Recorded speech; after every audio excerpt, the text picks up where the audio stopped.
Добрый день, коллеги. Мы начинаем наш круглый стол. Good morning, dear colleagues. We are beginning our round table. I'm very happy that we have all gathered here. Today we are going to speak about the sector and corporate venture funds. It is an extremely important topic for developing the venture industry and technological economy, because without this mechanism that would support the technologies of development, the developing technologies developed by startups. It's impossible to develop. In the contemporary world, venture funds occupy about 1/4 of the market, and this quarter, by the number of transactions and by the volume, by the number of transactions, most of these transactions are made at early stages, and of course they're very cheap. On the other hand, the rarer transactions that occur at later stages are quite large scale. So these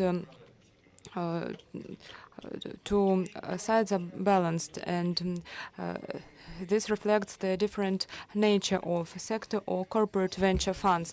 On the one hand, we have funds that are oriented at broad scouting, finding solutions, and identifying new dimensions of development of a company. These are early stage funds with low cost but a large portfolio. And another side are large funds that involve not only products, but rather teams implementing this product in the company, so as to make corporations more entrepreneurial and innovative.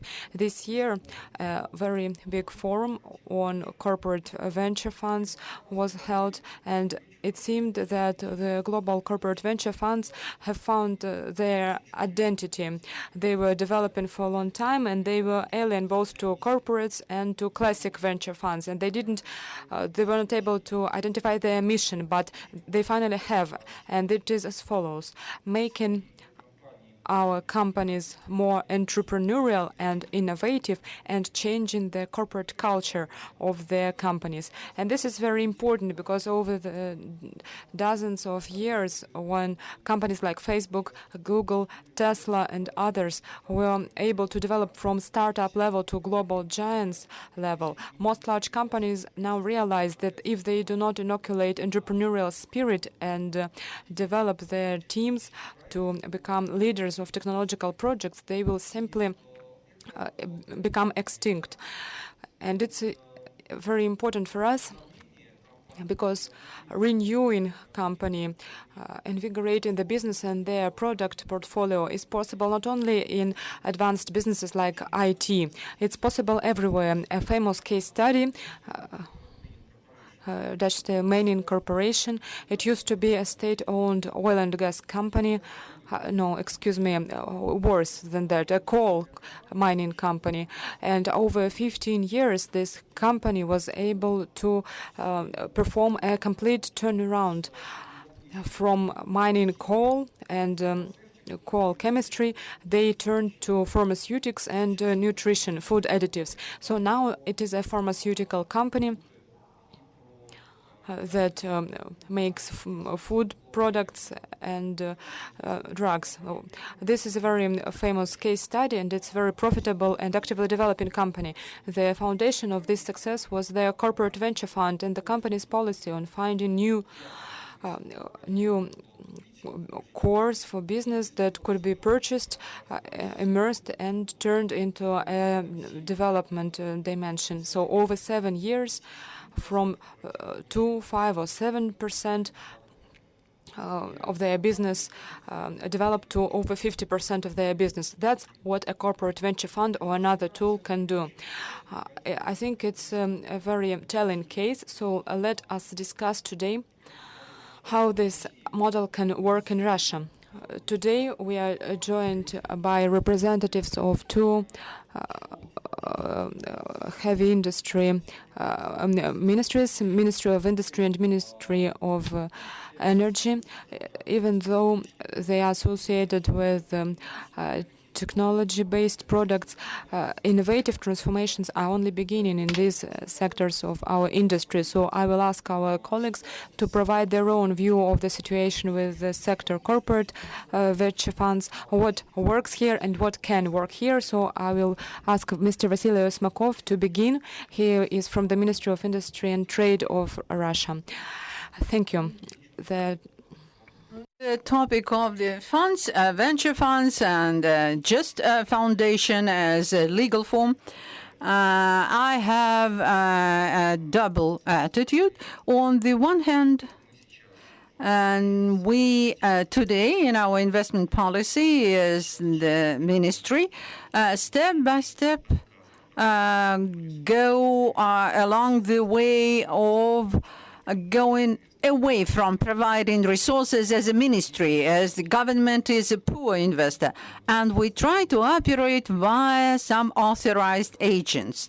This is the task, which is to a large extent management task. And our first step was the development of our industry development fund. It's not a venture fund, but it still takes certain niche. And we have set up a special institute, and part of our problems from the point of view of administration of investment and certain investment stage, which no one funded before that, not banks, not venture funds or somebody else. And this experience proved to be successful. Business community tells that, and we also believe that it is successful if we read carefully the law on the policy, and then we will see this legal form as an industry development funds. Which could be set up in different organizational forms. Why we do that? Because if we have some national project, some big task to develop pharmaceutical industry, for example, a composite material or something like that, then the state, represented by us, could use this tool for structuring the project. So we set up this form where the government would manage it by supervisory bodies and would not interfere in the investment process. And it would monitor it by KPI. This is a systemic trend. This is a change, overall change of policy, not only our. This is the government program, like the development of industry, which has become a pilot program from the point of view of project finance this year. And I believe that we, together with our colleagues from the Ministry of Finance and Ministry of Economy, already next year will move to the next stage. This is the first point. This is international best practice. Nowhere in the world the ministry are not throwing the money from the helicopter. They establish authorized agencies, authorized funds, and this is the right approach. On the other hand, unfortunately, over the past 10, 15 years, we have this practice, or maybe not even practice, but a feeling. Some ministries or some decision makers in our country think so that the fund or the foundation is not a convenient model for structuring projects, not a convenient approach to address government tasks, but excessively expensive infrastructure. And this is the main problem on the way of transition from the model based on foundations as part of our budget process, the discussion with the Ministry of Finance, and the task of advocates of this approach. Step by step, they explain that investment and the structuring of government investment via venture funds or industry funds is a means of improving efficiency and cost reduction, and not just some high salaries. And Second point is that the corporate venture funds, here we face a systemic problem. When in the country, on the national level, we do have money. There is liquidity in the companies. There is huge liquidity in the banks. And we have an interesting question, how to make this liquidity work, how to make people invest in those industries which are required. And it seems to me from my conversations with the development industry that we have the tools, we have foundations, we have legal basis, we have partnerships, we have structures, the foundations set up by the company. But because of the stereotypes which were formed in the previous periods about high costs of this infrastructure and its inefficiency, it's very difficult to build models when private business, in the first place, it's lack of trust on the part of the government. On the other hand, private business is also not very confident, does not trust. So any investment history is the story about risks.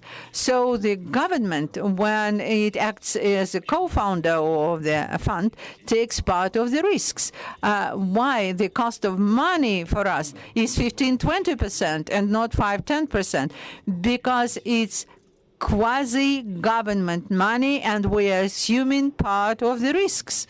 And the problem of investment by venture funds is the problem of the financial financial part. When the government takes part of the risks, in the situation of lack of trust, it's very difficult to do that. On the one hand, we must do that. On the other hand, there are lots of prejudices, and I have set up one industry foundation, and all other members of the management have become allergic to the word foundation. How can we address this problem?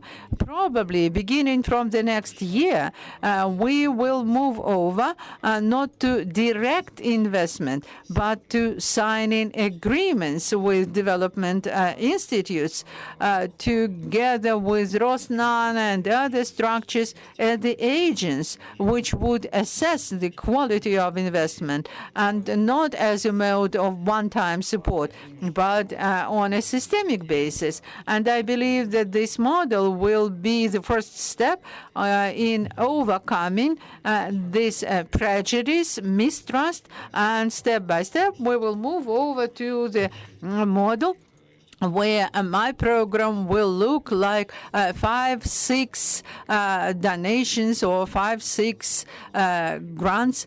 So to my mind, this is an issue about making private sector invest into those funds, moving over to some other model, joint foundations where the risks will be shared, because we have legal and technical basis for that, and we are doomed to do that. Thanks a lot. I wanted to add a little bit and ask one question.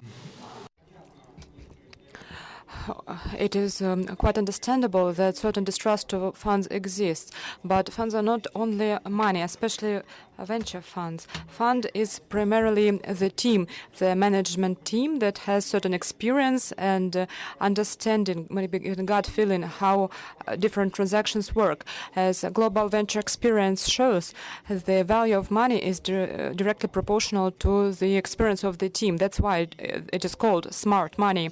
And traditionally, the Russian investment money was not considered to be smart globally. A lot of this Russian money is wandering the markets, but they're not smart. They are always joining other transactions made by others. So the key question of creating a fund infrastructure is growing teams, because it takes time. The teams have to learn how to make transactions, to avoid mistakes, to find the gold nuggets. That's very valuable. And That's why I have this question. Last year, there was an idea of creating an industrial software fund. It's a very important idea, attractive for numerous investors because software is understandable. Many people know how to approach it, but this is something you cannot enter without the industry support, because in industry-specific software, the key question is who is going to buy it and who is going to install it. It's not about development, it's about agreeing with the customer ahead of time. So it's not about money. We rather need government services like the market access. We are going to have an engineering and industrial design board that will be attended by Mr. Nikitin, and we are going to discuss this issue there. We are going to discuss our suggestion on developing the Russian PLL with national identity. This is indeed the segment where simply giving someone the money is not enough. We have already tried that. It's very expensive, very inefficient, and so on. You know what I'm saying. And we are planning to use a cooperation model. I would actually correct you, Evgeny. It's not only the question of who is going to buy it. It's the question of involving the customer in the development from the very beginning, so that the product turns out to be the way the customer needs. So for a while, for a number of years, we were trying to identify the demand. We were structuring the demand, whether who needs heavy or light CAD systems, or whether they need PLL, how much it costs, and so on. And according to our estimates, this market for the software is 20-25 billion rubles, not very big. I mean, the Russian market. So strictly speaking, and about 70-80% of these businesses are in the defense industry. That's the market of the engineering software. So of course, any private investments will never pay off. It's not a venture, it's a suicide. So of course, there should be a kind of public-private partnership here. And since this is all based on the defense industry market, and since we are in the WTO, we have been there for a number of years, so national security issues allow us to take some direct measures. So we are going to initiate creating as an SPV, be it a fund or an autonomous non-profit organization, and it is going to include both investment and intangible assets, like the customers represented by government or state-owned companies and the developers. This is an interesting attempt to bring together the antagonists, the software developers, take them and offer them government service, be it money or guaranteed demand. We are really going to discuss it, because this is just a conceptual model that I'm now describing, so that people would invest some of their developments into this process, and most importantly, created a joint team, like the way products were developed in the 30s and 40s, only in the modern age. It costs a lot of money for the government, because we all know how much it cost for Siemens and other companies when they made their own systems. So this fund model, founding this kind of development institutions, could be optimal for solving this task, because it's not even about the money. It's about how to spend this money in a smart way to make this money smart at a certain point. That's what we are going to discuss, and we are going to we will offer the developers and the defense industry to come together and work together in peace. Thank you. And I will now give the floor to Mr. Alexei Kulagin, Director of the Department of Energy Policy of the Ministry of Energy. So how do you view the industry and corporate venture funds in your sector, in the power sector? Thank you very much. First of all, I would like to argue with Vasily a little bit because we are having a panel discussion after all.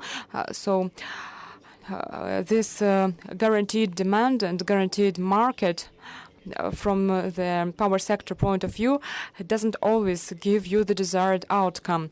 When you are talking about this kind of engineering software venture fund and the power sector could be one of your customers, you have to take that into account. If we're speaking about the power sector, power industry, I could tell the following. Currently, we have quite a lot of tools to support the development of innovations. I'm going to speak about the funds in the energy and the power industry, because if we're speaking about investment in the existing processes, this task is being solved more or less in the energy industry. But we do have some problems with innovations. Yes, there are enough, quite a lot of support tools, like the program of the Ministry of Industry and Trade. There is a program by Ministry of Education, the development institutions, Rosnano, Skolkovo, and so on. There is a significant financial resource, and in the power industry, the financing for innovative development programs reaches 600, 700 million rubles a year. That's some good money that is being spent on the innovations, with a few caveats that I'm going to discuss. And I hope that funds are going to help us solve these issues. And another source of financing is the financing of the Academy of Sciences. This is the governmental task for scientific organizations, for the academic sector. We have all that, but complex innovations, like if we are speaking about the power industry, and I hope that Mr. Vladimir Sotin will also mention that, like a digital substation, you cannot find a ready-to-use digital substation solution in the market. It doesn't exist. Why? Because all these tools, all these support mechanisms exist individually, and they don't see each other. Academics are saying that we are going to develop certain dimensions fundamentally. Companies are saying we need the following things. We need superconductivity, and the academics say, no, wait with that, we'll develop something else first. So this kind of division could be overcome by creating an industry fund. Another problem, when I was speaking about the program for innovative development, we often see that companies within this program are financing similar developments. This problem exists too. So companies working in the same sector often finance the same things. So the money is spent inefficiently. This is not government money, but private money, but nevertheless, it's quite significant. So to solve this problem, a foundation could also be a good and efficient tool. And most importantly, the main task to be solved by a fund, and here again I agree with Vasily, is who is assuming the risks. Because when we are talking about power companies that should be doing innovations, and we're stimulating them and encouraging them to do that, but we must still understand that their main task is doing their job: extract resources, transport them, process them, and generate power. Of course, they should look into the future. Of course, they must develop innovative solutions, and they must realize how their business is going to look like, what it is going to look like in 15 or 30 years. That's what we require, and we include it in the program documents developed in our ministry.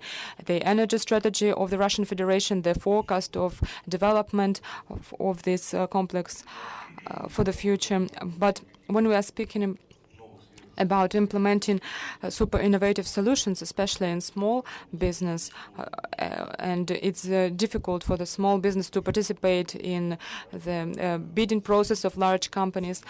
The price of trying out this innovation could be very high. I will give a simple example from the oil industry. For example, a new technology appears and a small innovative company emerges that offers this solution, for example, of horizontal drilling. They have calculated everything, they have modeled everything, it looks great, efficiency is sky high, let's try it. Okay, let's try it. But the cost of this innovation, the cost of equipment that is required is, for example, 1 million rubles.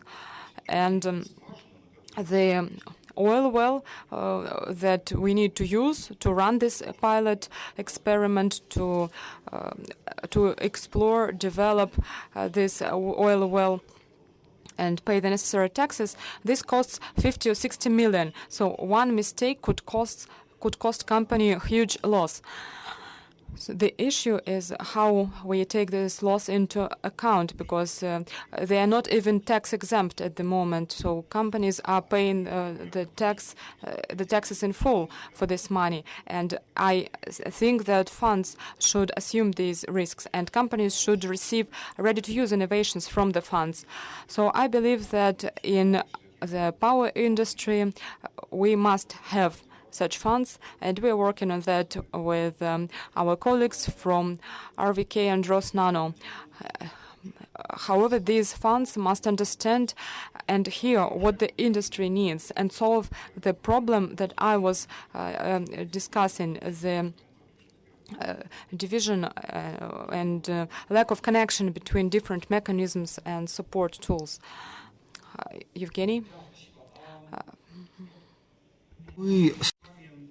Yes, thank you. Last year we worked together, and I believe even the year before last, discussing the subject of integrated industry projects. And I do support this mechanism in general, the mechanisms that you have described. Nonetheless, I wanted to ask, in the general task of transformation of the model and technological toolbox of the industry, be it smart grids or resumable energy, would it be attractive to investors, or the problem is just in the same way as we discussed the subject of software? We need only to discuss integration with the industry. Do you plan other mechanisms? Is there any government toolbox which would help investors to start working? We work in this direction. It's a continuous effort, and those national projects that you have mentioned, you must understand that we must structure the temporal parameters a little bit. Yes, we do have a roadmap for innovation of fuel and power industry, development of innovation, national scale projects, but this task for midterm. In the national projects today, we understand that we have this mechanism when we take already well-prepared innovation, when the only issue is commercialization of this. And this task of innovation projects is our short-term leg. And we need to select the most vital problems in the industry. Talking about more serious problems like smart grid, or the problems which we will need to address in the next 15, 20, 20, 30 years, then here we must use somewhat different mechanisms, which we also must apply in our practical work. I've already mentioned that today we have completed developing projections of technological development of power and fuel industry. Last time this kind of projections were made in the Soviet Union. So it tells us that both the industry, how we developed it, it was developed by the Academy of Sciences based on the information which was provided by our companies. We have performed a large-scale reviews, surveys of the industry, interviews with the experts, and so on. And the document which tells us that by 35, we must have this and this scope of technologies and different directions of development, accumulation of energy, smart grids, smart deposits, smart oil wells, and so on. And this, in fact, is a signal to the industry, a signal to research, a signal to investors and development institute that we'll be developing in this or that direction. To my mind, this mechanism is pretty efficient and meaningful, and it could operate quite well, also in terms of venture fund development. Thanks a lot. Now it's time to move over to the companies which have accumulated certain experience or help us to implement this model. And we have two speakers which have deep competences in energy generation. I would like Vladimir Sofin to share his opinion about the development of generation and grids, and the question that I wanted to ask in general, what is the purpose of this company, how they operate, how the industry cooperation works, and how they form the team of the fund, what competences are required. So this is the range of issues. Thanks, Evgeny. I will give you an answer to part of the questions, but I will probably pass it to my colleagues from Rosnano to answer the question about teams and other things. Because together with Rosseti, we must participate in a venture fund because they have more competences in terms of management. But let me answer the question why. In principle, our company, Rosseti, is rather young, is just 3.5 years old. And when we started implementing joint projects together with the Ministry of Energy on innovation, development, and implementation of roadmap and national projects, we understood that in principle we are facing the same problems as the industry. Quite often we duplicated the topics of R&D and operation and test and pilot projects of some products because we are part of a holding company. We have 15 subsidiaries which operate throughout Russia as the grids and distributed grids. If we are talking about Yekaterinburg, this is MRSK of the Urals, and some R&D topics, because of some nuances, were duplicated. Naturally, we had to think about efficiency of managing those projects, the efficiency of costs for R&D, which were always planned. And to do that, first we have centralized our own R&D operations. For a long time, we've been working, and we still continue this, working on our own R&D foundation to have some accumulation of funds within the company to go away from duplication, to spend the available funds more efficiently inside the company, to manage our projects better, to have more successes in commercialization and implementation of the results and achievements. And most important, not to spread singly the scarce finance, but to focus on 2 or 3 directions, 2 or 3 projects, smart grid or smart substation, which were mentioned today, and develop the whole range of solutions which are required for us and which are not just required for us, but to other companies as well, operating in adjoining industries for practical implementation.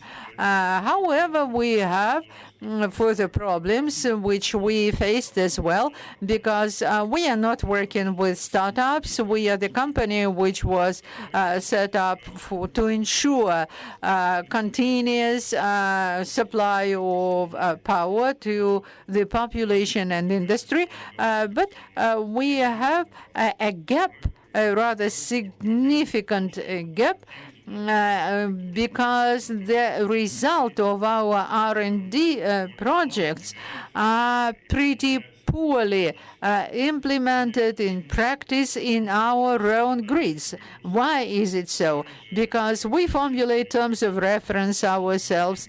Quite often it has the applied nature because the purpose was to introduce some improvements. However, we are a company that does not produce equipment. We are users of equipment. And those results of R&D, which we, with the help of research institutes and academic institutions, for some reason, are not used by manufacturers of equipment. Though the market is clear, the scope of this market is clear. If the product would meet the characteristics which were set by the R&D. But for some reason, we have a gap there. This is not taken care of, and the manufacturer companies do not work with us.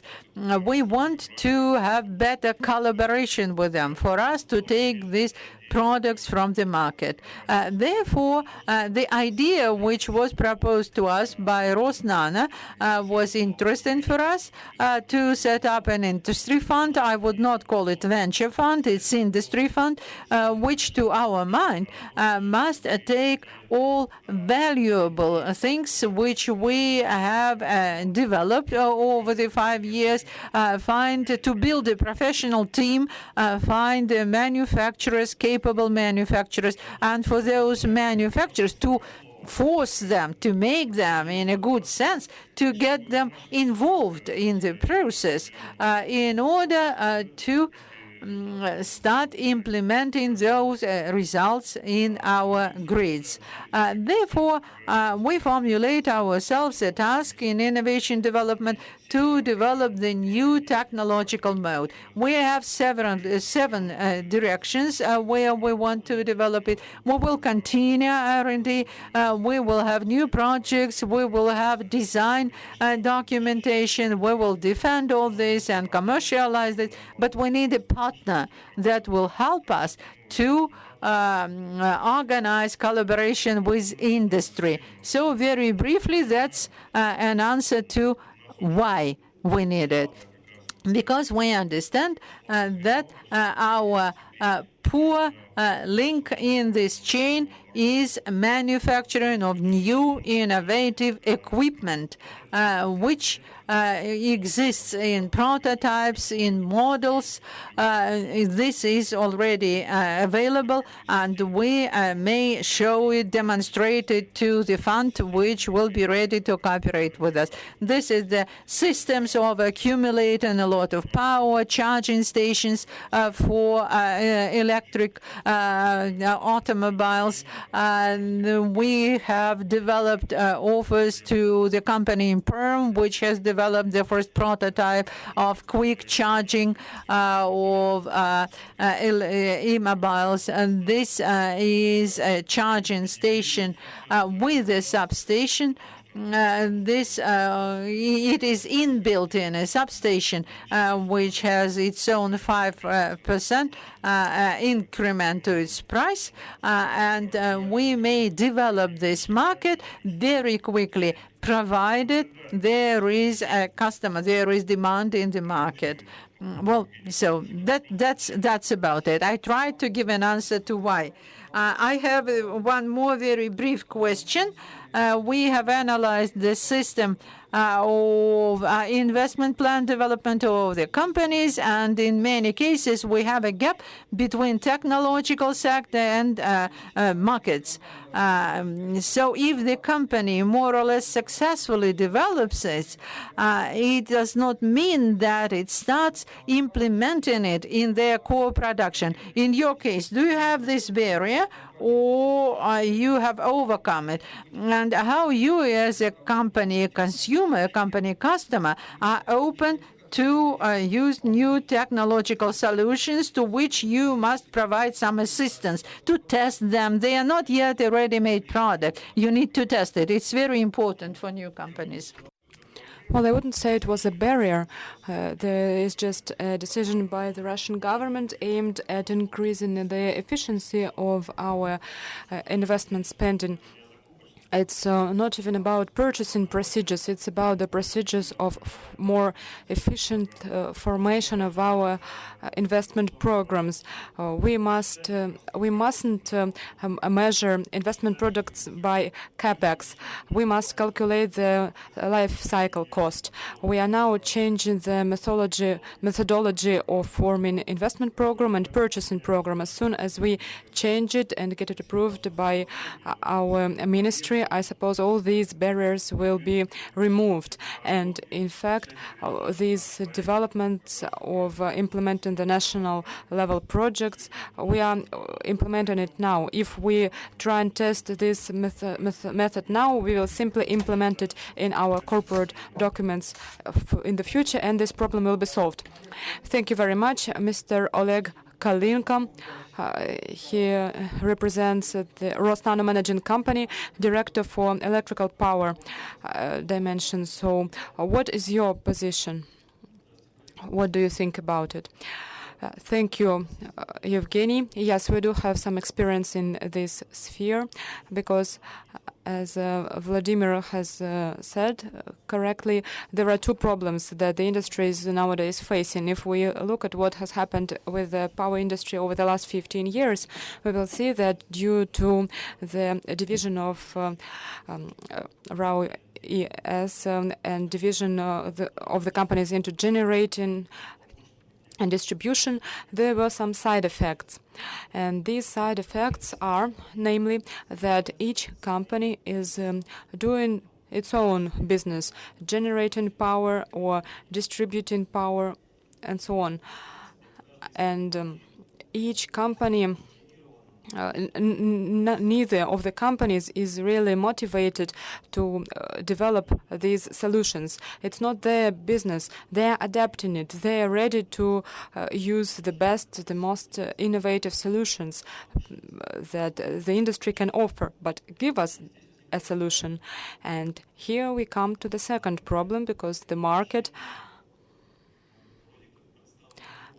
doesn't really offer many solutions like that. There are some developments, but they do not always reach the production stage, because production companies often lack the investment logic when they can take development, calculated it like an investment project, taking into account all the aspects and all the smart methods, and then they can say that yes, we are taking this development, we are investing some money in developing our production today, because we see that the companies of the industries, generating and distributing companies, have the demand. There is a market, and these investments will pay off. But not all companies think that way.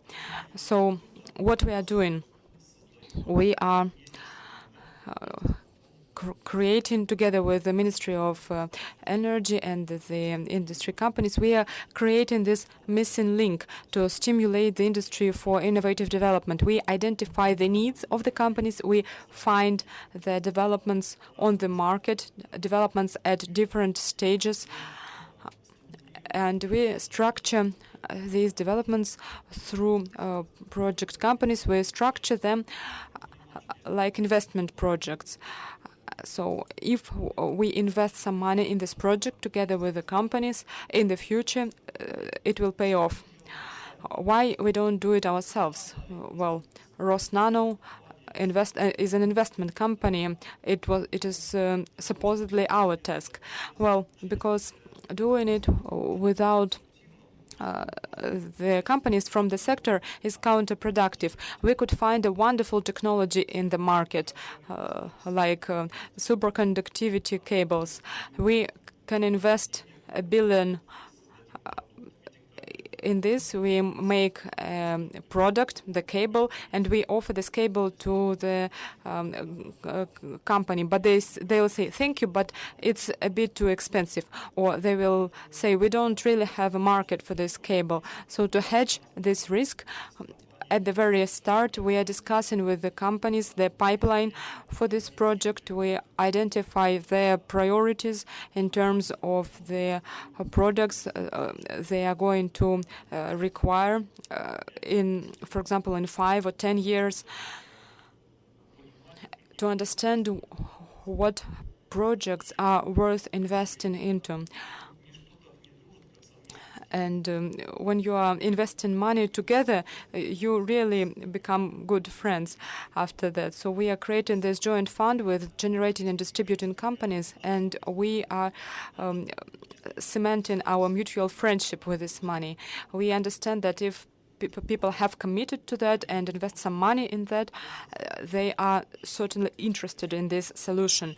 This is an investment solution. And it is accepted by the investment. It is approved by the investment committee of the fund and by the companies. And we are discussing the level of responsibility of each participant, which makes this mechanism viable and efficient. Thank you.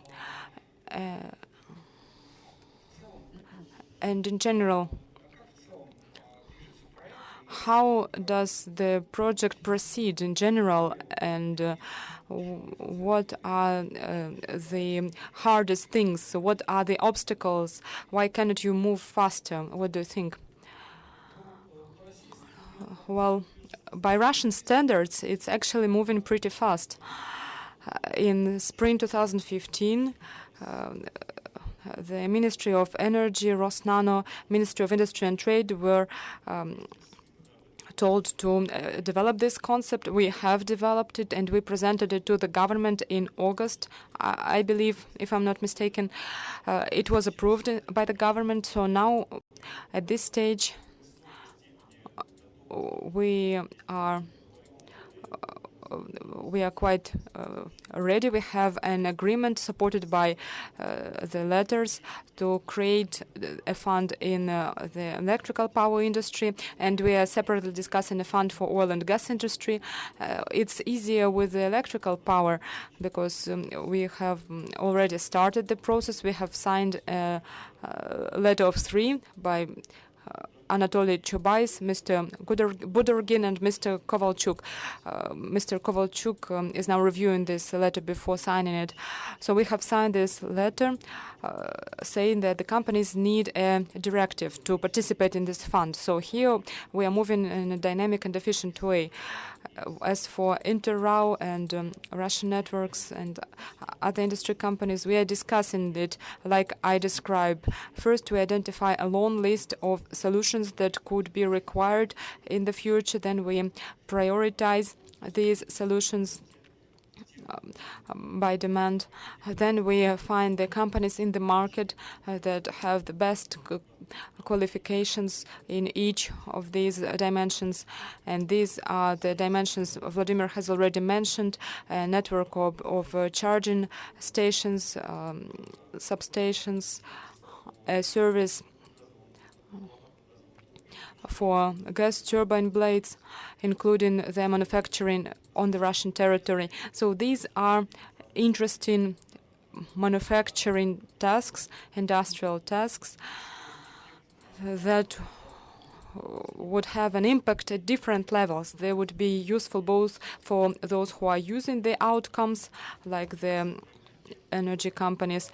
They would impact the industry in general, because we are forming this type of industry in the Russian Federation that can also sell on the global market. We are not only substituting the import products, but we can actually provide competitive solutions for the global market. This is not a solution for today or for tomorrow, it's a solution for the day after tomorrow.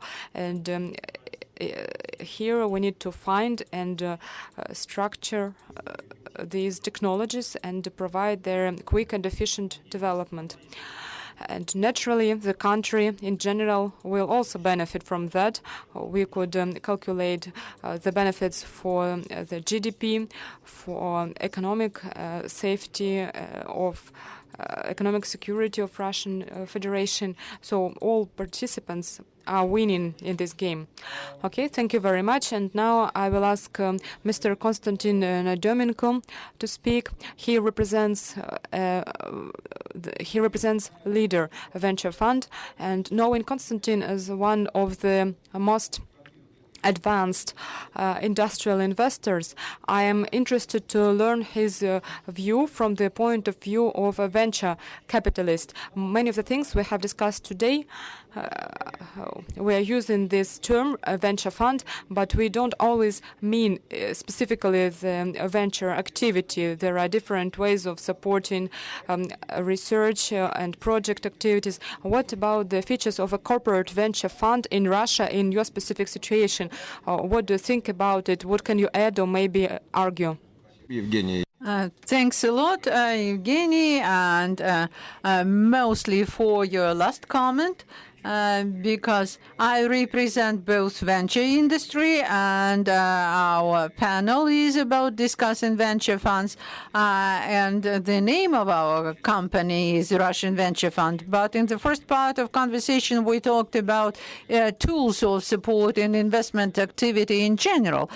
Therefore, some thoughts how we see all this at the level of the country's leadership and some allergy towards the word fund is somewhat unpleasant information. But I must say that venture fund is only one of the tools which are available in the market to work with investments. And of course, we must understand that venture funds in themselves will close this problem only for some small percentage, and compared to the countries where this is best practice, is if we compare expenditures of the corporation without any funds, then it will be at least by an order of magnitude more.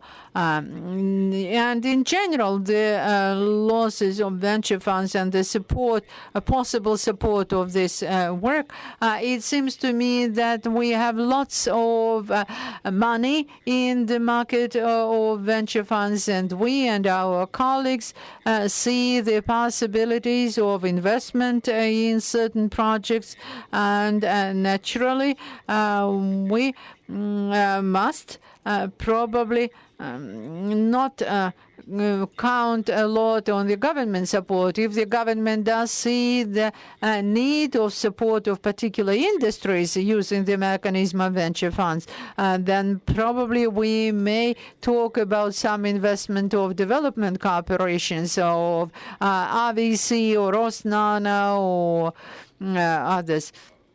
Then talking about corporate venture funds, and then we believe it's true that these funds must first of all address that, close that gap that we mentioned, the gap between the already existing innovations and implementation of these innovations in the practical operations of particular companies.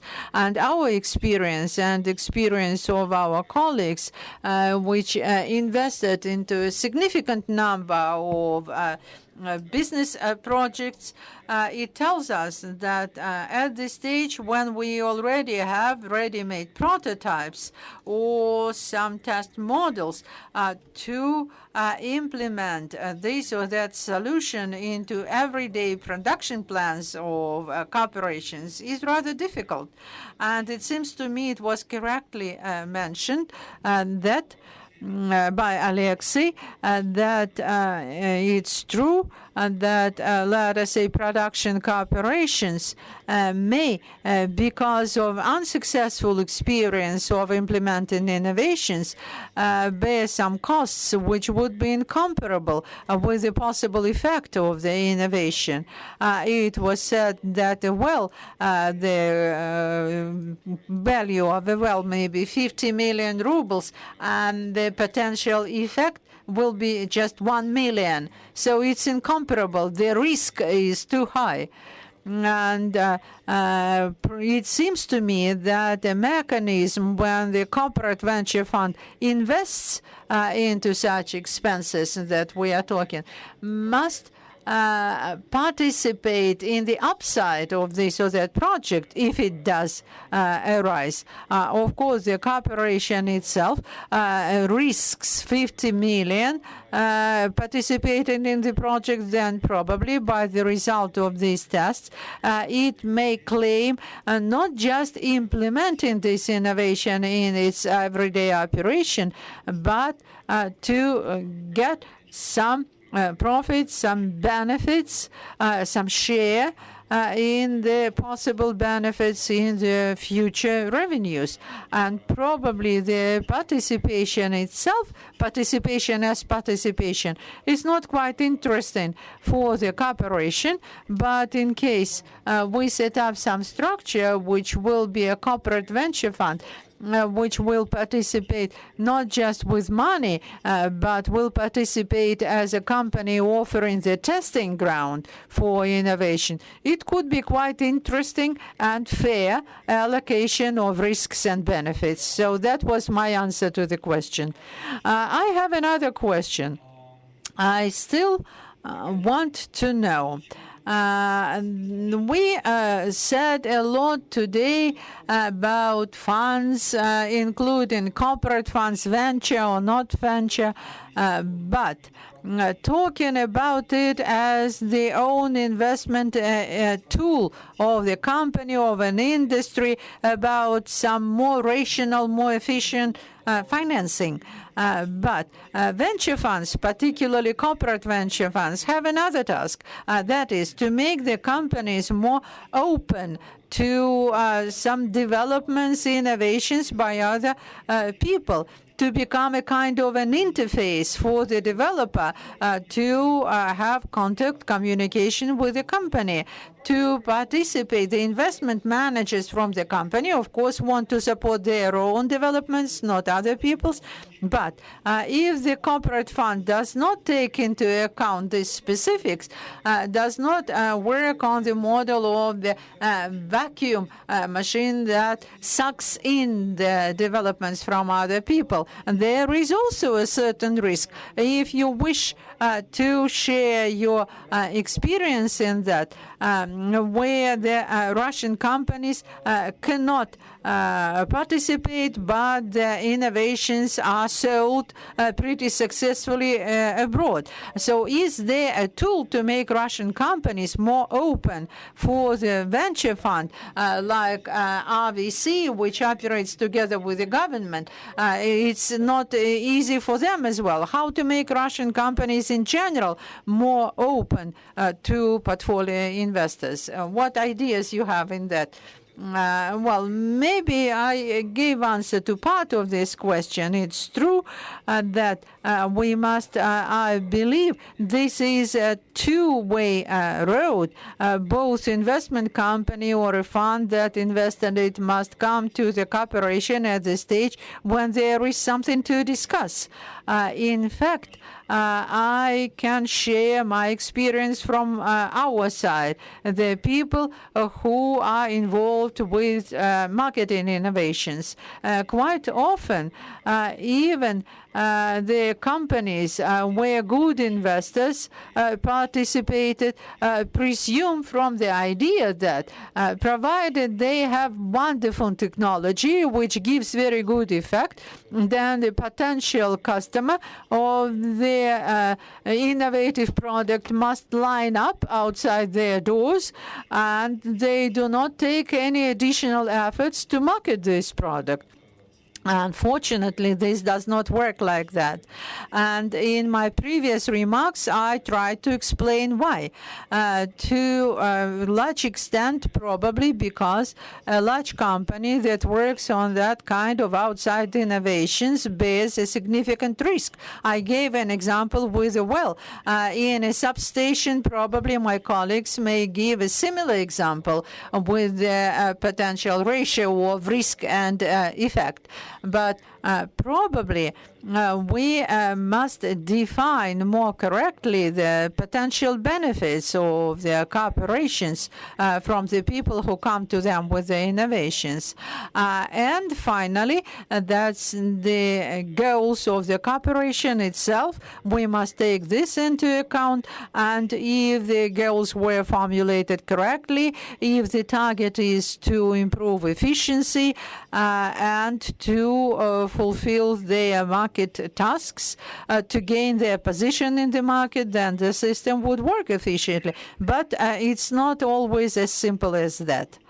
Therefore, that's something like that. And the case with which we have started our discussion about the company which started as a coal mining company and became a pharmaceutical company, probably it did not happen on itself, but because of a certain will of investors who wanted to change markets, to change their position in the market. And in that case, if there was an understanding in the management of the company which way it should develop, then it could grow using that direction.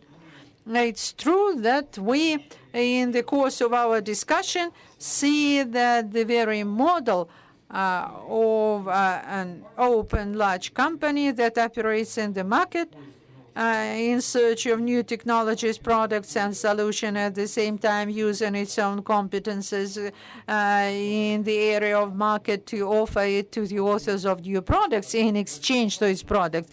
It does not take root in Russia. It's very difficult for it to be, because in Russia we see it as just a way of managing money. But these are somewhat different issues. I have a question to our guest, Bernd Heinrichs, who represents Cisco company as a managing director. It seems to me that Cisco is a company which is well known for its competence in operating in the open market with outside product and building it efficiently into their own business and developing it. I ask our guest to tell us how the company sees the situation in terms of the use of venture fund mechanism for development and what cultural and psychological aspects arise in interaction between a large company and the world of startups and venture companies. Thank you, Yevgeny.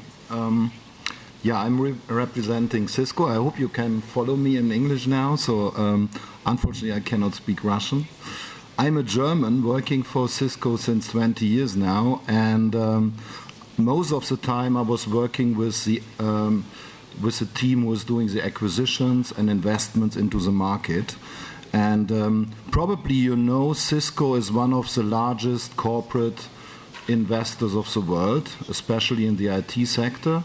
So we have done 190 acquisitions, and we have active investments into startups, technology companies of about 300. So that's a big part of our business. Why do we do that? Because we believe doing things on your own is not adequate in the market anymore. You are too slow, you cannot compete with the market, which is a global market, so you need to open yourself and you need to watch what is going on outside of the company, out of your own borders.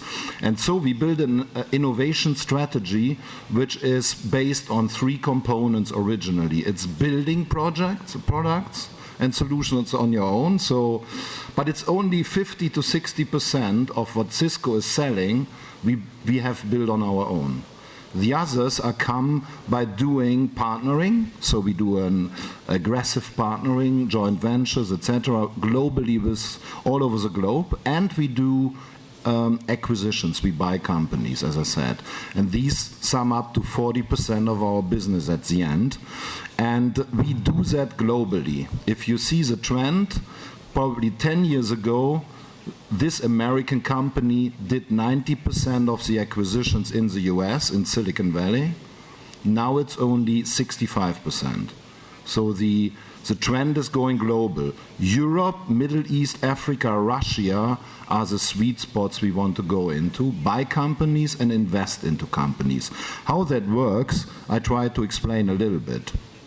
So when we do an acquisition, buying a company, there are four simple rules which we are using.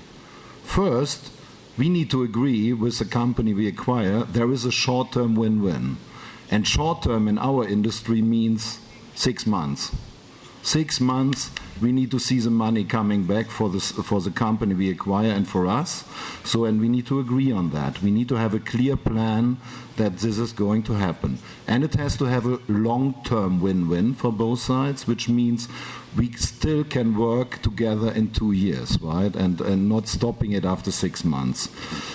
Two more important things to make an acquisition successful. The most important, cultural fit. When Cisco acquires a company, it spends most of the time in talking to the people. Talking to the people, to the engineers, to the secretaries, to the bosses, to find out, do they want to work with us? Do they want to be part of this company, of the big Cisco?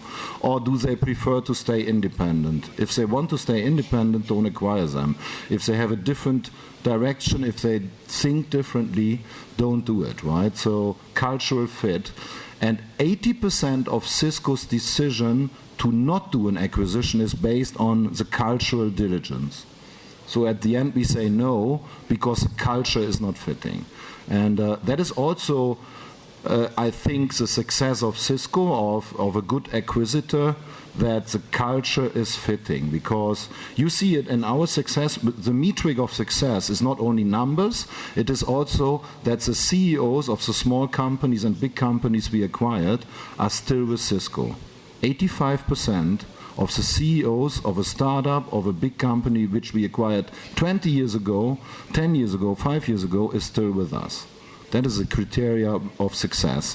Fourth point is, do the integration right. Provide the acquired company with all the tools they need to be successful from day one. IT, social aspects, healthcare, and all of that needs to fit first day. It not always works. It's a difference if you acquire a company in Silicon Valley compared to acquiring a company in Russia or in Italy or in Germany or in Asia, right? So it's much more complicated for the Americas to acquire here. And I have a lot of examples where it didn't work out so well. So, as I said, we are moving more international, and we have done recently most of the acquisitions in Europe, Middle East, Africa, and Russia, now looking into it, right? So I want to touch base on the investments as well. You know, we talked about acquisitions, but investments are very important. Why do we do investments? So taking a minority share into a company, because we want to enable technologies for our core products. So we invest, for example, in chip development because these chips could improve our own products. We don't want to own these chips. We want to have this company independently successful, but we need to fund it to become successful. So we do it as a venture fund into the startup community. We want to learn about markets, so we invest into geographically dispersed areas to learn what is going on in the market, so we invest into companies. So it is also about extending the geographic exposure and to build up go-to-market relationships. We know if we want to sell in Russia, we need to work with local partners. It's not possible to do it on your own. You need to have a network of partners here which can be independently successful working with us. That is our mandate here. If we do a minority investment, we normally did it up to now in a later stage.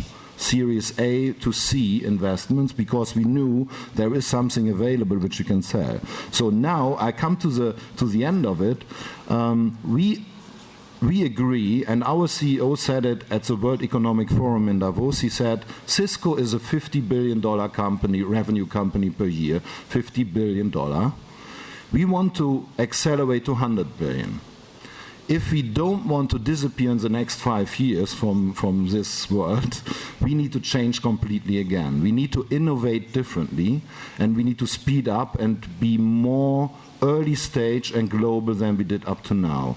So what we did is we set up a special fund beside of all the other activities, which is just focusing on seed funding. It's all about seed. We believe seeding new markets and spending small buckets of money internationally in young companies is something we need to do, because the cost of innovation is going down significantly in this world. What cost 5 million 5 years ago is now 5,000. You can build products and solutions and make a successful company with a small money. In software, definitely, not in deep energy sector activities, I agree, but in our sector you can. So it is cost, and the speed of innovation is really increasing hard. So the fund we set up, 250 million just for this, and we allocated mainly globally. So in my patch, Middle East, Africa, Europe, Russia, that is our focus. And to finalize this is, I want to give a last sentence. The slogan we put behind it, we call it, and it sounds a little bit strange, but let me explain it, kill fast, win fast. So it means if you are a startup, we meet together. We don't have 6 months of time to decide if it makes sense. We have 2 weeks. At least that is our ambition. We need to be agile to decide and agree after 2 weeks it makes sense that we invest money into you, that we go together, that we keep you independent and make you successful, and that you are happy with that and we are happy with it. If we are agreeing on that, we don't kill our relationship, but we go on, and after 6 months we want to deliver solutions into the market. That is the mandate of this fund which we set up, which is just really to be agile enough, fast enough for this new global market, which could kill us, but which could kill whole industries if we are not really changing. And that is my message to you, right? We are here really to invest into this market and to work together. And we discussed it yesterday with the Minister of Industry and Trade. We don't want to take away anything. We want to make these companies successful here, independent of us, with our money maybe, but not really acquiring the intellectual property or so, right? There are means to avoid that, and that is very important, I guess, for this market. That's it, I think. Спасибо большое. Thanks a lot. It's true. I wanted, well, before I sum up, we have some time to discuss some more issues. I wanted to stress this difference that we see in the different attitudes towards venture fund and venture capital in Russia and in the West. A certain mental difference is very strongly felt yet. Even the vocabulary. When in Russia, we are talking about projects. We are talking about some maybe products, but we are not talking about businesses, companies, startups as a product which is a lot more valuable to the company than the product which it is currently making. Because the product is not just some technology, some solution, but it's a team that is capable of operating with some different efficiency. And let me repeat what I have started with. Corporate venture funds throughout the world today they are playing the role of this kind of collector of new entrepreneurial culture to acquire it and bring it into the company and make it more dynamical. This gap still exists, and we must do something about it. Now we have time for question and answer sessions. Do you have any questions or maybe some comments? As always, it's difficult to start asking questions. Good morning. My name is Alexandra Tipov. I work in a managing company leader. First of all, I wanted to make a comment. You have asked a question about interaction with the corporation. I just remembered one story. We thought about the possibility of investing into some startup company, and we came to, let us say, a friendly company, and energy, let us call it like this. They liked our product. The deputy chief engineer liked it, but he told us, yes, the product is good, but I was given a task to cut costs and not to introduce innovations. We do not need innovation as such. The problem was that he was given this task from the top, but at the mid-level, these tasks were not understood. When inside the company, as I see, the priorities were not ranked in a proper way. In that case, innovations have no chances. Therefore, it seems to me we have listened to a presentation by Cisco, the 50 billion worth company, but the company which wants to improve its competitive position.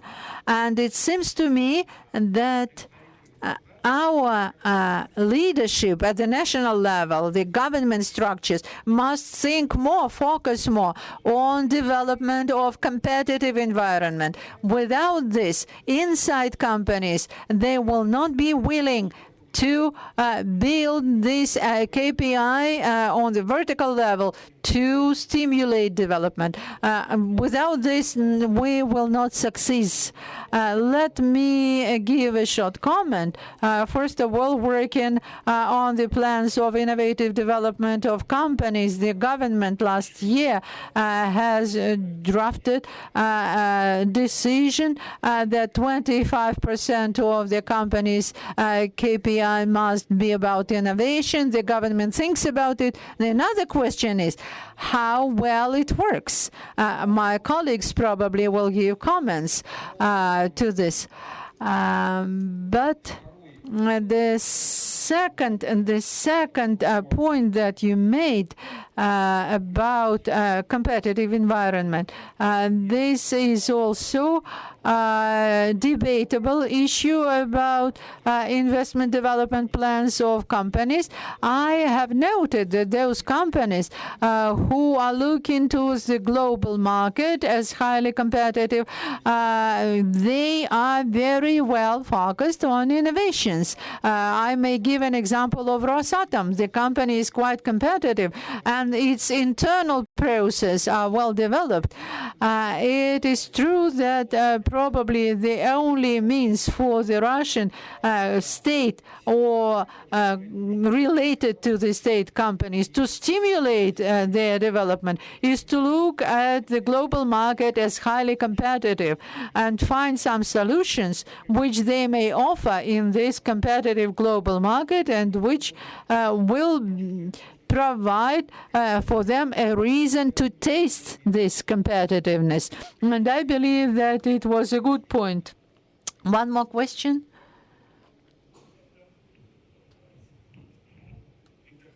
Viktor Haikov, President of the National Oil and Gas Service Association. I wanted to give some comment about the risks of producing or mining companies. I represent oil and gas in the possibility of use new innovative products and technologies. First, if the cost of equipment could be 1 million and the value of a well 40 million, then of course the risk is pretty high if it does not work, but the technology may be tested on a larger number of wells and it might be efficient. So scaling is important, and the role of the government is very important, particularly in high risk but scalable projects. One of the possible solutions is setting up testing grounds, and the key role would belong to the government in that. State companies must participate, but if we take U.S. as examples, they have developed testing grounds for oil and gas by the government. Yes, the Presidium of Energy Sector Modernization was discussed. This is a key issue. Yes, I wanted to give some comment. When I said that we have this ratio between cost and benefit, that it's true that when this innovation is mature, when it is quite ready for scaling, in that case, this risk will be hedged or it will be removed. I wanted to give this example when we are talking about the early stages of the innovation, when there were only pilots and drawings, and it requires practical testing. Testing ground, yes, may address this issue, and from the point of view of the state, yes, the government must regulate this at the legislative level to provide this opportunity to the companies. At the same time, I wanted to say, by way of an example, in answer maybe to your remark as well, and the remark of the colleagues about competitiveness in oil and gas, competition is very tough, and all our oil and gas companies are competing both inside the country in domestic market and in the global markets, and that's their motivation and stimulation. Now, talking about testing ground, Lukoil and Rosneft do have testing grounds where they test their that innovative equipment, bearing all financial costs and risks. But I repeat again that when I gave this example, I say that a testing ground is just one of the possible formats, but the main risks of finding a market in the market, the new innovations, bringing them to more mature level, this is the task which must be addressed by the funds. This is most important. Thanks a lot, dear colleagues. Unfortunately, we are told that we've run out of time. I wanted to sum up very briefly. I must say that when we were talking about competition, it's quite true. We must remember that the subjects of competition are not just companies and startups, it's the government as such.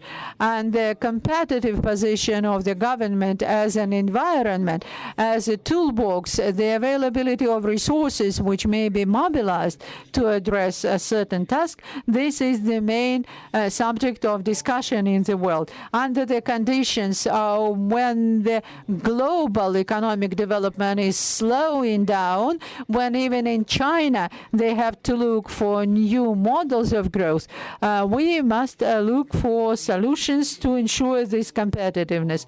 Therefore, I wanted to stress again that when we are talking about venture financing, we are talking about very specific, subtle, complicated, but very efficient tool of ensuring global competitiveness. Therefore, despite the important task of optimization of costs and the methods of financing of developments, this is not only about venture funds, but it could be addressed through venture capital. Therefore, we need to continue the discussion to reach the model using which large companies will understand perfectly what is the specifics of venture fund financing, how different it is from all other forms of financing, and why this mechanism can give some unique opportunities to become globally competitive. And I believe that we'll wind up on this. I thank all the participants, and we will continue this conversation. Thank you.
Микрофон включен красным. Вот. Вы говорите по-китайски. Вот это громкость регулировать. Это русский.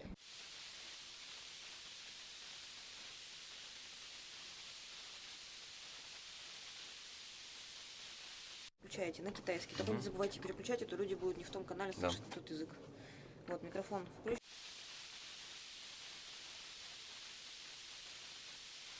Так вот, Да, очень.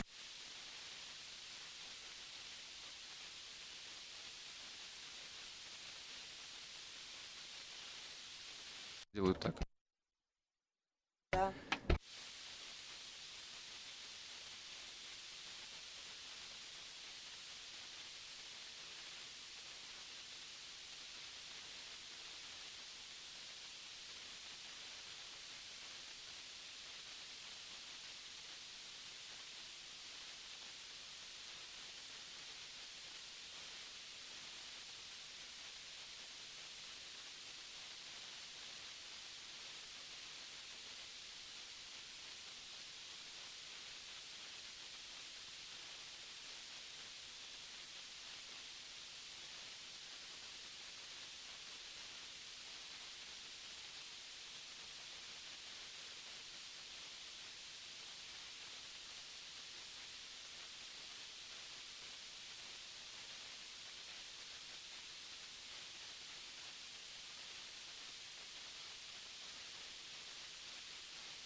Как сказать мукомольный завод? Что? Мукомольный завод? Да.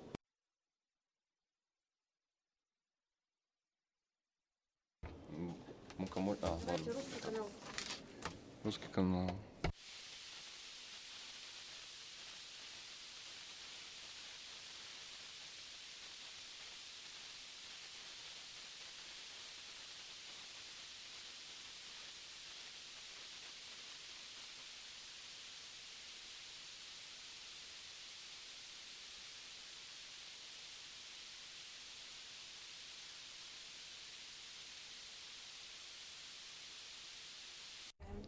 呃，尊敬的女士们、先生们、朋友们，很高兴在这绿意盎然、气候宜人的什么什么东西。 Друг друга пос-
Добрый день, дамы и господа. Сейчас будет осуществляться синхронный перевод.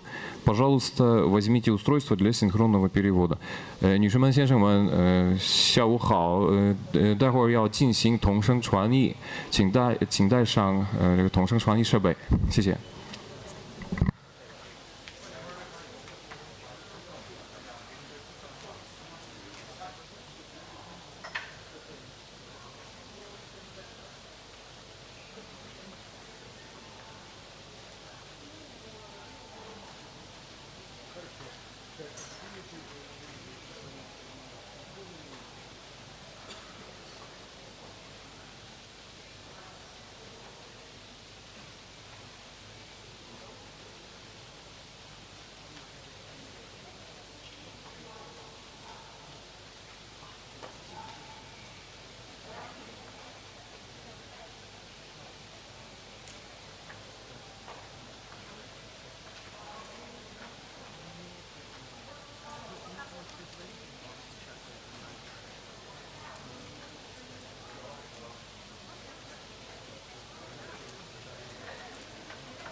Начнем.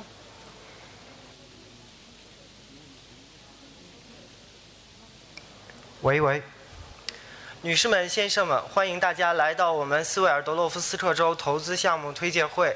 然后我们今天非常有幸的能够请到哈尔滨2团，然后来自中国南方的企业家们。那么我现在提议呢，我们现在的活动现在就开始。那么我们现在有请中乌拉尔发展集团的总经理德米特里波波夫先生上台。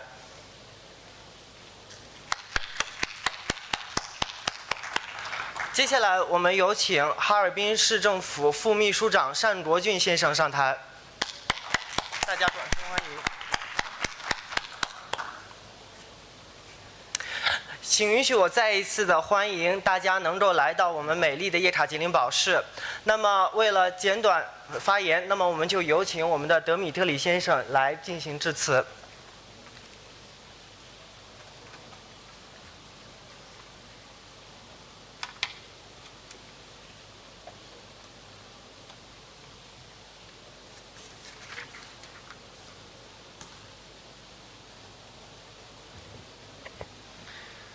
Здравствуйте, дорогие друзья. 女士们、先生们，大家好。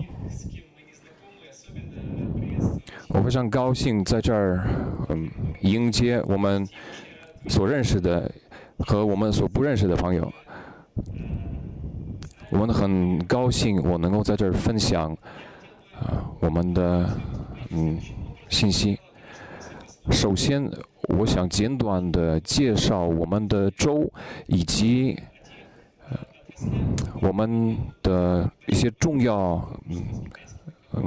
合作领域。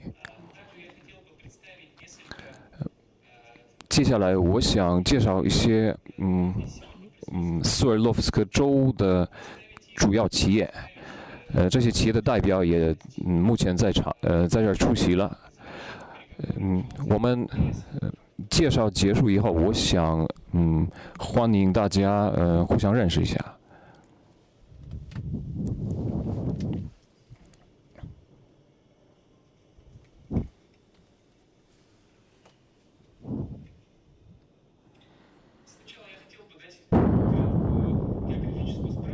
首先，简单的介绍我们斯维洛夫斯克州的地理情况。我们斯维洛夫斯克州位于欧亚分界线。我们以西是俄罗斯人口的80%，我们以东是人口天然资源的80%。那么说，我们位于一个中心位置，这样我们可以作为一个消费者市场入口，也能当做一个能源市场的入口。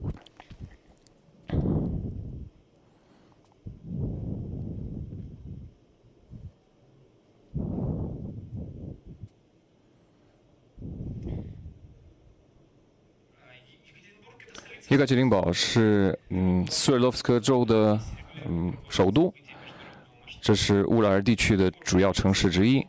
我们城市经常一般进行很多国际活动，像金砖五国的峰会。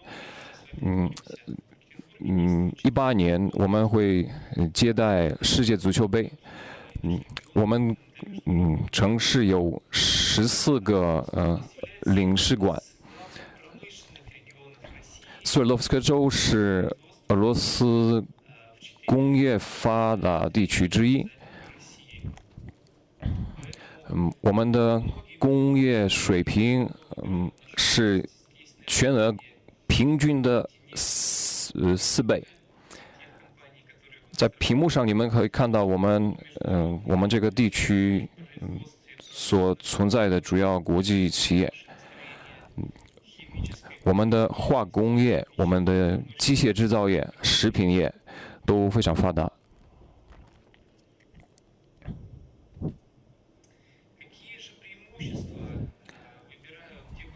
那有哪些优势能吸引到我们这么多外国企业？首先是物流方便。第二是有很多合作伙伴。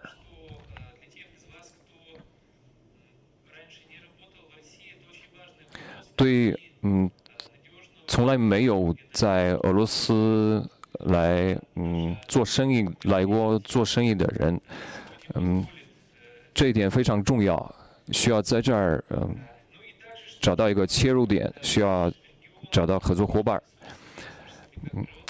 另外，我们的地区天然资源非常丰富，但是我们最重要的资源就是人才，我们的科学潜力。我再举一个例子，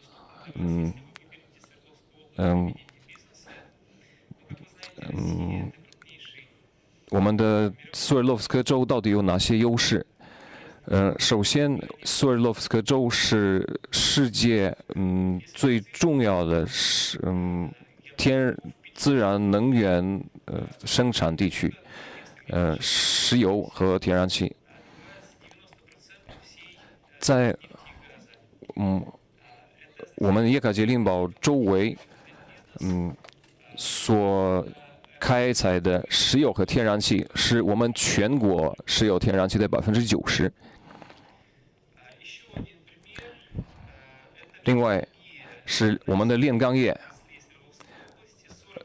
是全俄罗斯的炼钢业的40%，坐落于我们叶卡捷琳堡和苏尔洛夫斯克州。另外，我们有很多很强大的机械制造企业。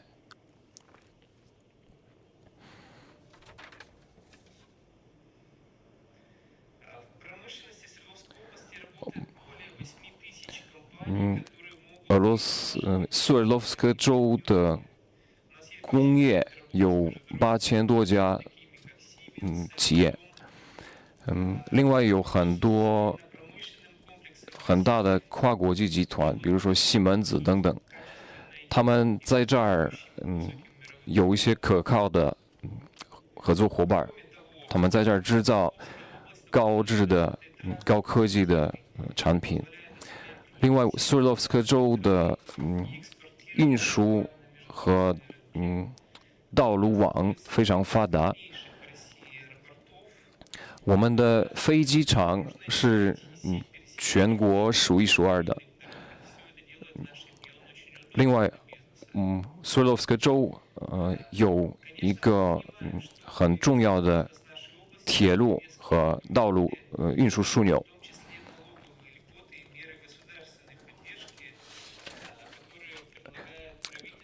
但是我们州政府还提供一些税收优惠政策。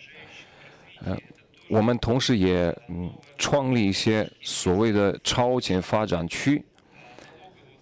这些超前发展区有着比较低的税收。另外我们有一个化学工业集群区，它坐落于我们下塔基尔城，就是我们也生产世界最好的坦克的那个城市。除了制造坦克，他们还有一个化学工业发展区。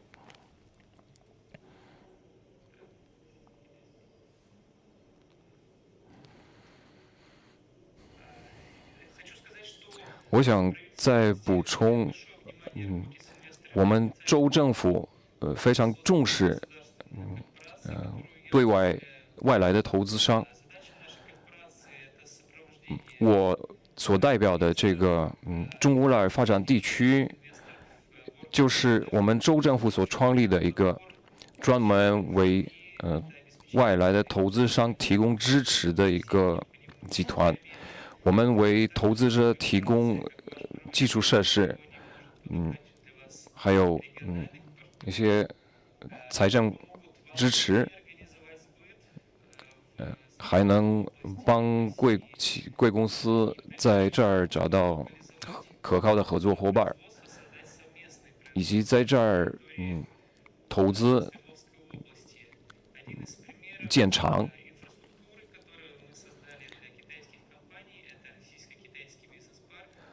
最近我们在这儿附近创建了一个中俄商务物流园，它的坐落位置离我们这个展馆不远，它主要是一个物流中心，它是一个中国企业来到俄罗斯投资的一个很好的平台。我们也可以帮你们的企业，在这儿得到所需要的认证，以及计划好你们俄罗斯国内的物流运输，减短你们投资的周期，就是投资投产营业准备的周期。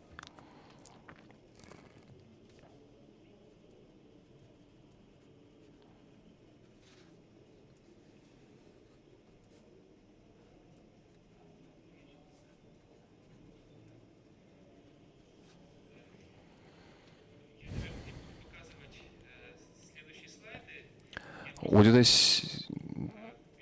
接着我不会很详细的介绍，但是我现在想介绍我们所请到的一些企业的代表。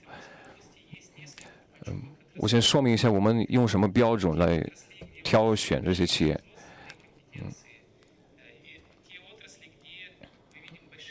我们所选择的，我们所想介绍的俄罗斯企业是一些重要高科技工业企业。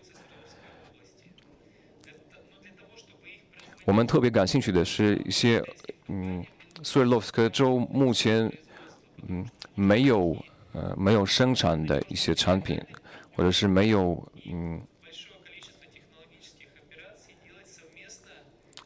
现在中国企业想进入我们苏尔洛夫斯克州，并没有必要把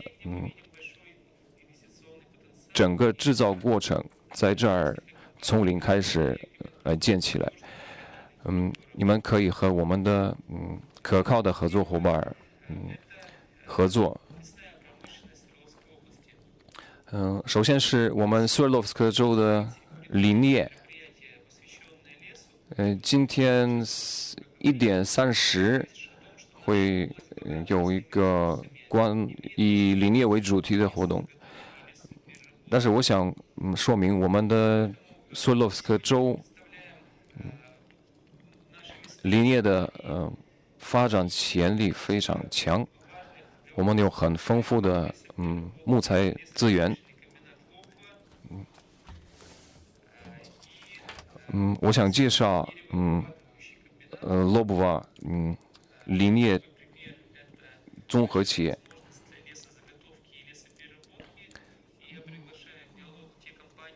我欢迎中国企业，就对林业对木材加工的企业欢迎合作。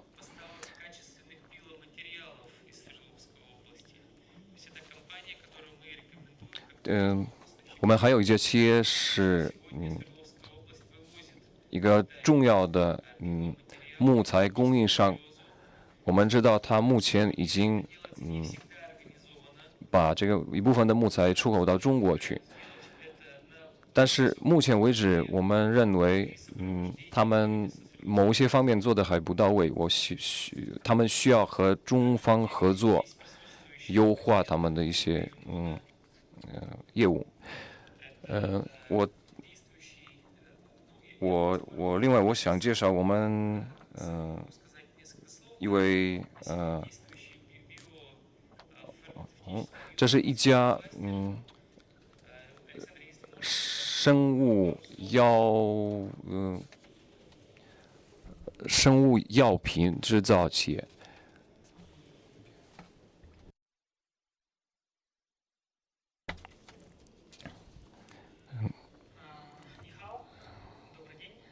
大家好，我是亚历山大别托夫，我是Unona 集团公司的总裁。我在这儿代表乌拉尔医学生物学集群区。我们这个集群区，从开发产品到销售，到医疗服务，我们除了研发药品和医疗设备，也引进一些外国的药品和医学设备。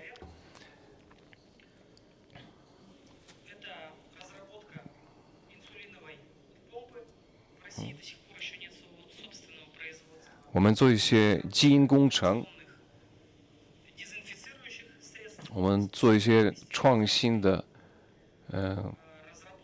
消毒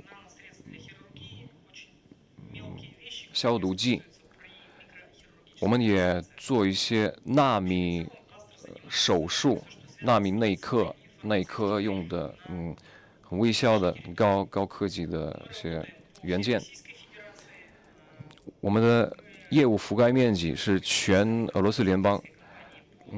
上一次去年的创新工业展，我们和一家中国的企业签署了合作项目、合作企业协同。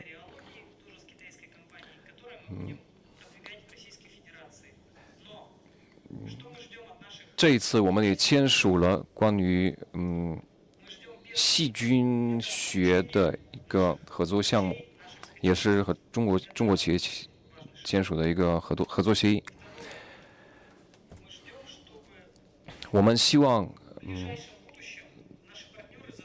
最近我们的合作伙伴考虑从中国你们的生产企业从中国移到俄罗斯来。这并不是我个人的倡议，这是我们俄罗斯本国的方针。我们希望在这儿建造高科技的生产，并不单单的是为中国进口的产品做包装，而是全程的生产工厂、生产流程应该都在俄罗斯。另外，我们希望和中方合作，顺利的上国际市场。我们发现中国产品的性价比是非常有优势的，不管是中国的设备还是中国的药物，都是很优势的。所以我欢迎你们考虑我们斯维洛夫斯克州当做一个生产基地，尤其是医疗设备和药物生产基地，希望我们能共同发展。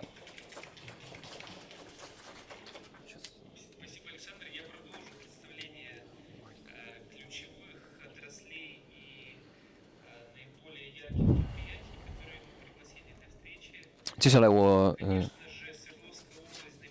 继续介绍我们的一些重要企业。当然，斯维洛夫斯克州以机械制造工业有名，有一个著名的乌拉机械工厂，但是还有涅维安斯克机械制造厂。这儿机械制造涅维安斯克机械制造厂的代表好像没出席，但是我简短的介绍这家企业。我知道我们所接待的中国企业有很多机械制造厂，我们推荐你们考虑Niviansk 机械制造厂当做一个合作伙伴，你们可以共同研发一些新的设备款式。我希望他会加入我们的这次会议。接下来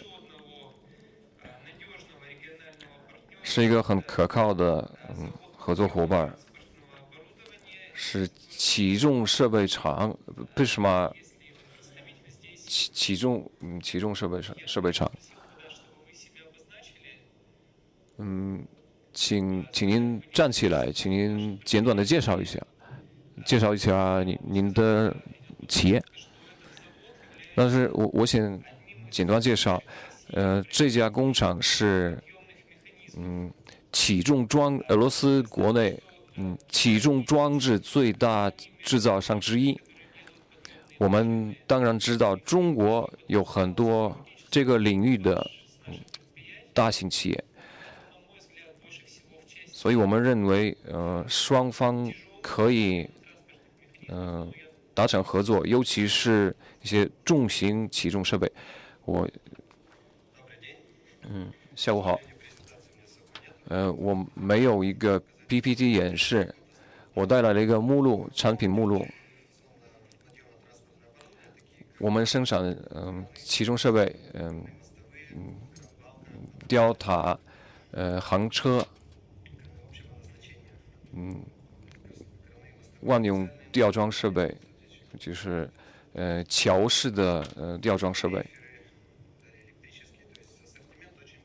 我们产品系列有很多，您可以再进一步了解，就看我们的目录，进一步了解我们的产品。我们也做电梯。我们希望在所有的领域达成合作协议。我们要是在座的各位有人和机械制造工业有关系，可以了解一下这家企业。我们了解中国企业希望扩大他们的销售市场。我们现有的条件要求我们为了在俄罗斯境内和这些前苏联国家销售，应该在俄罗斯生产，俄罗斯制造的设备都会被俄罗斯的买主优先。为了在俄罗斯进行生产，中国企业所需要的是一个可靠的本地合作伙伴。我们现在在俄罗斯生产的优势不单单跟汇率有关，但是我们的资源和人才也是一个很大的优势。另外，我们斯维洛夫斯克州的农业有很大的发展余地，它对投资是非常有吸引力的。我想介绍一位农业专家，皮萨列夫先生。皮萨列夫先生在这儿代表的是一个磨面厂，他希望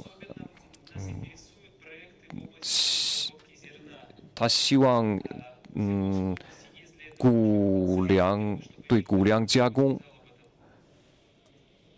谷物加工以及食品制造开展合作。下午好。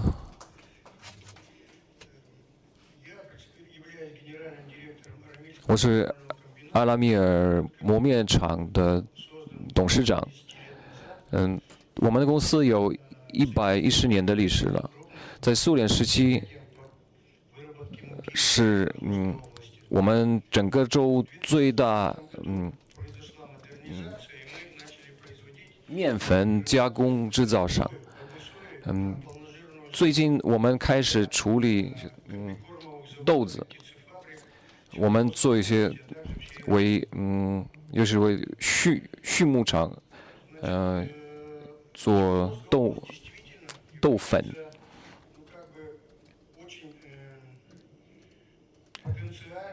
斯维洛夫斯克州的投资潜力很大，我们的农业对投资商有非常有吸引力。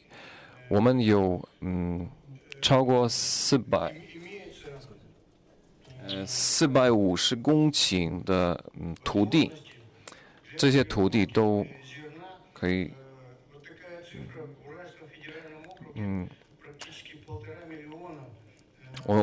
乌拉尔联邦管区有150万的谷物，150万吨的谷物是找不到买方的。我们的农民非常希望把它们卖出去。我们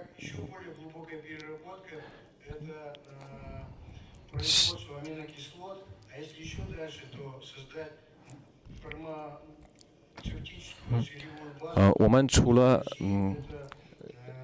谷物加工，我们还希望希望在药物工业展开合作。我们其实能够合作的项目非常广。现在我们有一个已经经过州政府批准的一个广泛的合作项目，我们非常吸引到投资商。我们的企业是一个很大的平台，我们有自己的我们大概有10个平方公里的面积，有粮库，有铁路、铁道，我们的基础设施非常完整。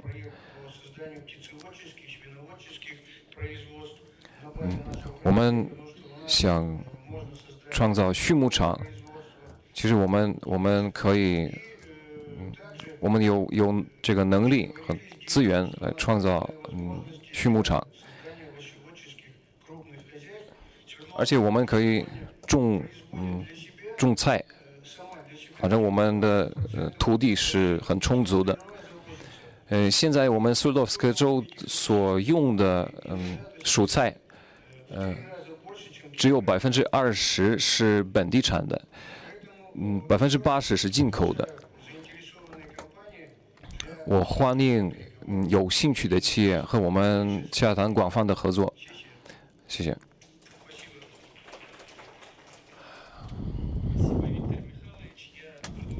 非常感谢。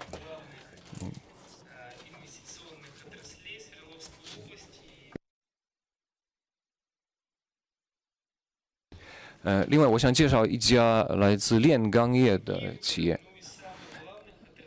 对我们州来说，炼钢业是我们骨干工业之一。我想介绍Innnопром公司的一个创新炼钢项目。他们生产的是镁制品。就是金属镁制品，是一个创新项目。他非常希望吸引到投资商和合作伙伴。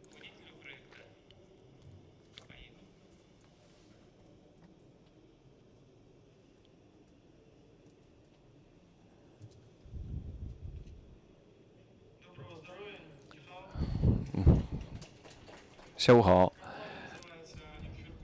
我们公司名字叫做Innnопром，它是一个缩写，它的意思是创新的合金公司。我们有一个专利工艺，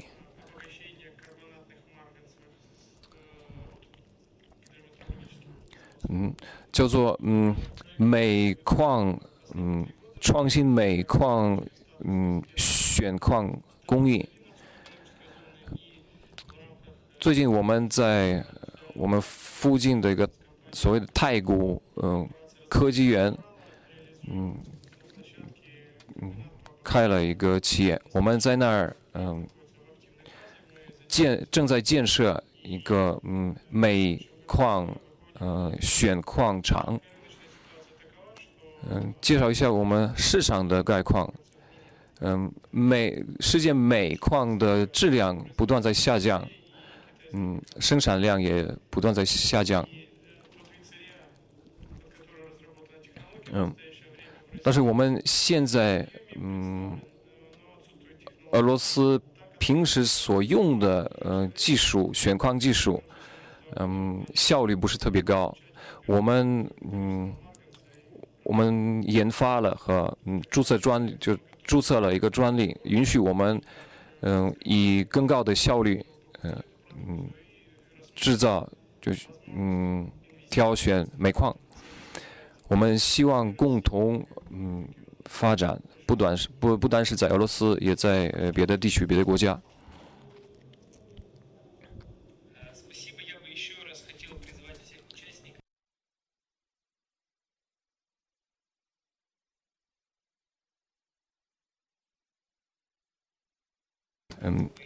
我希望这次大家交换一下名片，相互交流一下。我大概有一些企业我还没有介绍，我想给我们所在的乌拉尔地区俄罗斯的企业，自我介绍一下。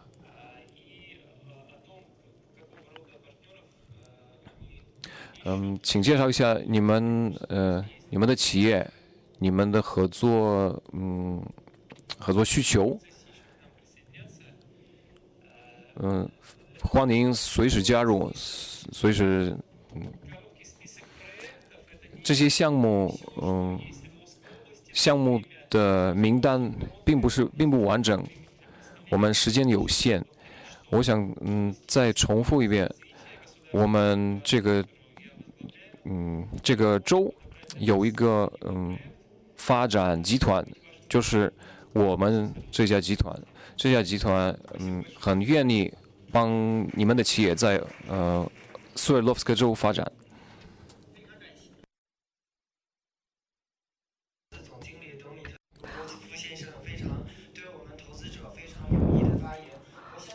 Я верю, что Дмитрий рассказывает нам информацию с разных сферах и рассказывает нам информацию про Свердловской области. 实业家们在中国投资者前往俄罗斯西进的这个浪潮中找到自己投资的商机。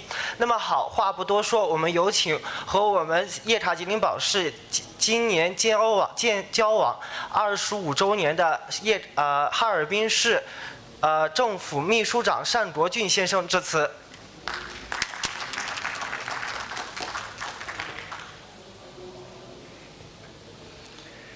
各位朋友、女士，应该说下午好了，是吧？这个，我的同事啊，给我准备了一个很长的推介词，这个我打算不用了。这个我发现，在这个场合，不是推介哈尔滨的地方，我要向俄罗斯的企业家朋友，介绍。我这次为什么来？我们这个哈尔滨代表团的2团是来参加中俄第3届中俄博览会。为什么出现了个2团呢？就是这个2团的成员都不是哈尔滨人，是我们来自中国各地的特特别是香港的、广东的这个企业家，还有其他地区的，就是这个华中地区的，我们还有重庆来的企业家，都是中国国内这个很有影响的企业，可以说都是大佬。他们来到俄罗斯，来到叶卡捷琳堡，对这个地方很感兴趣。这几天他们都在看，都在看，有参加各种活动，虽然很辛苦，我看他们都是兴趣很大。我们哈尔滨市政府呢，在里面扮演什么角色呢？我们想扮演一个红娘的角色，搭一个台，能够让我们中国内地的企业和我们四周的企业能有一个很好的联系和交往。如果这样的话呢，我们的目的就达到了，我们二团的这次就不虚此行。接下来呢，我不想浪费时间了，我想这个节省一些更多的时间吧，让我们企业之间能有个交往交流的一个机会。比如说大家有什么问题，互相可以再有个更深的了解。我相信我们这次来在这能够结出硕果，也谢谢波波夫先生。就是这个，那么非常感谢我们单卓俊副秘书长的发言。那么我们现在接下来就呢把宝贵的时间留给我们的中俄双方的企业进行 B2B 的环节。希望大家呢就是不要害羞，永远大胆地说出自己此行的来访的目的。好，我们现在开始吧。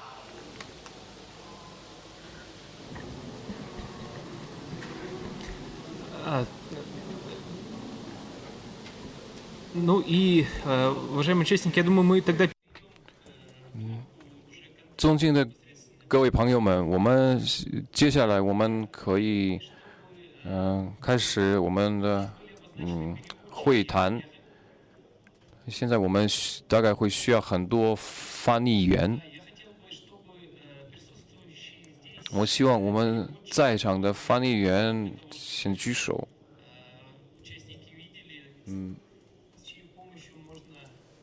让我们与会者都看到，还有哪些是翻译员？有一名英语翻译，有一名汉语翻译，2名汉语翻译。那些就是我们待会儿会协助我们沟通的这些人。好，现在欢迎我们今天主持人在讲。现在有3个翻译，然后我们这边呢也有2个翻译，所以说大家如果有什么问题的话呢，就是可以和我们的翻译呢，就是来找到我们的翻译，和我们感兴趣的企业进行交流。现在我呢想请在座的翻译呢，就是尤其是哈尔滨2团的翻译，把手举起来，让大家看到，然后可以让大家来找到。那么我提议呢，就是现在 B2B 的环节就开始。如果大家有什么想要说的，好，那么我们现在请我们的陈会长上台讲几句，好吗？不用上台了吧，就大家就这么发言吧，好不好？就坐对着观众好吗？那干脆我就上来了。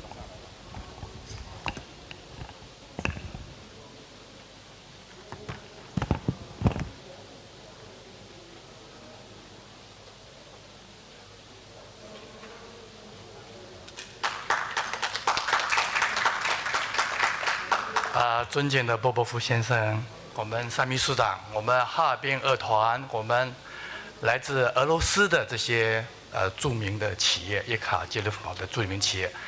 那我是哈尔滨2团的一位同事啊。那么我来自香港的香港国际经贸合作协会啊。那我们这个协会呢，首先要多谢这个哈尔滨的邀请。能够参与这次叶卡捷琳堡的中俄博览会，我们来的目标呢，是希望能了解第一，叶卡捷琳堡它的整个经济结构；第二个呢，香港的工商界如何透过哈尔滨来参与中俄之间的经贸交流跟投资合作。因为呢，我相信俄罗斯的英语文化跟香港呢可能不太一样。那么哈尔滨因为它有大量的懂俄语的各行各业的人才，所以它哈尔滨能够起到非常重要的俄罗斯跟中国或者是跟中国香港、华南地区之间的合作呢，哈尔滨能够起到非常重要的作用，或者我们叫做超级联系人的这么一个作用。刚才也看到了俄方有钢铁企业，有医疗集聚区的企业，有食品方面的企业的报告。那作为我们香港的公司，我们香港的商会呢，我们都非常的感兴趣，尤其是高科技方面。所以我也想趁这个机会啊，一方面我们可以一会儿跟刚才3家企业家呢，我们交换一下名片，建立一下联系，然后双方呢进一步深入的探讨。第二个也想趁这个机会跟我们波波夫先生，跟我们单秘书长提出个要求，是不是能够让我们跟叶卡捷琳堡的行业商会呢，共同成立一个高科技与创新企业的联盟这么一个平台。那么这样有利于双方的后续工作呢，有一个固定的资源管道来进行不断的处理各种需要解决的问题，无论是中国企业、香港企业到叶卡捷琳堡的投资，或者是叶卡捷琳堡的高新科技企业跟中方的企业的双方的合作，都有一个好的一个固定管道。那么这一点要请2位领导人呢，再考虑一下，好不好？那我暂时就讲这些，然后其他的我们2团有很多企业家，可以大家都来谈谈自己的想法。好，谢谢大家。陈会长的这个提议啊非常好。我可以透一个信息，就是我们哈尔滨的我们的高新技术开发区和哈尔滨的科技局，还有国家科技部的相关机构，我们正在研究，要打算成立一个叫欧亚联合创新中心，就是您说的这个意思。到时候请您参与这项工作，好。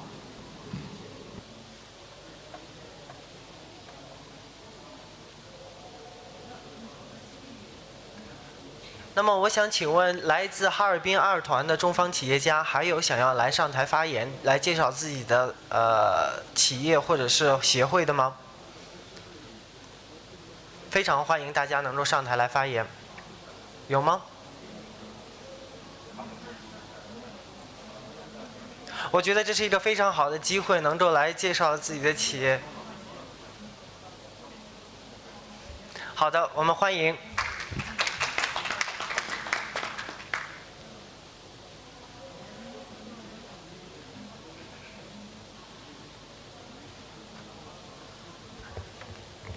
大家好，我叫 Alexander。我这次很感谢我们哈尔滨政府提供这个机会和平台，来到叶卡捷琳堡，跟大家这里的企业能够有面对面的接触，感到非常兴奋。这几天，首先我介绍一下我本人是做什么。我是做木材的，做家具生产。我在国内东莞、福建还有浙江都有家具厂。那国外在越南、印尼也在生产木材跟家具。那这次来，我最有兴趣的是了解俄罗斯这里的电商和第三方物流仓储服务。这几天我们去看了一个非常大的一个电商企业，90%以上的产品，他们在销售的都是来自我们中国。所以，而且这个企业，我要强调一下，这企业有4000个员工，所以我觉得俄罗斯这里有一个庞大的电商市场。那现在这次来想探讨叶卡捷琳堡这里能够怎么样提供我们香港以及中国大陆的电商企业更便捷、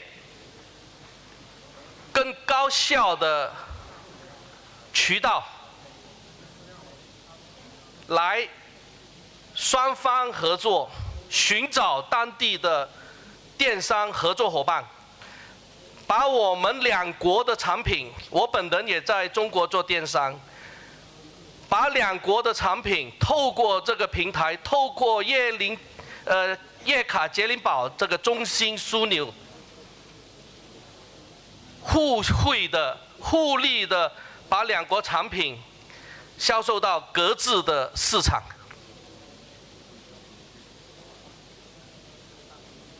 好，我就讲到这里。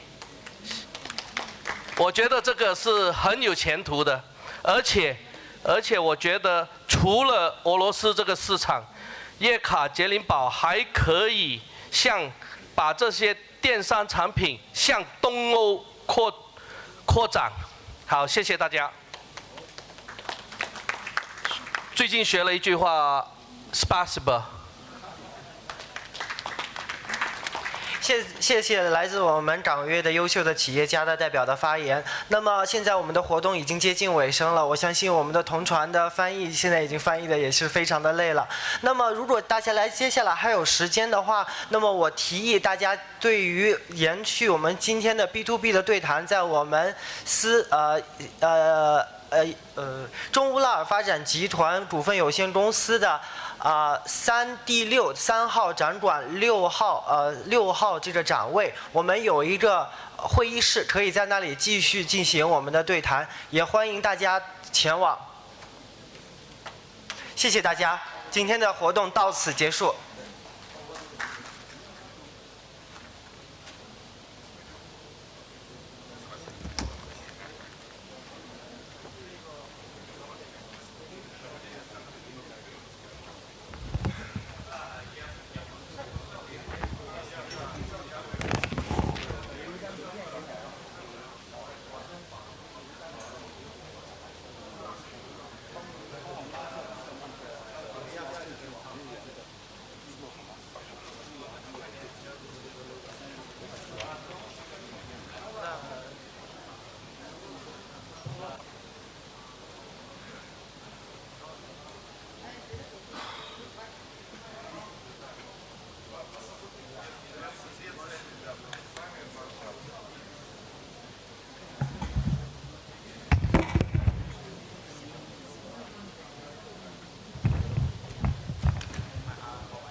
Сейчас давайте, если... А еще вот в рамках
Я ее гендиректор даже. Ага.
Да, сейчас я все за собой.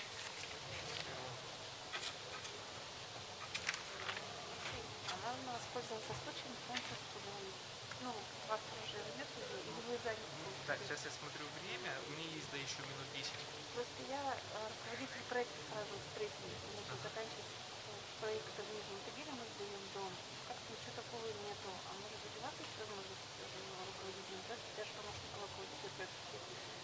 я то есть послушала вас.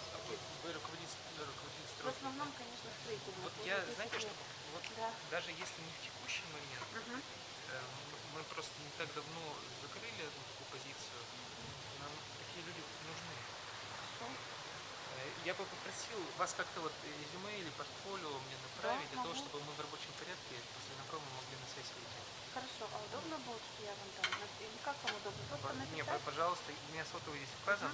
Я по объективным причинам не всегда могу сразу ответить, но я на пропущенные перезваниваю. Хорошо, но это будет удобно. А как вас зовут? Меня зовут Лариса Мицкоских. Хорошо.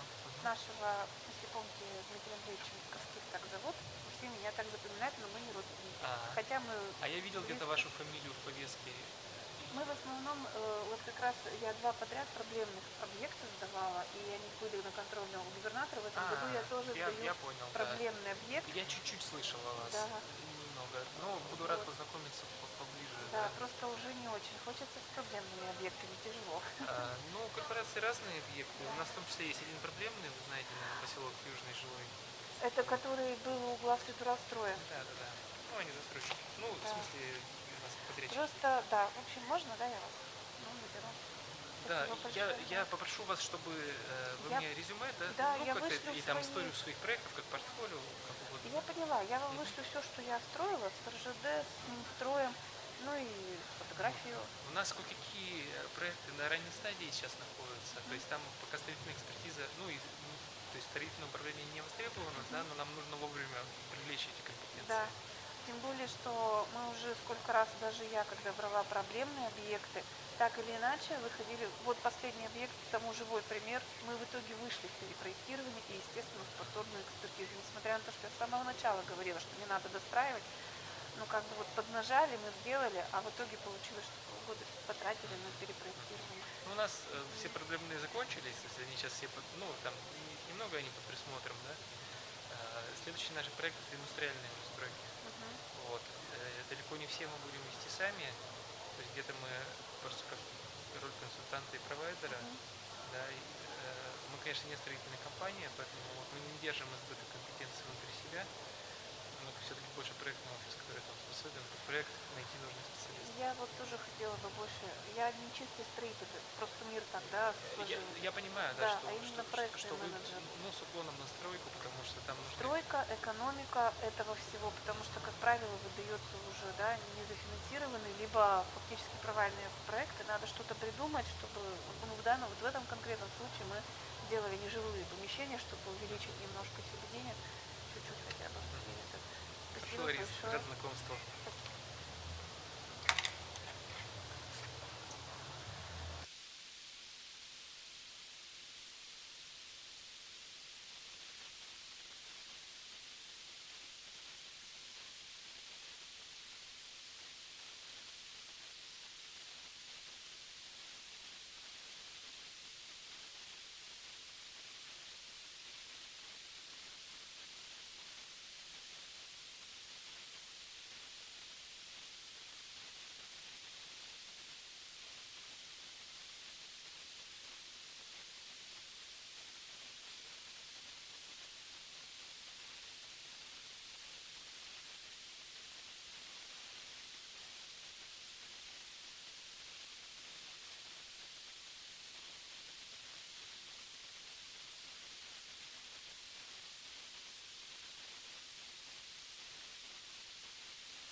Добрый день, уважаемые коллеги. Мы будем... Good afternoon, dear colleagues. We are beginning our session, our round table. This year, the Innoprom became even larger, even better, even bigger, more guests. So we were discussing that certain disadvantages are also accompany that. It's difficult to find a flight, it's difficult to find accommodation. So over this hour and a half, we will try to conduct our round table. So let's try to stay on the agenda so that everyone can catch their plane, because it's very interesting to participate in the Innoprom. This year, besides our traditional guests, we have a big delegation from the People's Republic of China. We are conducting this event together with our Indian partners, which is very important because both countries, besides being also members of BRICS, contribute a lot to the development of Russian pharmaceutical industry.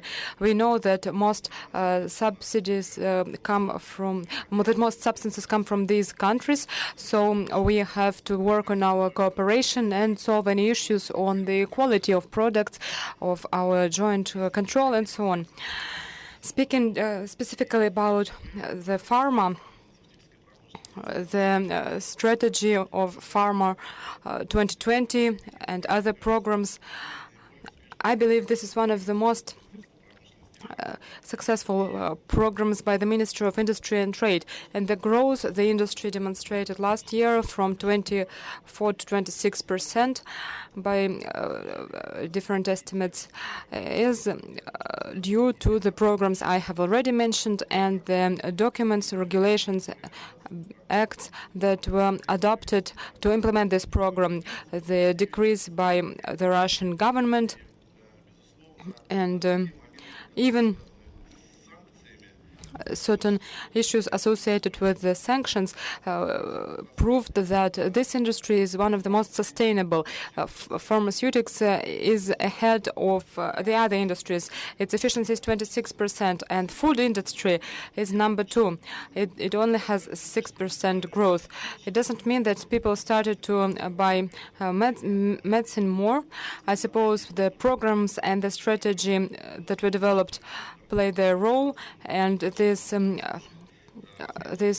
dimension and our goals will contribute to that. So let us not stop at that. We conduct our discussions to solve certain issues. I will not introduce the participants now. I suppose they are pretty well known. I will give floor to the head of the department from Ministry of Industry and Trade, Olga Kolotilova. We are always interested, and our foreign partners are always interested in the issues of inspecting production facilities. I have just come back from Shanghai, and many Chinese companies had certain difficulties. Not all of them were able to sign long-term contracts before they were inspected by Russian authorities.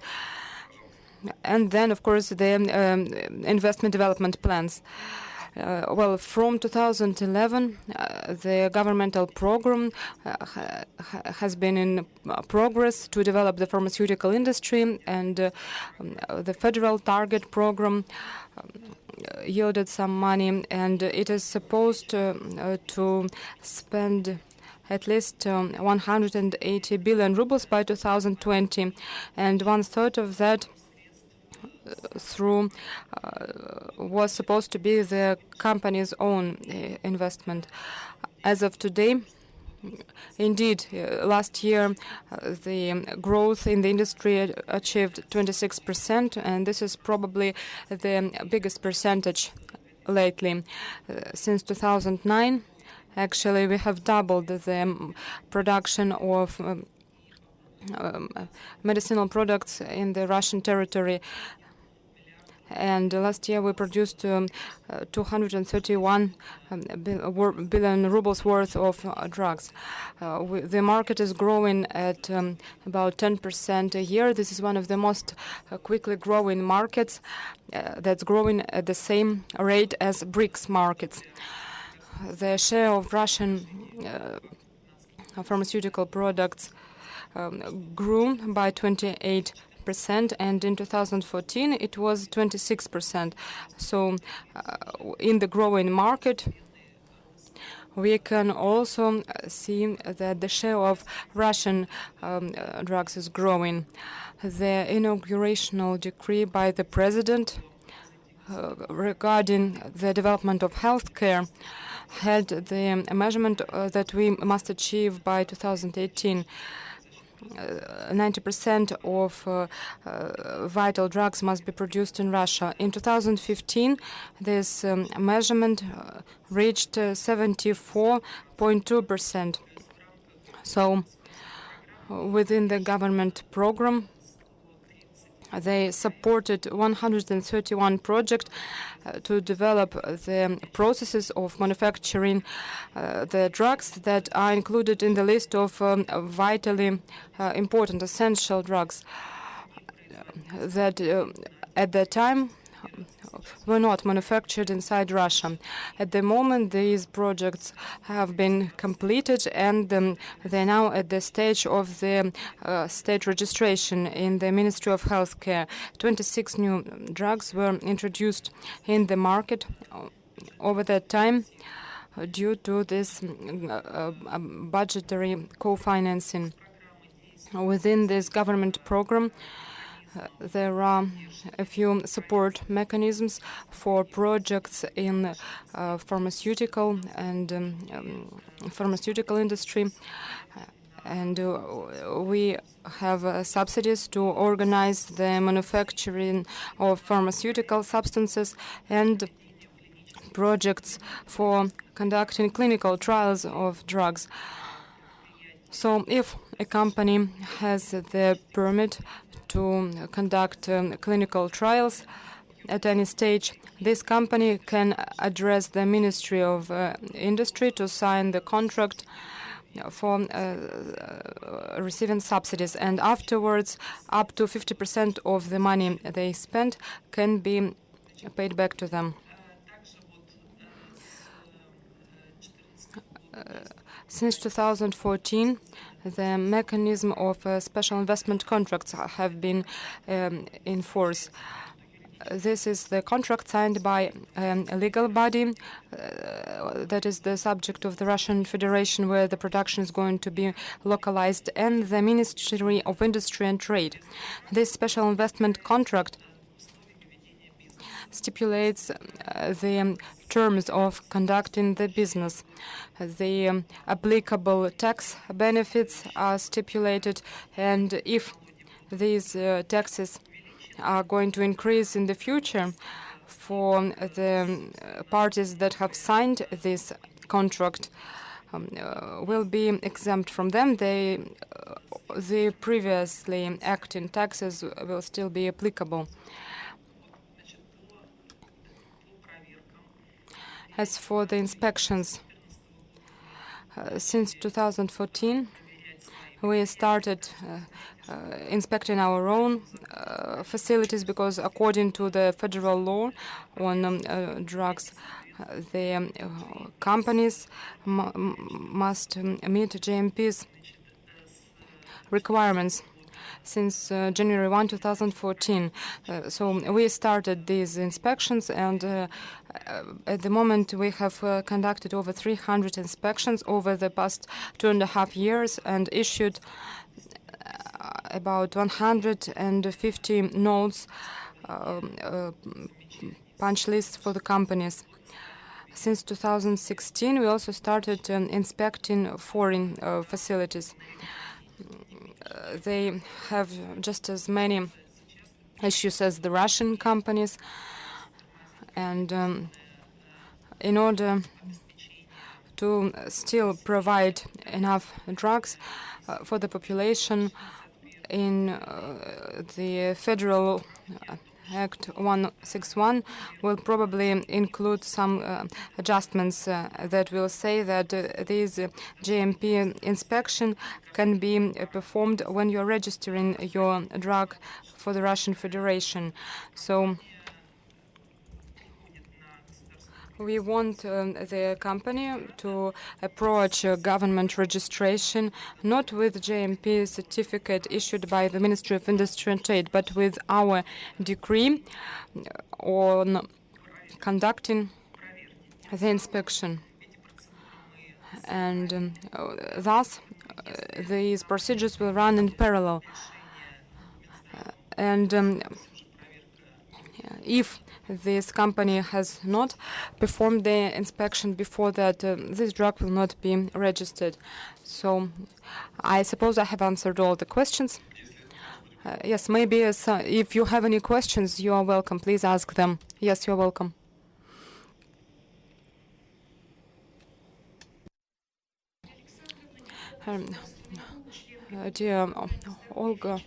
Dear Olga, my name is Larissa.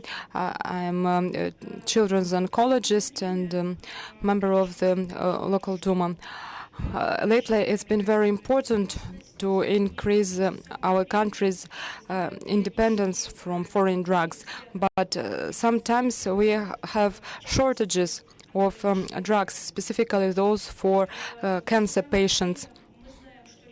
At the same time, we know that a number of pharmaceutical companies, according to the government committee's decision, was transferred to foreign pharmaceutical facilities. I mean, Vera Farm company and its subsidiary Lens Farm that was purchased by Abbott. And after that, certain cancer drugs of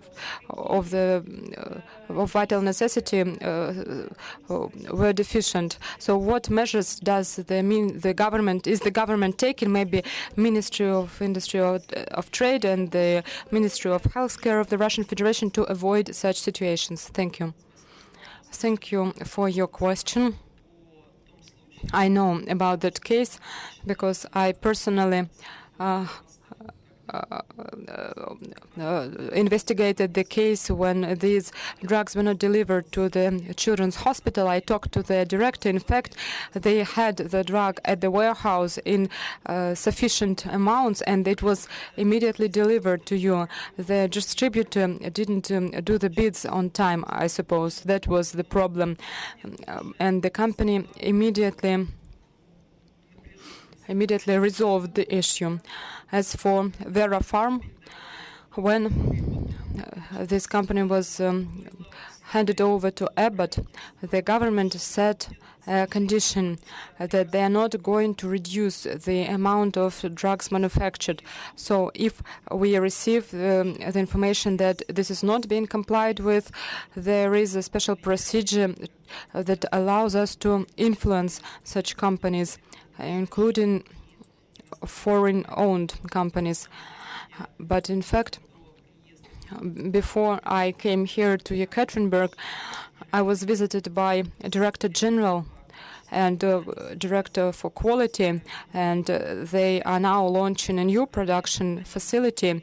They've been rebuilding the Lens Pharma facility, and they are launching it in September, I believe, launching a new production in September and a new shop in Belgorod as well. Thank you very much. I hope that these situations will be prevented in the future. I am just addressed by healthcare organizations and saying that such problems do occur. So I would really ask Ministry of Industry and Trade to monitor the situation very closely about the delivery of drugs for this category of patients, because any delay, any shortage really can be of vital importance. Thank you very much for your question. It is indeed a very topical question. You only mentioned one group of drugs, but such cases occur with other groups as well.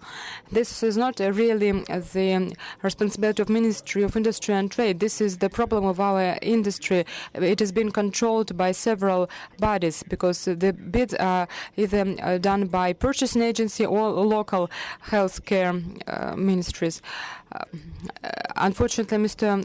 Kurachkin has not joined us yet, but now we are also we also have another regulating body, and these are local chambers of industry and trade. This problem occurred because this company didn't get the necessary document, and certain internal decrees of the Ministry of Industry of the Chamber of Trade and Industry. Unfortunately, these documents are imperfect, and this is very serious, because if the drug is stored at the warehouse, is present, and it has good quality, sometimes the company cannot put it on the bids, on the tendering process, because of some imperfections with the documentation.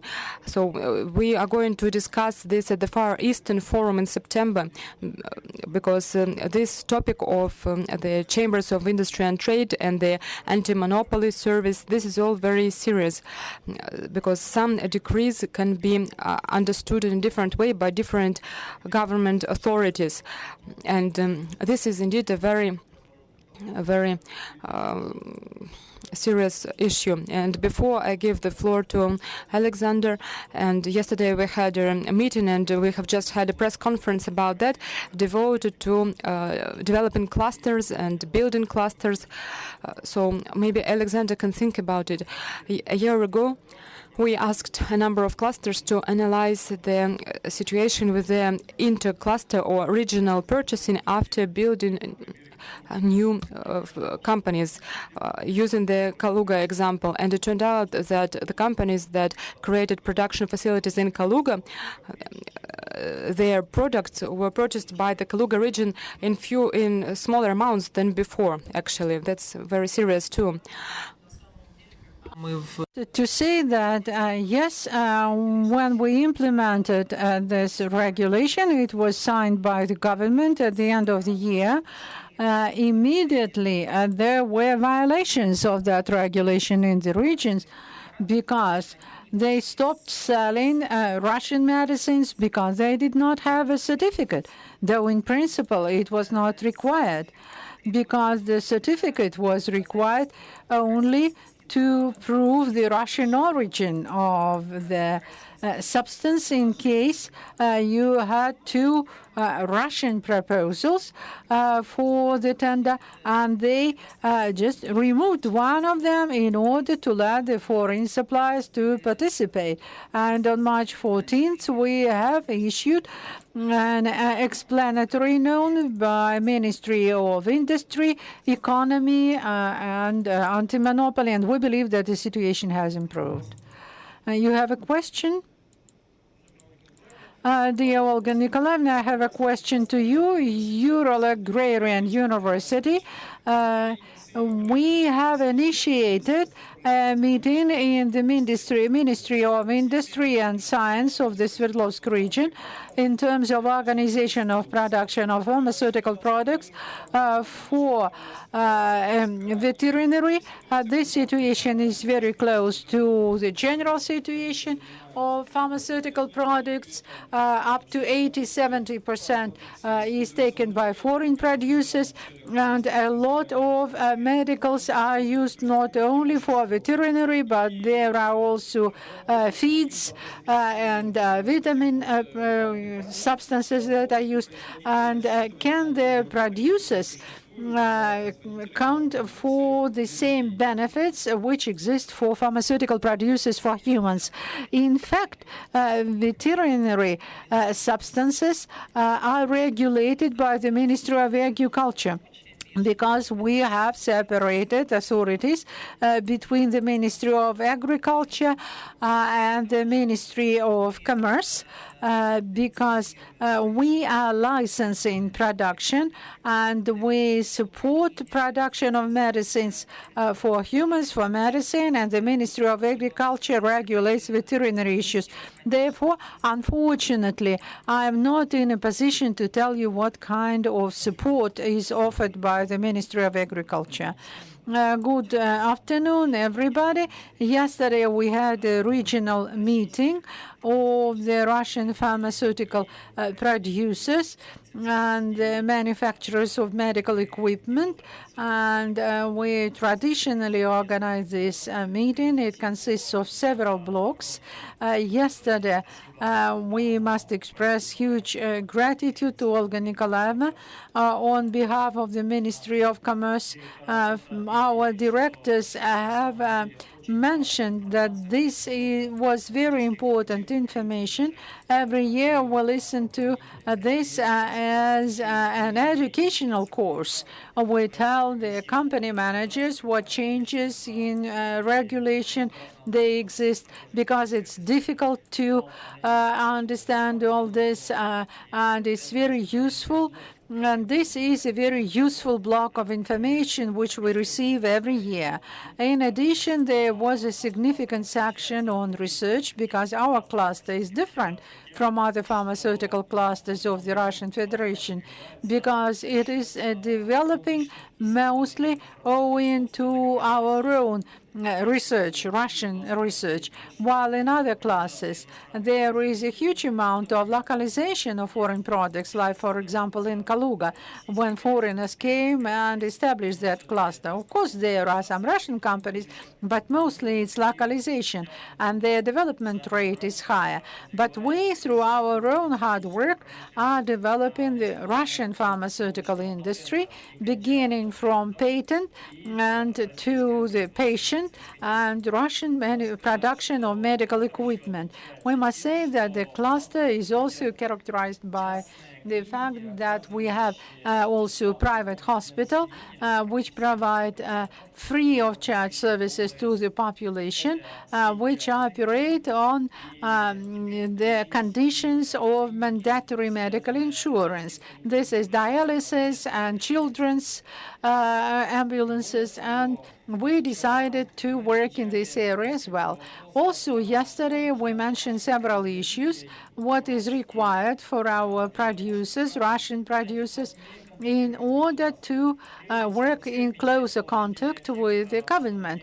Everybody mentions the positive effect of the government regulation, the so-called odd man out. This is a mandatory condition for the inclusion into technical terms of reference for purchases. Everybody noticed that the Ministry of Commerce now faces the producer, and we probably can be proud that this law was approved finally, which allowed us to set up Industry Development Fund, and industry people can get real finance on a compensatory basis, something which I mentioned for a long time, that nicely packed business project is not something which should be funded, because people are very creative in Russia, and therefore any funding should be granted only when the producer has started funding itself.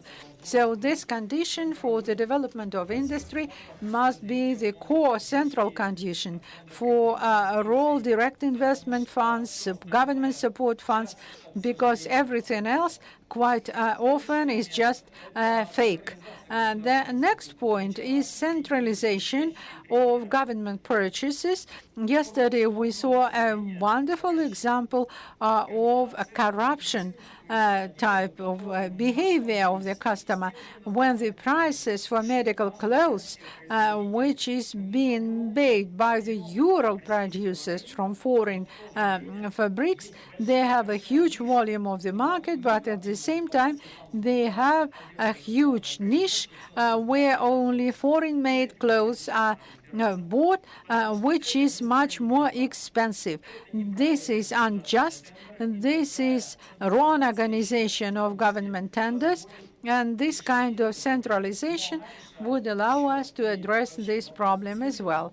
And it addresses the issue of price for the products as well, because I know that it saves 10 to 30% of the product. Also, the prices, by all means, the producers required to indicate, to show not only the prices, but also other indicators, because quite often we have intermediaries unknown intermediaries, which we may say are prepared when they look at any terms of reference, say we have it, and then having received the advance payment just disappear.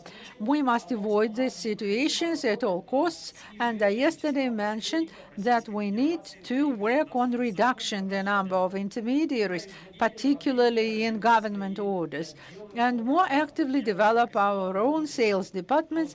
I insisted and will keep insisting on this. We must have direct supplies from the branches of the company directly to the hospitals. We have lots to discuss here. Recently, MedSynthesis factory has given a package of drugs that was 170,000 tons of medicines which were made by the factory. We are steel makers.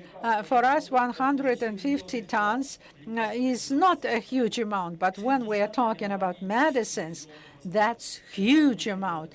60 titles of infusion solutions, packages from 100 grams to 5 liters. They have built their own packaging line. They have built their bottling line. We were told always that it is impossible, that they will not be able to get glass of that quality, but they managed to do that. They know how to work. They have know-how to build the factories. I do not say anything about insulin when now they are making their whole closed cycle of production. They have built a facility. I invite all of you to come and visit it. Of course, you will need to have a special permit to go to Novouralsk. They have a wonderful facility to make substances. They have a bottling facility. And most important, the Ural producers thought about the patient. They started making disposable syringes, and it is very convenient for the people. Just make an injection and throw away this. And some old people do not throw them away. And they told me that's a syndrome of the people who live through the occupation. Because also at the production stands today, they have the innovative developments where they produce compact mini pumps which are used for the kids. You remember that story which we discussed even in the State Duma when a young girl could not make an injection because the teacher did not allow her to do that because it was not sterile, and the girl had to make an injection in a toilet. And it was shown to all Russian Federation, and I told them, just make a pump.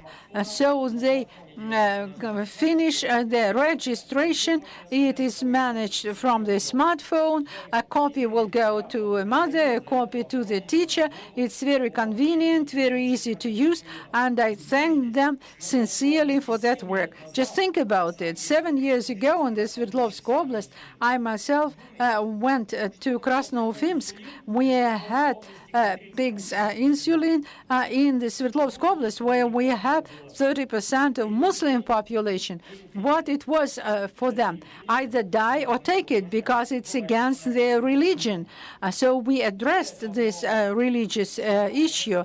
Also, yesterday we discussed a lot of molecular compositions yesterday. Triazides, and on the basis of them, we have made the first in the Ural antivirus substance, triazuarin, which is anti-flu substance. Here in our stands, 2 new molecules were demonstrated in preclinical research stage, which are active against particularly dangerous viruses. We may thank Skolkovo for that, who allocated 300 million rubles, and also private investment funds also provided additional money. In Novouralsk, the center started this work. which is done under the supervision of Pitigorsk Academy. I understand now when Beria has made the researchers work in Novouralsk, they like it here. So they started working on 2 new molecules. They continue their work. I skipped some of the developments. It's the whole new area. Also, the Novouralsk, while the market was closed, with the artificial kidney apparatus, they have started their own block with the whole range of titles, everything which is required for hemodialysis, except filters. They have built a plant of medical equipment, and 22 clinics, their own clinics, started working. 1,000 of artificial kidneys are already available in the market.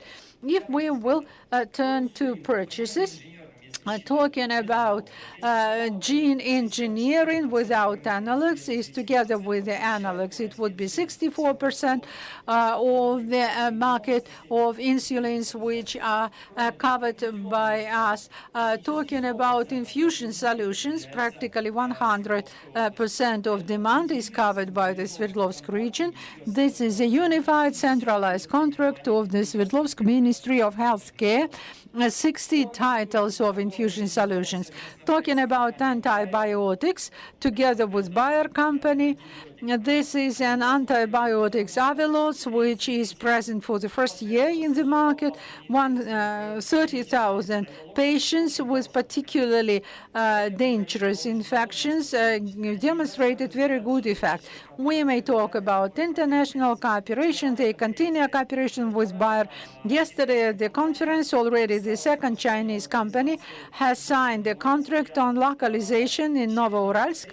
I told the members, the residents of the cluster, even reprimanded them, telling them that the Chinese customers know before ourselves that they know, and you living in the Ural learn it only after them and are lagging behind. So we have prepared a proposal to Dmitry Medvedev. Rosatom has approved it already, that we have the territory of accelerated growth in Novouralsk, because it gives long-term benefits, and step by step, I believe that these conferences will demonstrate a new technological change, and we are quite confident that clusters as a type, as a tool for the development of industry, will provide very serious opportunities for the Sverdlovsk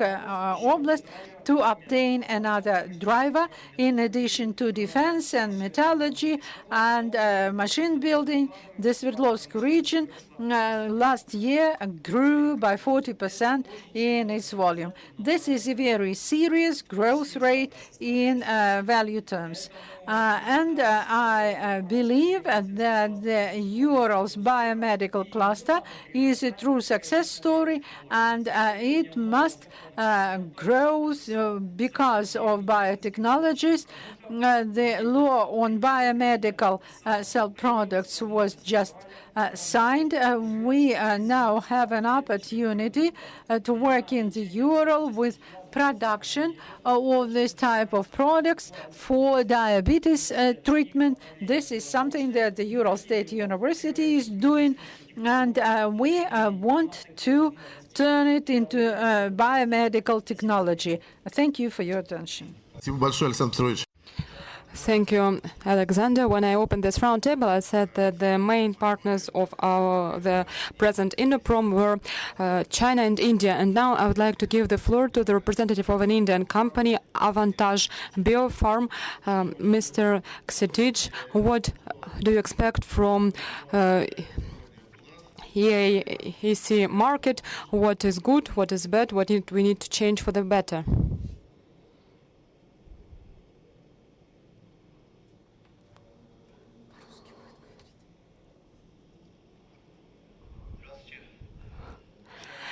Good afternoon, dear ladies and gentlemen.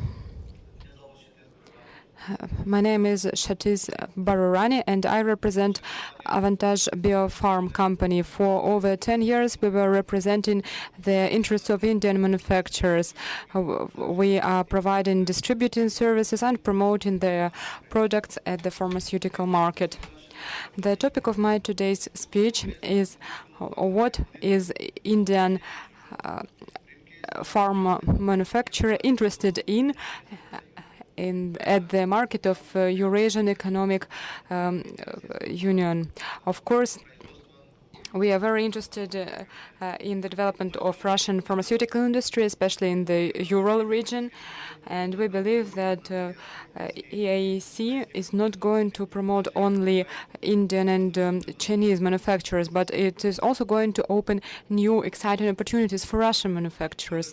My speech is divided into three parts. In the first part, we would like to discuss the Indian economy. The second part is devoted to pharmaceuticals market of EAEC, and the third part is about the risks and benefits for Indian pharma manufacturers.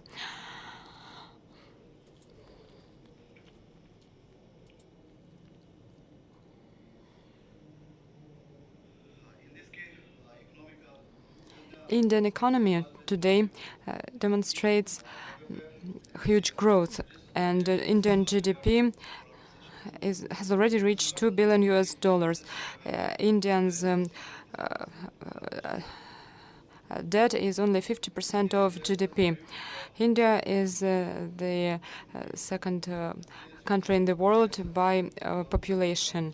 It has 1.2 billion people. The majority of population is the youth, which is the main success factor for the Indian economy. Indian export volume has already exceeded $325 billion. Main dimensions of Indian export are presented here on this chart. Pharmaceutical products account for 5% of Indian export. USA, EAEC, the UK, and Arab Emirates and China are the main exporters of Indian goods. Indian economy is number 7 in the world by nominal GDP. Indian economy is the third global economy by consumer capacity parity in the national currency. Over the past decades, the Indian economy was growing aggressively, 7% growth in the past 10 years. In 2015-2016, this growth reached 7.6%, and this is the fastest growth globally. And the growth rate of the Indian economy this year is expected to reach 8%. Agriculture, manufacturing, and services are the foundation of the Indian economy. This demonstrates that Indian manufacturers are ready to work and ready to enter EAEC.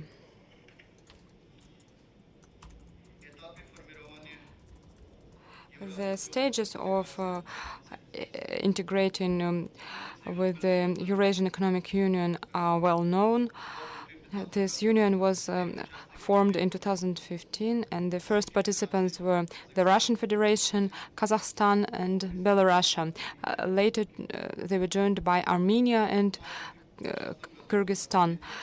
In May 2015, at ASEAN summit in Sochi, President Putin suggested expanding this economic union and invited other CIS countries, China and India, to this union. Of course, the expanded economic union provides huge opportunities for all participants,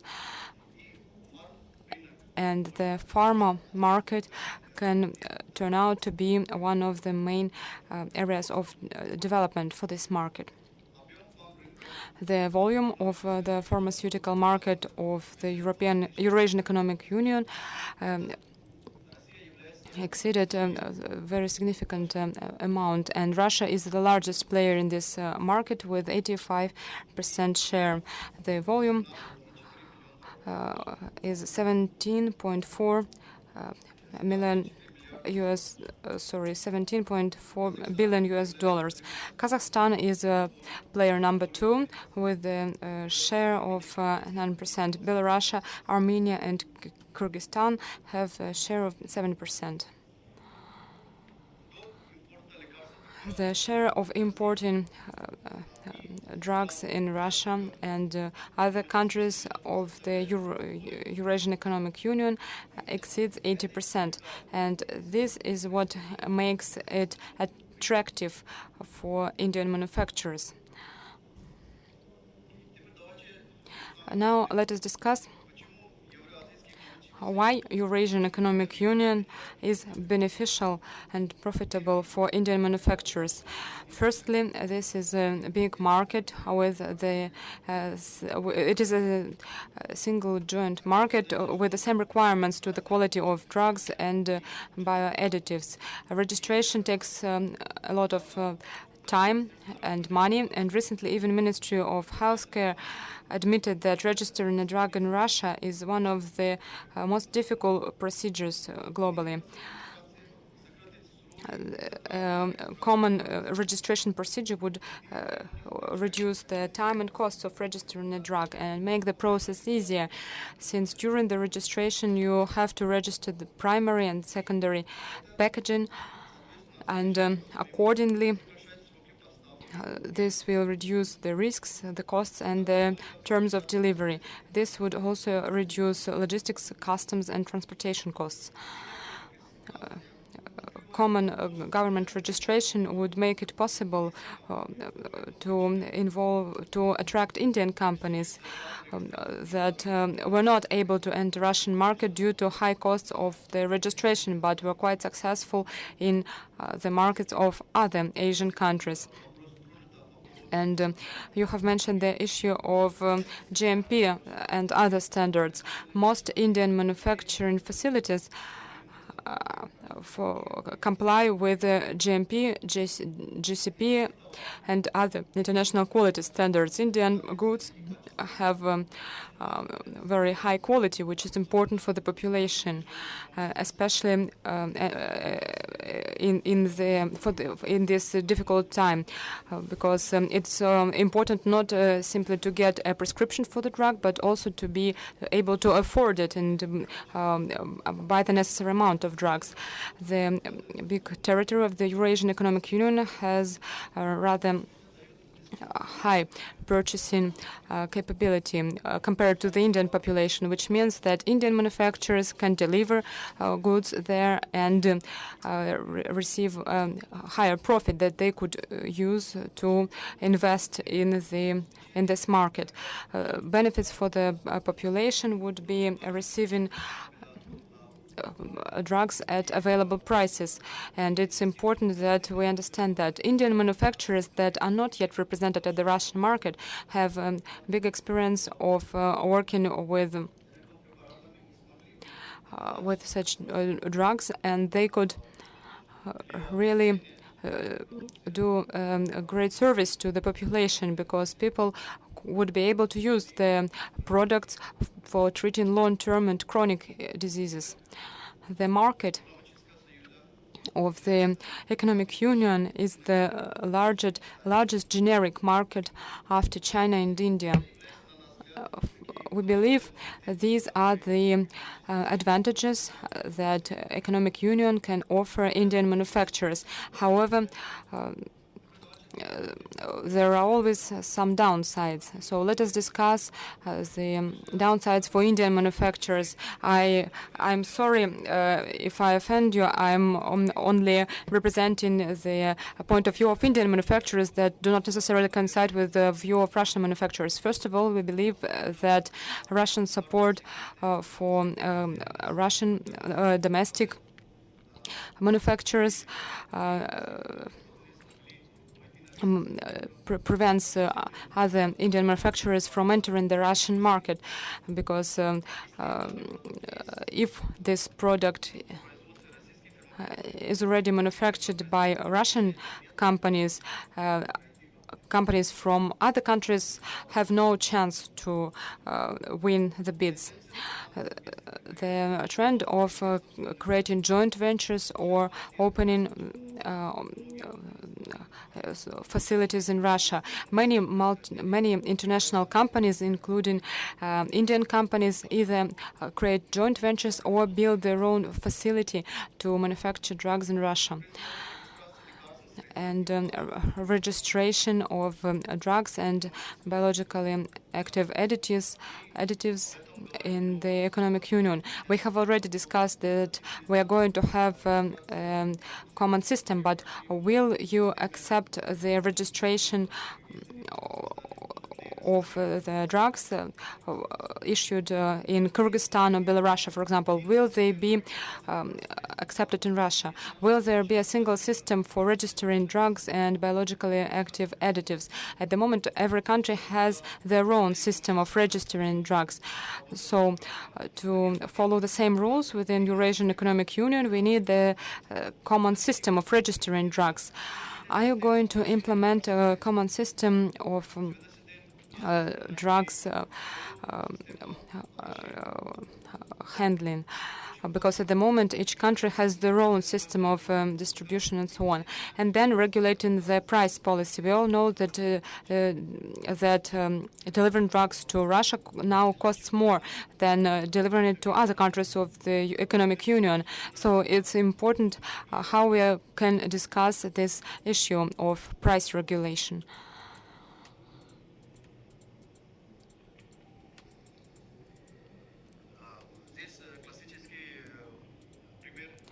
There is a classical example of Belarus, and they print maximum price on the package of the drug. This is one of the solutions, possible solutions of price regulation, because otherwise, after going through the customs control, the goods from other countries could be sold in Russia because you can sell it for a higher price, at a higher price in Russia.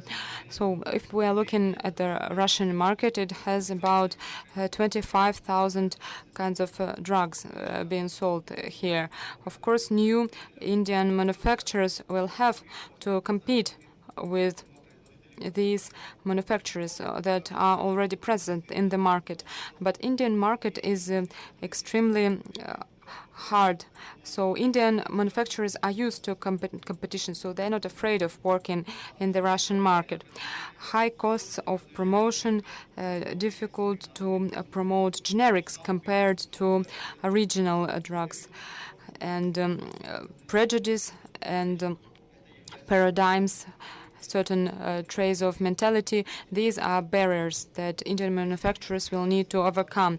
Risks associated with returning the money for the delivered goods. That's one of the reasons why many Indian manufacturers are afraid to come to Russia, because until we have a bank guarantee or something else that the goods you are delivering to the Russian market will be compensated to you. So you need to integrate the banking system with the distribution system for the distributor to feel good and for the manufacturer to be confident that they are going to be paid for the goods they deliver to the Russian market. Of course,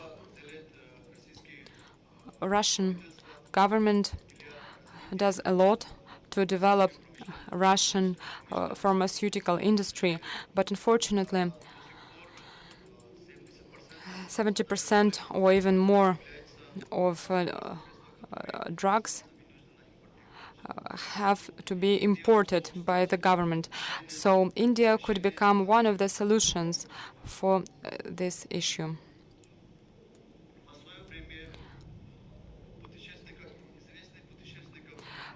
The famous traveler Afanasy Nikitin came to India a long time ago, but unfortunately he was not able to find anything good for the Russian lands. Well, 550 years later, India can offer a lot, both to the Eurasian Economic Union and to the rest of the world.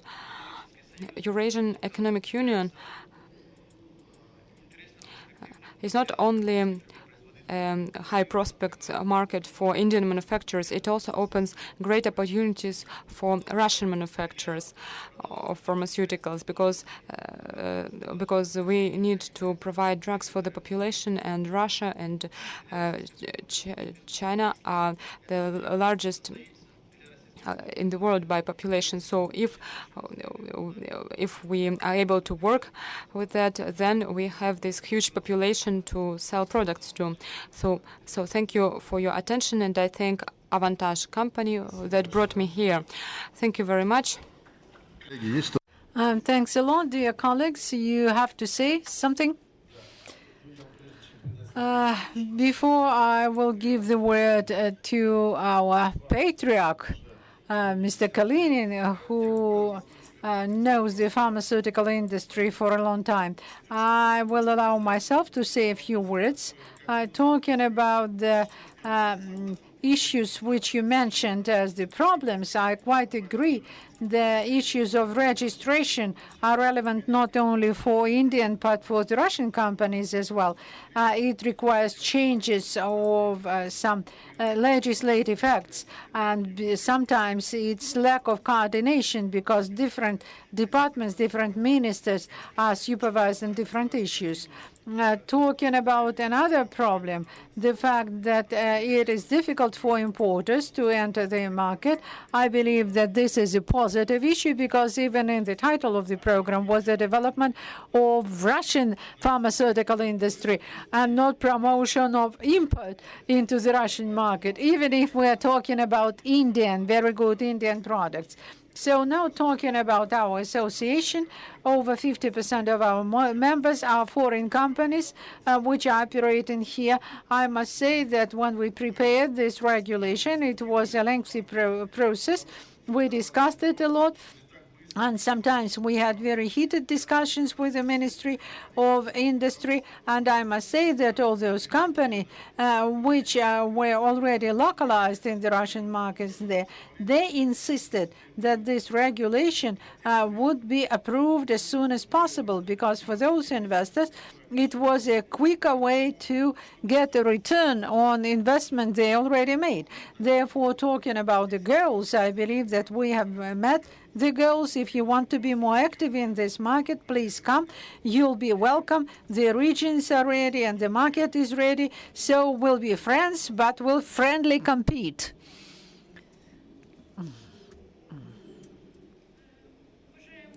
And dear Mr. Ksitich, I wondered, as a representative of the State Duma and as a professional doctor, I would give a piece of advice to the Indian producers. By all means, we are patriots of our country, and our position is, of course, the development of Russian pharmaceutical production. However, there is a whole series of medicines which are required for Russian patients and which are not produced in the Russian Federation. For instance, anti-fungi, the systemic special formulations, and others, those which we are not yet producing here in Russia. And these substances, by all means, are in high demand in the Russian Federation. And I would suggest Indian pharmaceutical producers to concentrate on those medicines, those types of substances which are required in the Russian markets, but which are not yet made in Russia. Thank you. Now, Yuri Tikhonovich, a word for you, just 3 minutes. Dear colleagues, talking about the presentation made by our Indian colleague, yes, there were some remarks with which I agree. Yes, we need to localize it here and we'll have no issues. But I want to get back to the first part of our discussion. Here we have two deputies of the State Duma, and the question which you have asked is very good. And right now, yesterday we talked about it. We already paid attention to this very serious issue of high-tech medicines, without which, as a rule, which are vitally important substances. People cannot survive without using those medicines, and we have to take very serious measures in that direction. Part of them are already taken. Olga Nikolaevna has already mentioned we have such a legal form as a special investment contract. We need to develop this approach because we have only one contract of this type which was signed here, but we have lots of proposals, including right now there is this procedure that the Ministry of Industry must give its expert opinion, first of all, that there are no analogs in the Russian market, and then formulate a set of requirements. The contracts which were prepared for the blood substances and anti-cancer and other types of by biocard companies, insulin and similar substances.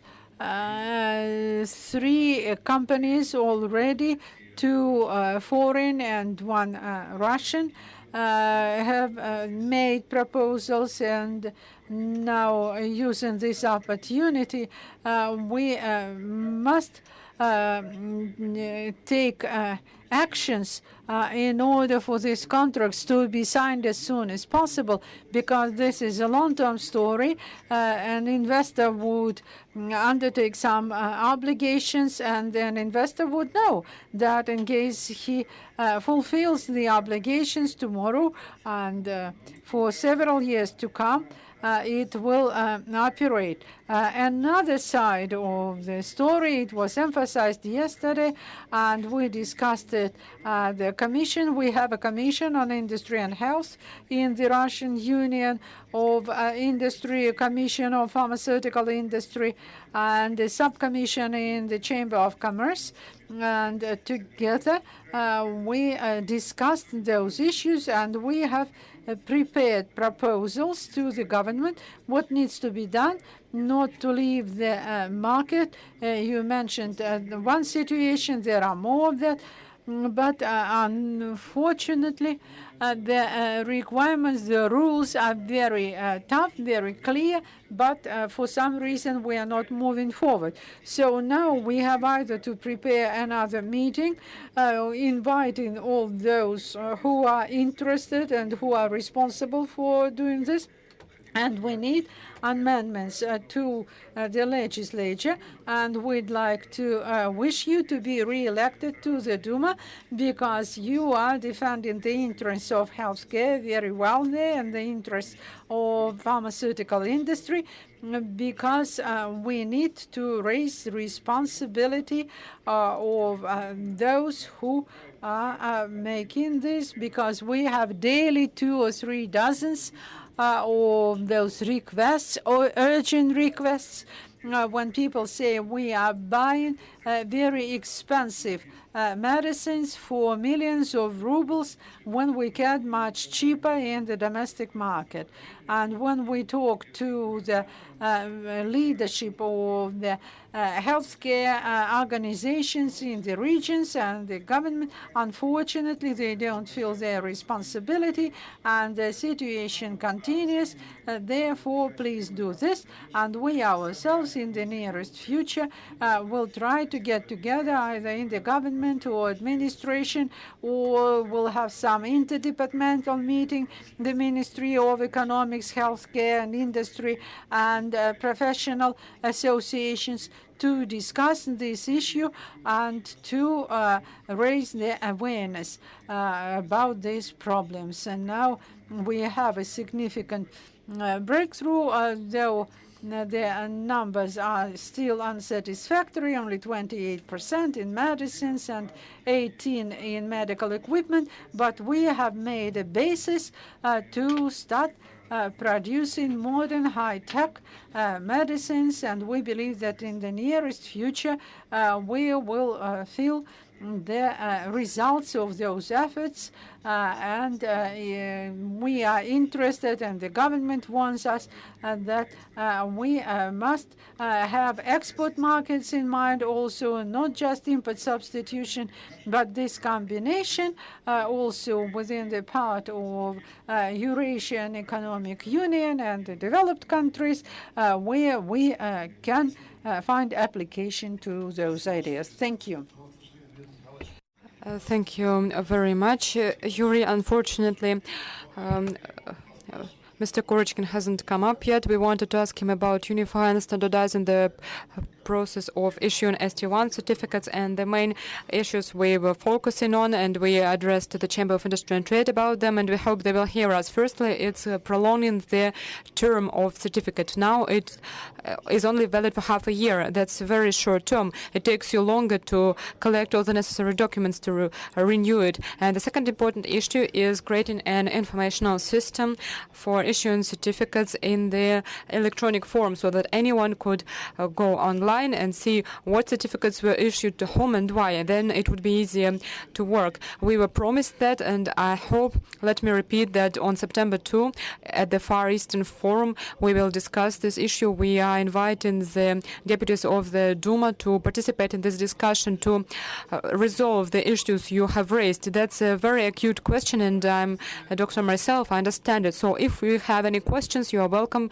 Please ask your questions. If there are no questions, then I think we've met our promise, and I hope everyone will be able to catch their planes. I will thank organizers for the wonderfully organized event, and all the speakers for your interesting speeches, and you for your active position and pleasant, efficient approach. Thank you very much.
English channel, English channel.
Ты хочешь опять начать?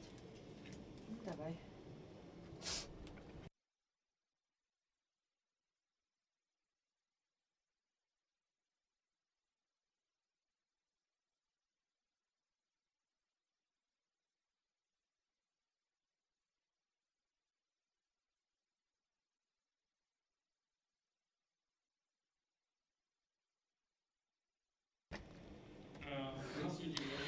Good afternoon, dear colleagues. Let me begin it this way. Our topic is a bit unusual for design. It's quite professional and applicable, so everyone who is interested in this topic, I have a right to call colleagues. So let me begin our event and tell you a little bit about the topic we're going to discuss. The topic is the medical environment of the future. And I would like to tell you a little bit what we mean by that and what is included in this medical environment. Medical environment, I suppose we all understand it. Everyone has been to a hospital at least once, so it's easier to discuss it and it's easier for you to understand certain aspects of it.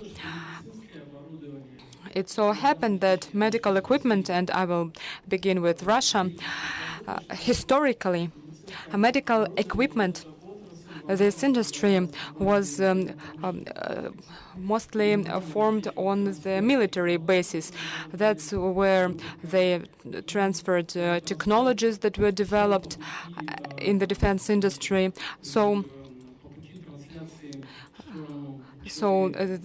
then it developed in the human direction. That's how we received some technologies that are, for example, laser technologies that were developed inside the defense industry. And that is the reason for the first problem. The problem of adapting these technologies, if you can say so, the problem of how these technologies can be made beneficial and available, technologies that are coming to us from the defense industry. Consequently, medical equipment and machinery in Russia had nothing to do with the design. This even sounds contradictory. You can find evidence of that in 90% of the medical equipment that we currently have. It is considered to be as a tool for professionals, and the human element is unconsciously ignored, even though it is possibly a very important thing, and we need to pay more attention to that, because medical equipment has two customers: the healthcare professional, for whom it is a tool, and the patient, for whom this medical equipment often seems hostile, because the environment itself enhances this attitude to negative attitude to healthcare as an area of our life. Could you please show my slides now? So I have felt, and I'm sure you have felt, this contradiction as well in your life. And our company, called Schwabe Design, part of the Schwabe Group, you could see our stand at the Innопроm. So we have made a conclusion that we really need to change the situation drastically. So we have created a program that's called the New Quality of Healthcare Environment. This program includes not only the equipment developed by us, developed in Russia, but more the environment where this equipment is being presented and used, and that's being directly used by medical professionals and us as patients. Excuse me. Let me find the clicker.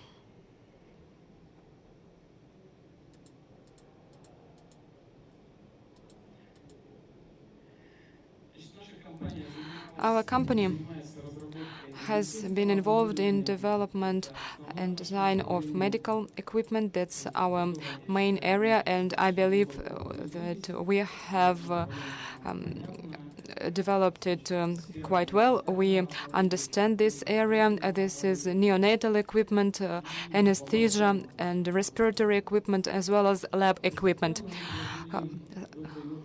Incrementally, we have gained experience in this area in terms of forming the ideas and building a product, understanding the problems of healthcare environment in general and problems of end users, and of course problems faced by the second level of users, meaning patients. And we gradually started developing the medical environment itself.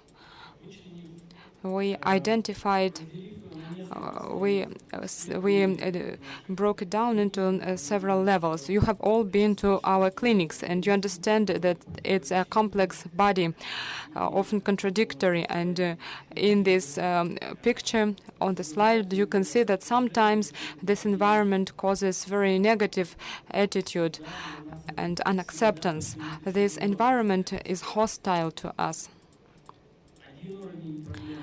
So some problems have to do with the patient and the patient's well-being.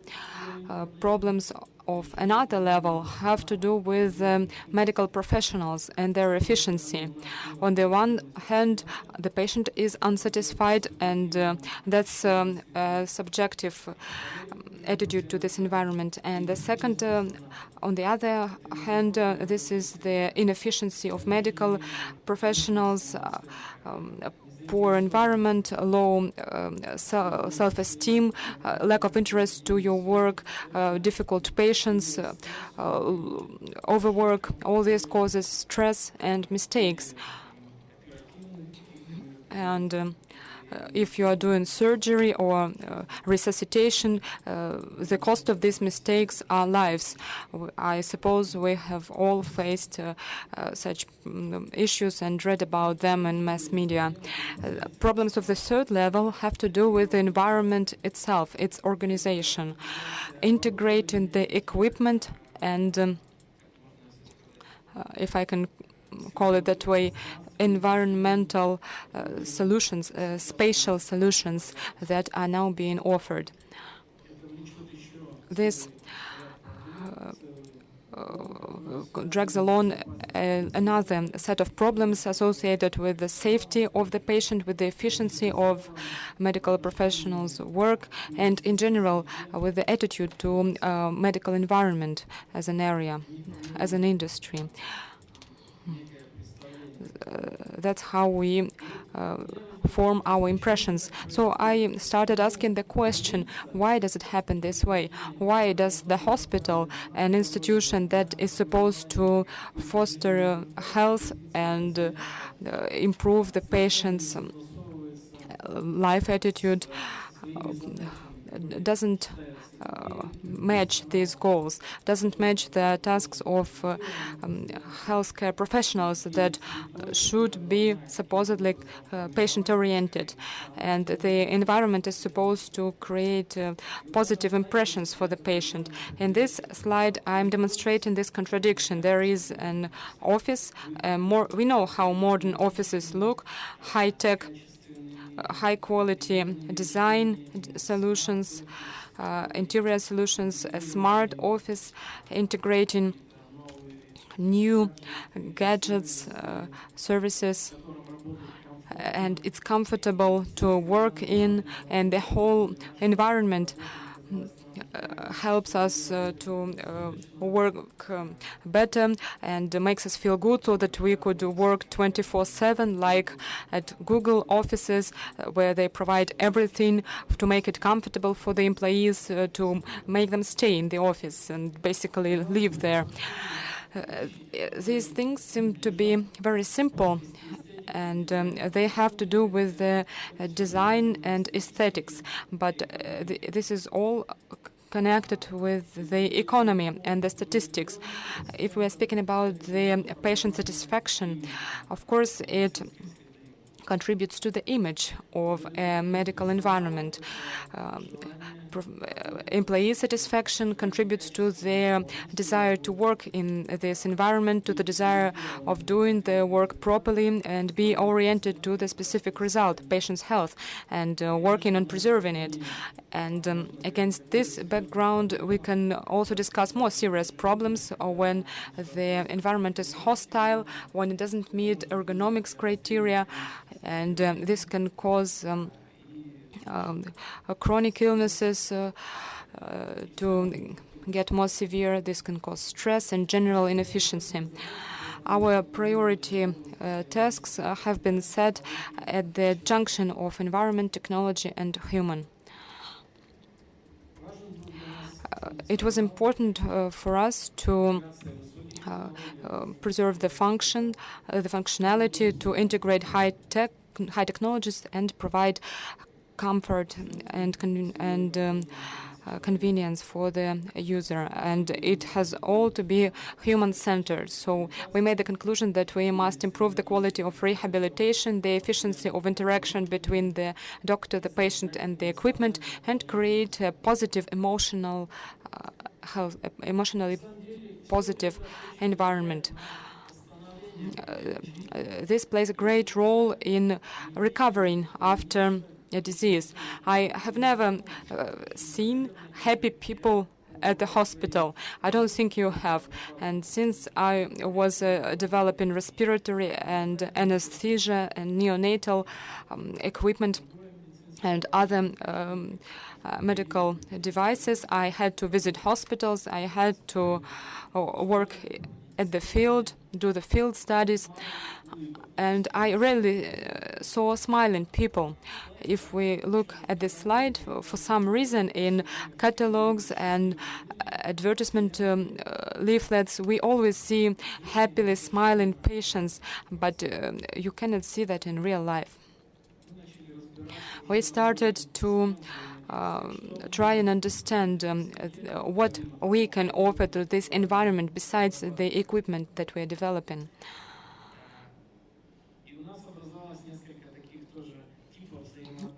So we developed several types of interactions between the patient and the doctor and the equipment, and between the patient and the visitors, or visitors and doctors. Within this framework, we tried to identify the important elements or certain problems that we can try and solve with means of design and modern technologies and certain methods of designing this environment. I would also like to say that we focused not only on the interactions of all the participants of this process, but also at such aspects as infection control. We have dealt with that too. Infection control, work efficiency, and patient satisfaction. So everything that contemporary healthcare is focusing on, and contemporary healthcare is unthinkable without these. Of course, we have to think about the environment, the responsibility and care for patients. Of course, the environment has to be accessible for all people who are using it. As for the emotional element, we must involve all 5 senses, because a person staying at the hospital feels lack of freedom. They are stressed, but what they are seeing, they are stressed from the limitations caused by staying in a medical environment. So it was important for us to give some freedom to the patient with the things that they can be easily involved in and with which they can interact.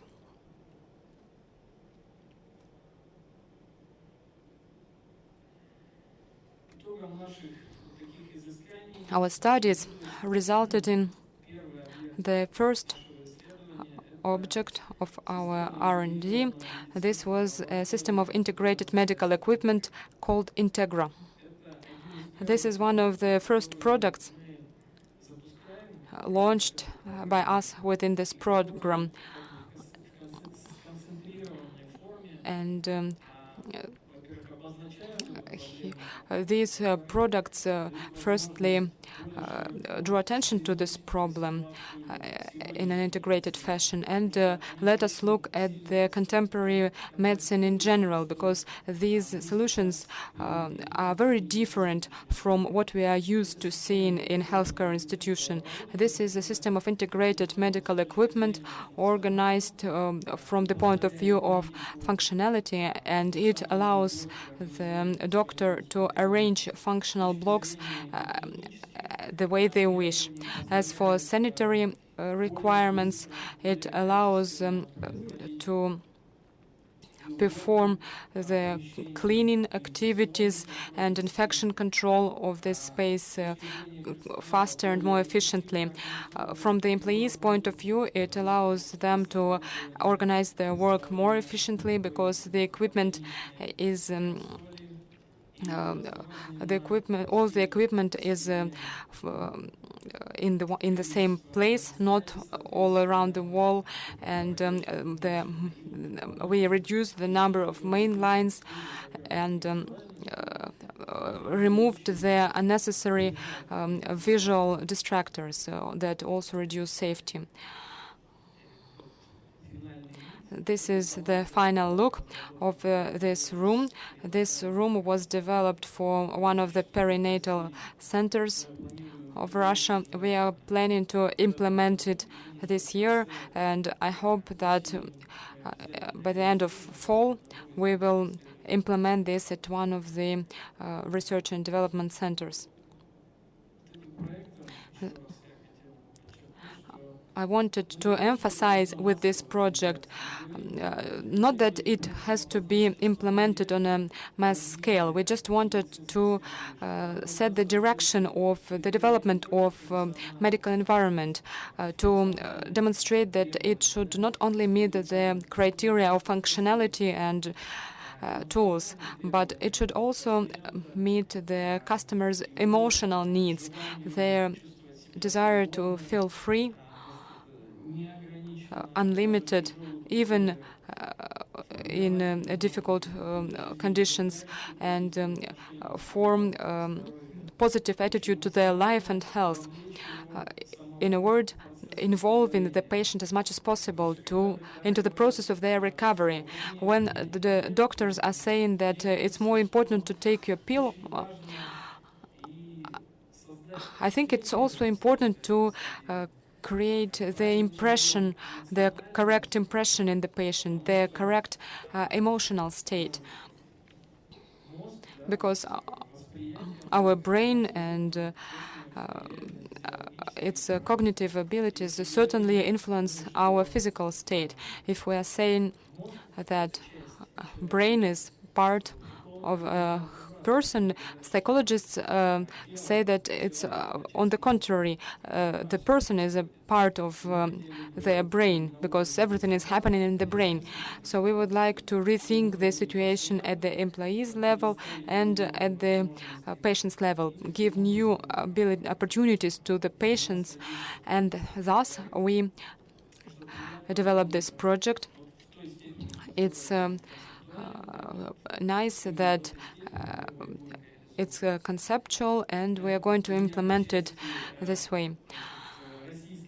As for Russian medical environment, I'm finished, and I would like to ask questions to our guests.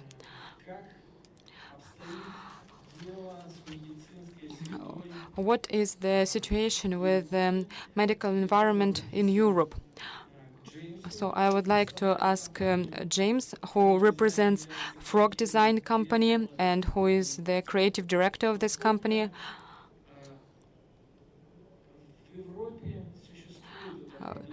Does this problem exist in Europe? How are they trying to solve it in Europe? And how can we make medical environment more humane and more efficient? That's my question to James. Thank you. Beautiful work, I have to say. It's very, very nice, I think, to see the concentration both on the patient and the caregiver. I think we agree completely there.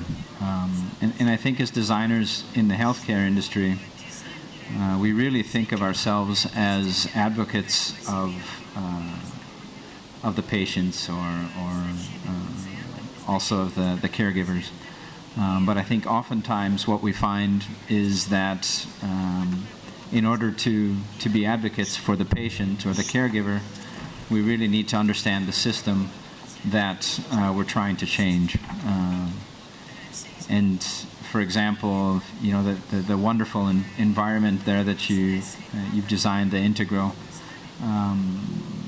I immediately think what the hospital administrator is going to say. I could fit another 2 beds. I have to get a turnover. So I think we're kind of struggling always to implement a lot of these really nice solutions based on real needs. Trying to integrate that with a system that very often is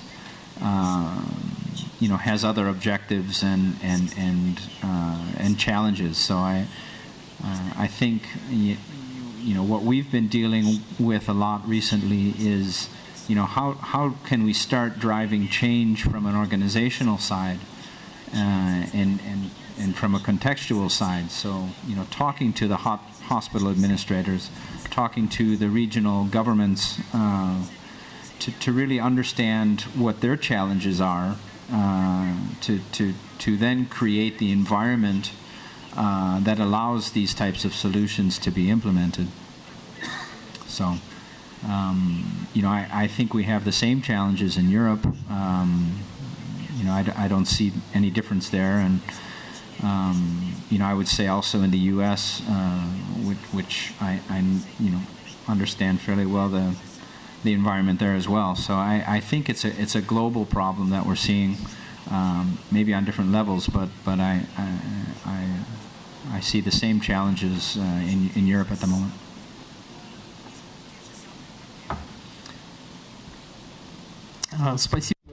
Thank you. Thank you, James. James has a presentation which reflects the approach to the work of medical environment. And now let us listen to it. James, if you can, please tell us about a few of your projects which you believe are most important from the point of view of new qualities for the patient. A few words about your projects and very specific tasks. Where was that point of interfacing, of crossroads of engineering, medicine, and design? What does design contribute to medical equipment, and whether it is at all necessary there? Because there is an opinion here in this country that medicine is a tool, and that is sufficient. Okay, thank you. I'd like to also introduce my colleague, Alec Momont, who is interaction designer at Frog in the Milan office as well. And yeah, I think we'll be kind of sharing this presentation. So maybe we can. Okay. Yeah, do you have the? Thank you. So. Okay, so, we've got a little format problem here, but I think at Frog we've really, I would say, in the last couple of years, I would say, made a challenge to ourselves to concentrate more on the healthcare industry. And, we're really trying to push to make it more important within the company. We find that there's a lot of designers internally that, want to participate and feel good about participating in healthcare projects. And in the end, really, it comes down to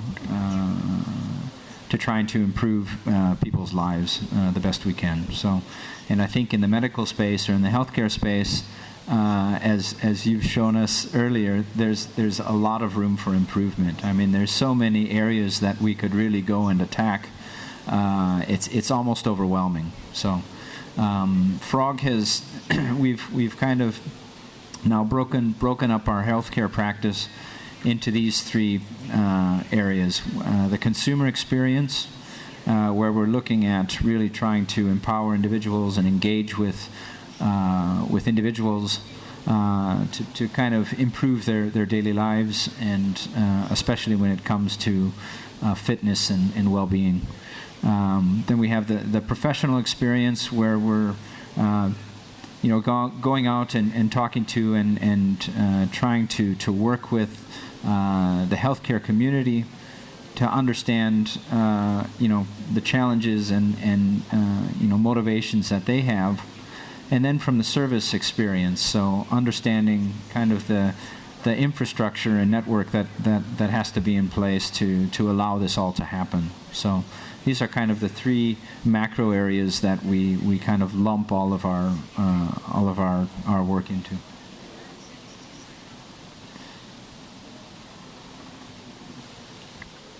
So yeah, then to talk about the consumer experience, and maybe to explain, the slides are a little bit messed up, so you have to paste the top layer on the bottom. So if the technical team could maybe look into it, would be great to see a full video later on. So from the consumer side, we very often talk, and we've heard it over and over again today, that we need to design around the user and really create this person-centric design, and us as designers almost sometimes get tired of repeating this message.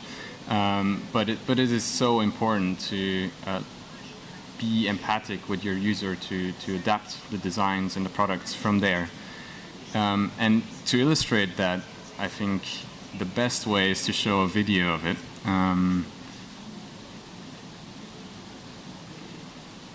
Which hopefully will work. This is nice. Cut video, but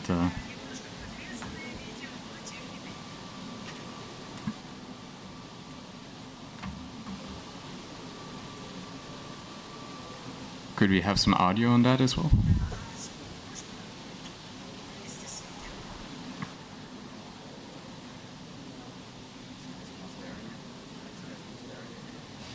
So here, I can narrate. This is a video, kind of looking at what happens when we start getting these smart objects in the house. So here's this man who has been given the gift of a smart fork, right, from his daughter, to measure his caloric intake and to measure how healthy he's been eating. Then from another daughter, he gets his smart cane, right, that measures how many steps he does during the day, right? And so it's telling him, okay, keep going, keeps sending him these messages. And he keeps getting these pings on his phone. Keep going, keep going. You haven't done enough. And he also has been given a smart sleep tracking device. So this is supposed to measure how much he's sleeping, how well he is sleeping. So again, he gets messages on his mobile phone, good night. And like many of the elderly people, they have a problem sleeping. So it senses that he's up, and it keeps telling him to go to bed. It's time to bed. Why aren't you sleeping well? And you can start to see, if you could hear the audio, you would hear that his phone is continually ringing, right, to tell him time for lunch, don't forget to eat your vegetables, right? And then he gets text messages from his daughter, who is seeing these warnings, saying, well, you know, are you okay? Is everything okay? Right? And I think part of the reason that we're showing this is we need to understand that it's not just implementing a technology to get people to change their lives, right? When we talk about real behavior change, it's not as easy as just giving them an app, connecting them to other people, and hoping that they're going to improve their health, right? So you can see already he's kind of rebelling against this technology, and the following day he's already figured out a way to get around the issue, right? So he's found a way to already hack the system, right? And I mean, it's kind of a funny take on really a serious problem I think we're seeing in design today, where you know we have the capability to make a lot of these tools and put these tools in people's hands. This is another really good one. So he gives it to the neighbor kid. And the problem isn't so much the technology or the ability to sense and the ability to measure. It's really how to integrate this into people's everyday lives, so it's relevant, right? And this is, I would say, the greatest challenge we're dealing with right now. Is how do we make how do we make patients? How do we make these people that maybe are living not such a healthy lifestyle? How do we really create change, and how do we engage them in some of these really wonderful tools that exist? So that was just a little film that we like to show, because we really want to communicate that even though you do have the tools, you still have to find a way to put these products in the pathway of a person's daily life. Yeah, so then, delivering on what we were saying before, clients very often tell us that they already know their market, they already know their user, they are just going to bring a connected device and that's going to solve everything, people are going to change their behavior. But often what we find is that we need to go out and really talk to these users. As you see me doing here, it's for high blood pressure research and how to help people manage it. And it really took us like a good couple of weeks of interacting with people and talking to them, seeing how they live their everyday life, to understand how to start designing solutions. And the way we did this is initially just with simple cards and simple statements, try and understand what resonates with them. And once we understood what started resonating with them, we could design products around that. So what we actually designed is a very simple application, which is based around the principles of the why, the how, and the what. Like, why do I need to lower my blood pressure? How do I need to lower my blood pressure?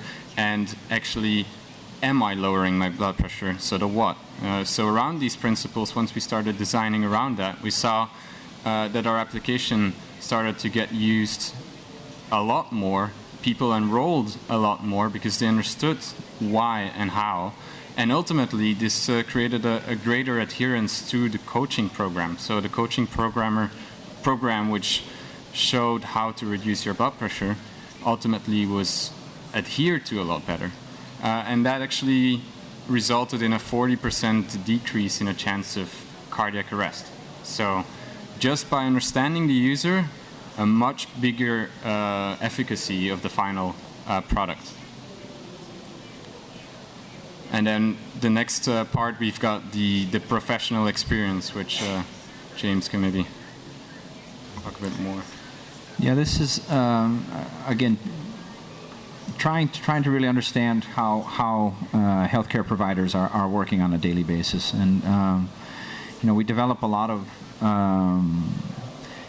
systems that sit in these environments.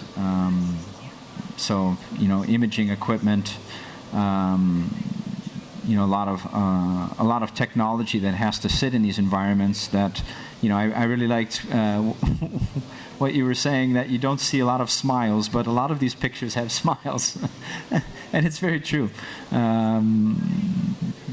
Maybe only in the maternity ward you see some smiles, but and I think we need to try and improve that, I think. So the way we do this, and I presented this yesterday as well a little bit, but just very quickly again. This is equipment for the NICU, which is the neonatal intensive care unit.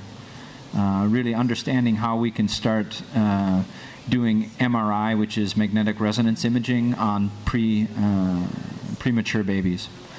And so again, this is a technology that actually also came from a military use, being utilized and understanding how we can implement that into a hospital context. And again, it's not so much the dressing of the technology is changing the infrastructure of the actual hospital to fit the new workflows and treatment pathways that we're suggesting with this new technology. So, what we have to do is we go in and we immerse ourselves into the environment. So we spent hours and hours with our designers and engineers inside the NICU. We spend it co-creating with our client, and co-creating means doing workshops where we're gluing together, we're building things, and this is not only with our client, who are subject matter experts, but also key opinion leaders. So we're inviting also nurses and neonatologists and doctors to participate in this co-creation.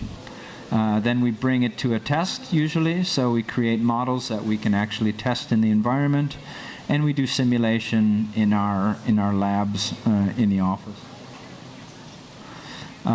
Again, for us, a lot of the analysis happens after this initial immersion to really understand where some of these pain points are. And here you can see a mapping of the treatment pathway, or the diagnostic pathway, let's call it, of the old process when they would have to image a preterm baby, and the new process that would come out with this new piece of equipment. So you can see a lot of the challenges that we had there going in.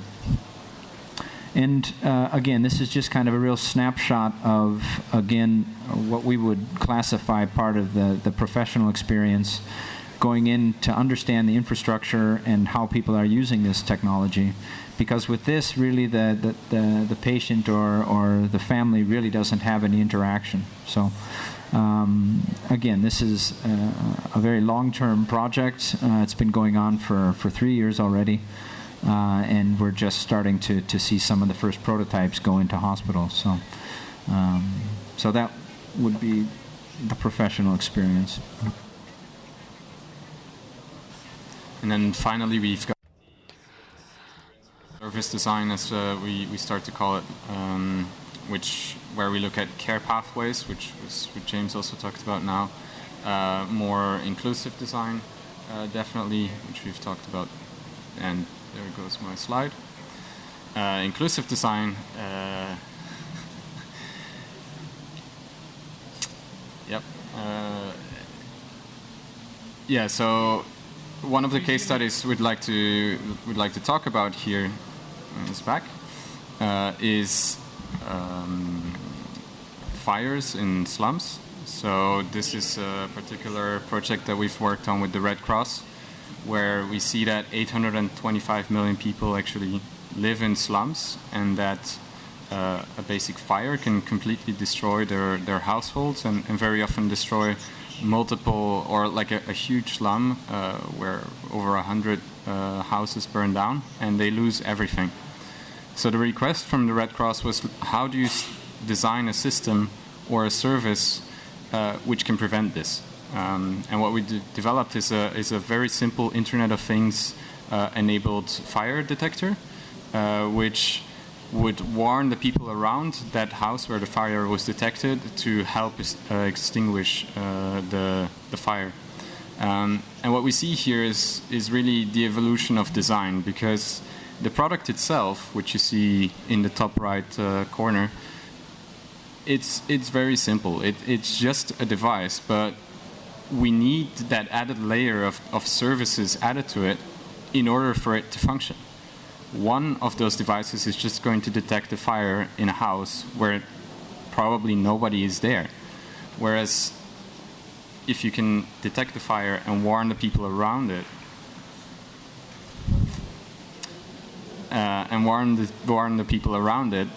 then you really can start building a service which is actually going to solve the problem. So that's why we see a lot of our design work shifting into service design, because of how important and how relevant it has become. I've never given a presentation with this great slide service.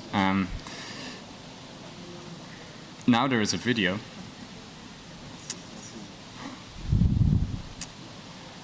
And yeah, we were going to wrap up our talk here between the two of us with just a 1-minute video showing some of the things that Frog has done.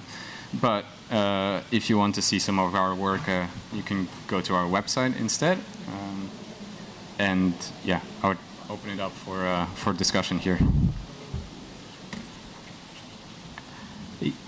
У нас есть возможность видео? Do we have a video capability?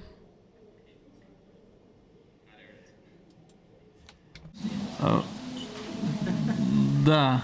Хотелось бы отметить, что вот в современном I would like to note that design in contemporary world is much more than just formal solutions. Thank you for your speech. It was very interesting. And in Russia, design is often understood merely as something additional to the shape of the product, especially in healthcare. That's why we have this prejudice towards design. Like, why do medical products need to look in a certain way? But as you could understand by the speech from our colleagues from Frog Design, medical design is in fact much more than that. It is a system to build relations between people and their health, form the right attitude towards your own health, and prototype the user scenario, user cases and situations, and so on. So if you have any questions to our guests from Frog, you're welcome. 1 or 2 questions. You're welcome. Hi, my name is Sasha, and I have the following question. You showed a slide with a map of interaction with the customer.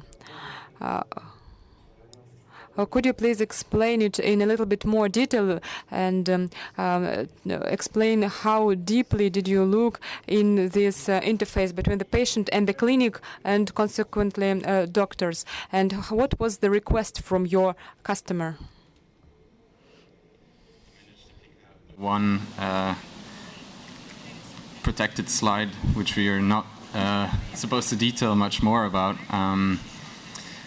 What I can say is that it was a research for injected drug users for hepatitis C. So what we mapped there is the treatment pathway for a drug user who has hepatitis C. The reason why we start mapping it like that is because the treatment pathway is so complex. That we need to create these maps in order to identify the opportunity areas and where really the problems are in order to solve them.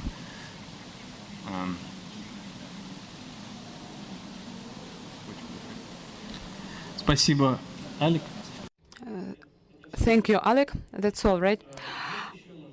Are there any other questions? Maybe we have the time to answer one question and then we will move on to the next speaker.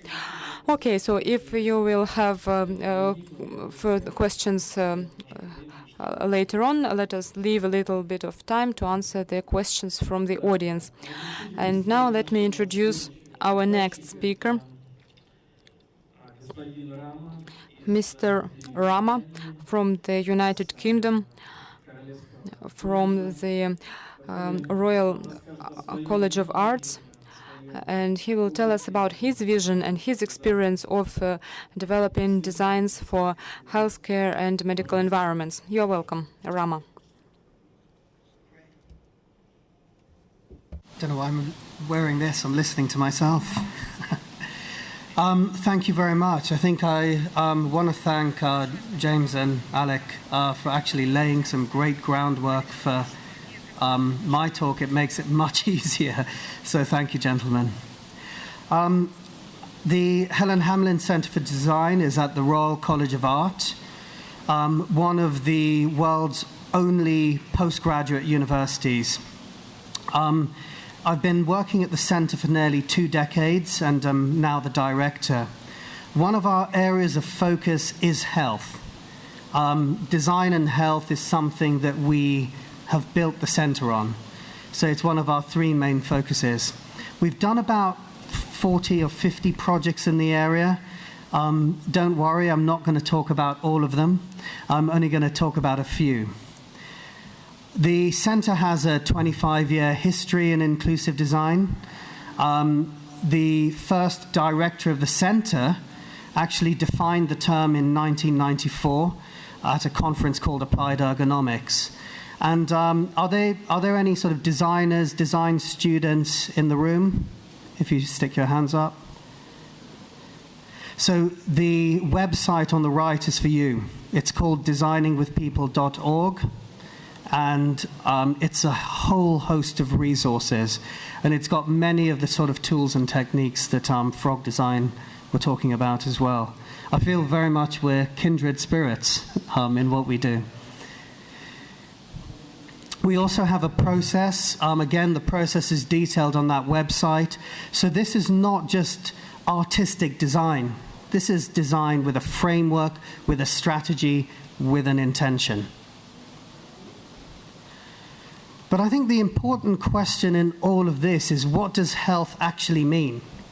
What does it mean to you? Because for a doctor, it can mean diagnosis. For a pharmacist, it can mean prescription. But for me, it could mean a glass of wine at the end of the day. It could mean walking the dog. It could mean playing with grandchildren. And health is one of those things that changes. Sometimes you feel healthier after someone smiles at you. Sometimes you feel healthier when you've just done a presentation and the nerves are over. Today I felt much healthier after talking to the Russian design students, and you should go and see their work, and had a great conversation with one of them who's sitting over there, and felt much healthier actually, because she's incredibly interested in inclusive design, and I think maybe Russia's first professor in inclusive design. So I want to talk about one headline impact project. This is something that we worked on for 3 years. It was called Designing Out Medical Error. And it was a very simple idea behind this. In most hospitals around the world, people don't often go there to get better. They seem to go there and feel worse. And, you know, I think the previous speakers have talked about all the smiling faces in photographs. Very true. You go to a hospital and there's lots of things that are wrong. Part of it is that the layout of the hospital goes back to the Crimean War. They're usually, in the UK, we call them Florence Nightingale wards. They haven't really changed for hundreds of years. You know, it comes from the battlefield. And when you look at medical error, what causes it? What causes medical error? And we really wanted to find this out. Now, hundreds of years of kind of clinical science had given a certain level of results. We brought in the design methods that Frog Design were talking about. We do the same. Observations, shadowing, working with clinicians. We created a design team that included doctors, included nurses, included hospital staff. Everyone was on that design team. And we combined design methods with medical methods. And the result was completely surprising. What was the number one thing that causes medical error on hospital wards? Hand washing. We thought it was people falling out of bed, people getting horrible infections after surgery. It's hand washing. The next thing is observing patients, observations monitoring. Because those machines, they're beeping all the time. And we observed nurses switching them off because they get so frustrating and annoying. That's a simple design issue. Why do the machines have to beep? Why can't they communicate in another way? Then there was isolation of infection, medication delivery. How do you store medication? And number 5 was staff handover. So what happens is you have very dedicated people in hospitals, but they don't have the tools around them. And when the day team hands over to the night team, they're doing it in the corridor and things get lost. So all of these are kind of observational insights that we as designers love. One of the things that we designed, which is being manufactured now, I was talking with James earlier about how long it takes to get stuff into the marketplace. We designed this 7 years ago, and I think it's just hitting the hospitals now. And we consider that quite quick. So this is called the Care Center, and we did a clinical observations of how much the nurses run around the ward. So the hospital ward uses domestic furniture. It has a bedside table, it has a cabinet. Why is the home in the hospital? So what we decided from the research is it needed one piece of furniture that brings all of those different pieces of furniture together. The nurses run around the ward 40% less. So they're less tired, they're more attentive. And what this center does is it sits at the foot of the bed. It's got a space for your notes. The doctor can stand at the foot of the bed, and it's like a lectern for giving a lecture. It's got 3 sizes of gloves. It's got a lockable medicine cabinet that you can see in the blue, and it's got a sharps bin. So everything that you need is in one piece of furniture. Importantly, it's also got a hand washing station on it, because we wanted to empower the patient. We wanted the doctor, who's normally, like a god, the doctor is up there, to be slightly disempowered. So when they go and see the patient can say, "Could you please wash your hands before touching me?" And that's a piece of advice that each patient is given. I'll just click this, yeah. And some other things that we did. On the left, you see the handover space. So we notice every hospital has a staff room. So how can you turn that staff room into a hospital handover space? So out of the cupboard, tables can be deployed. The TV can actually become a sort of handover unit. And this has become another project where we're looking at digitizing the hospital whiteboard. So at a glance, you can see exactly where a patient is in the process. And on the right is one of the simple interventions we did for hand washing, which just reminds people to wash their hands. The problem is everyone in the hospital had something to say about hand washing, so you had 10 different notices. This is a very simple graphic. So talking about some of the current impact projects that we're working on, we're doing a big sort of 7-year study on looking at design and autism. So in healthcare, often we think of the physical, but I loved your work looking at slum fires because that's health. Another big part of health is neurodiversity, mental health. we're utterly scared about talking about mental health in Europe and in the UK. But 1 in 100 people could be on the autistic spectrum. And the rise in computing just hides that, actually. People who may have been diagnosed with autism or may have autism find a calling within the computer industry. This was looking at housing for adults with autism. And the problem is with housing is that it's based on older people's care homes, on nursing homes. We're redesigning nursing homes as well, because the problem with nursing homes is that they're designed on the lunatic asylum from the Victorian period. So basically a prison for mental period. If you have seen a film called Amadeus, it's got a fairly good, it's Mozart's life, it's got a fairly good depiction of asylums. And that's what younger people with autism are, that's the model of housing. It's sort of almost a hospital stroke prison. Some of the things that we've done, we've been very humble about this because we didn't know what design would bring. So we experimented. So 5 years ago, 6 years ago, I set up this first project, and it was completely experimental. We didn't know if design would add any value to this at all. And now, last year I was asked to keynote at the National Autistic Society's conference. It is incredibly central. Why? Because design is where things happen. We create products, services, environments, and experiences and systems, and we look at it systemically.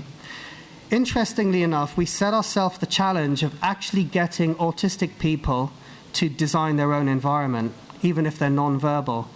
And the first workshop we did actually brought tears to my eyes because there were 4 autistic people, one of whom never went in the room.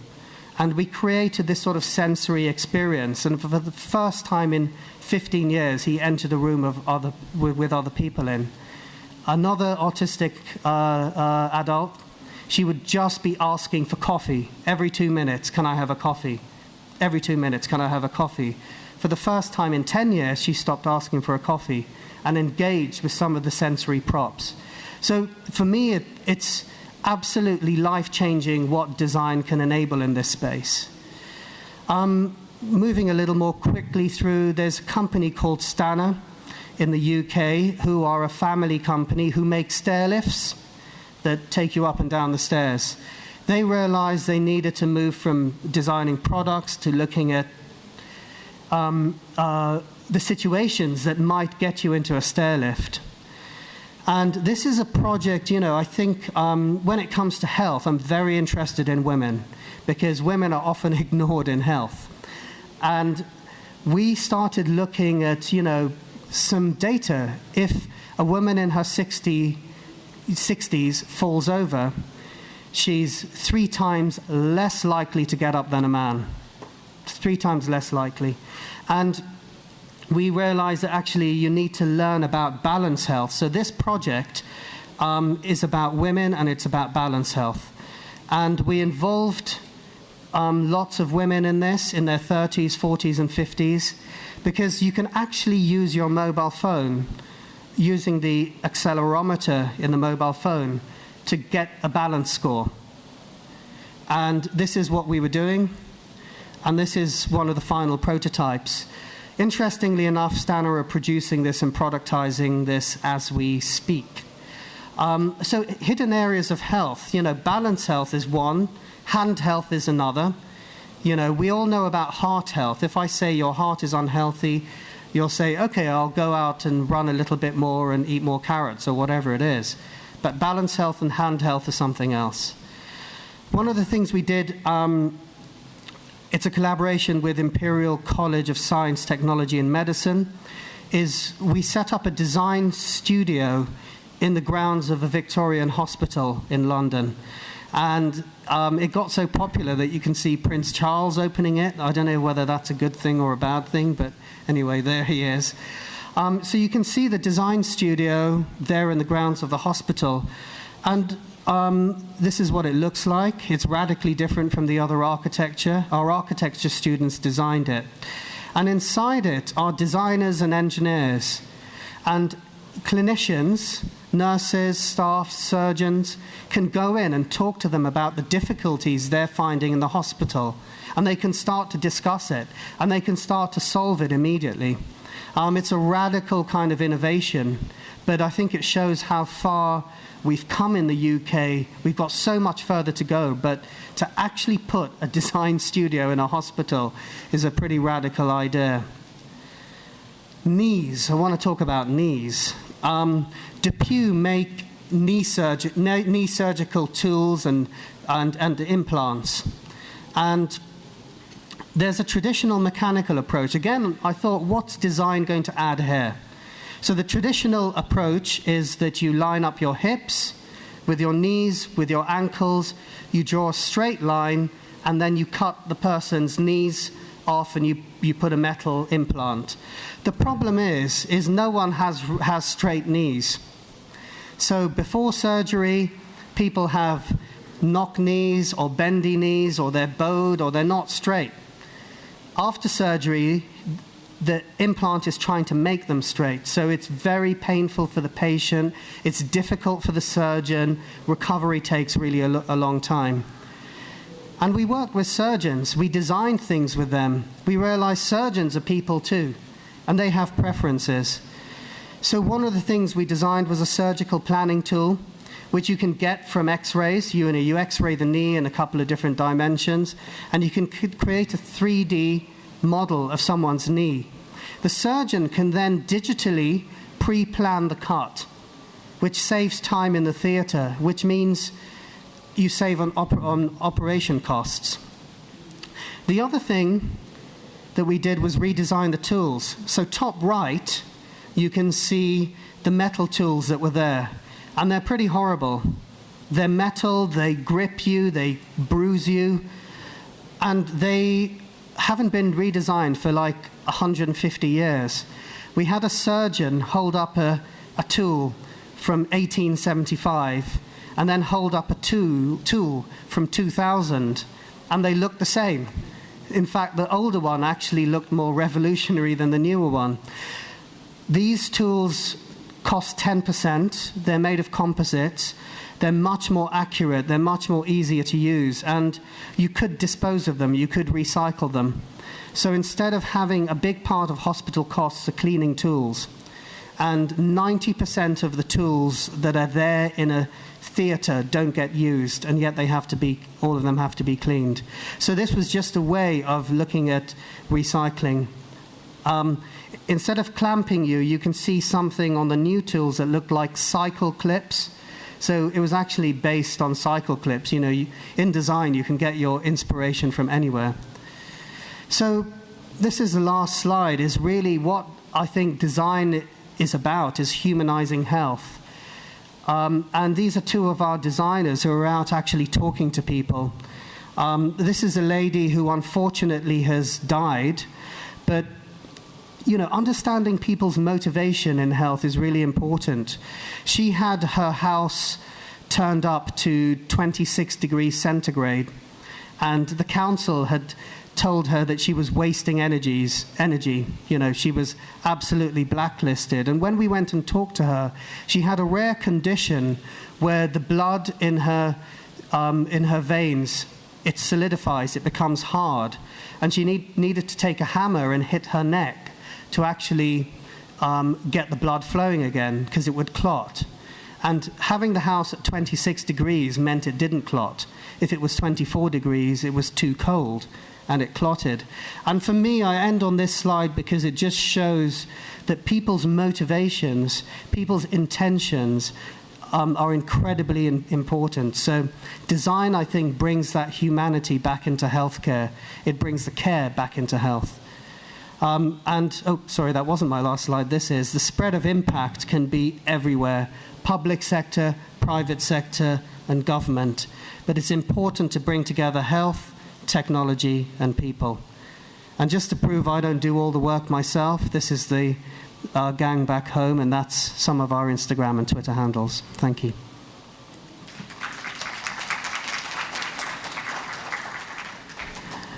Спасибо. Thank you, Mr. Rama. You touched upon, in fact, very important topic that design is not limited to the product as such. In the modern world, it goes outside the formal boundaries and beyond the specific functionality. We have to work in a context. All these examples are very good illustration of the modern trend in medical design. That design is concentrated, first of all, on people, on a human being, and it sets some rules, some new scenarios which improve the quality of life and influence performance, whether it's a professional design, as was mentioned here, or it's oriented on consumer, ordinary people. I would like our next speaker, Mr. Zhao from China, who is the head of industrial design chair at the university and is a head of industrial design studio, which specializes on medical equipment design and healthcare. Please, Mr. Zhao, the floor is yours.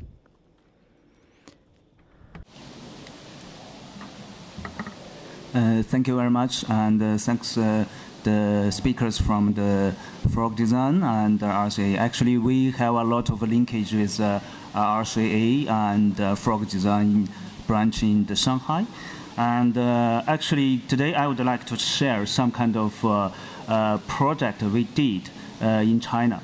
So when we talk about the difference between the China and other part of the world regarding the healthcare design, I think the big challenge for us is a huge population in China. So a lot of patients in China don't believe the clinic and small clinic centers. They just went to the central hospital. So we have limited, good doctors and good hospitals, especially central hospitals in China. So, so that's why we would like to focus on the develop a new system and new service for the healthcare in China. So this is the new research lab in Tsinghua University. We established a healthcare design innovation research lab in Tsinghua University, and this is a platform which is the focus on the multidisciplinary collaboration and multidisciplinary design innovation. We have industry designers, and that's me. It's top one is me, and I'm the director of lab, and we have academician of Chinese Academy of Science. Also, we have an academician of Chinese Academy of Engineering. We have a lot of experts and doctors join our project. So we are doing the research and the design innovation about the product design, service design, and environmental design for the healthcare areas. And actually, we employed the some kind of methodology like human-centered design, inclusive design, co-design, user research, design strategy, and service design. So we mapping the the interaction and the needs between the stakeholder and different part, different element in the medical system and the medical service in China. So this slide just show what kind of relationship and interaction or behavior we did. What kind of research we did in the whole system, medical system.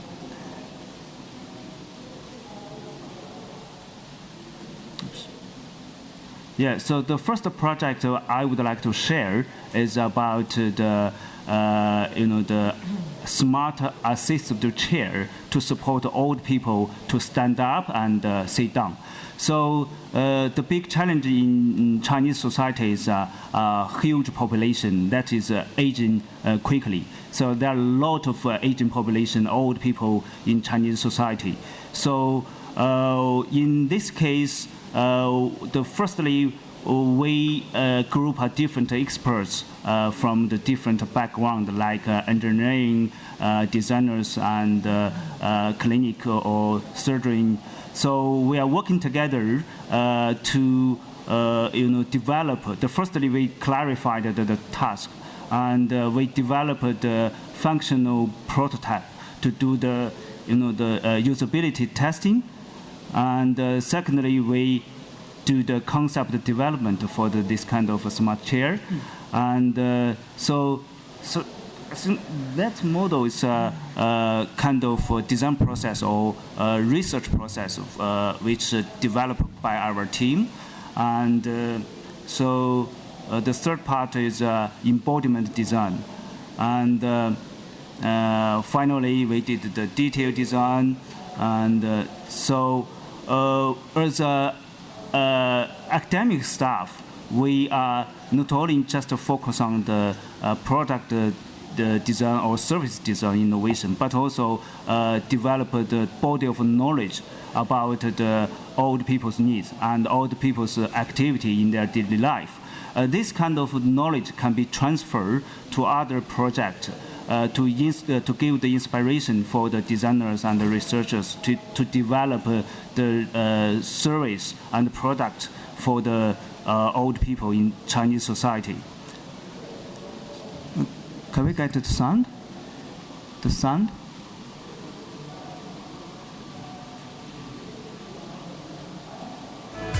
So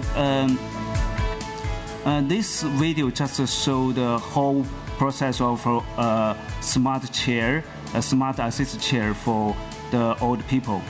So we integrate different functions and into this chair, especially from the digital technology perspective.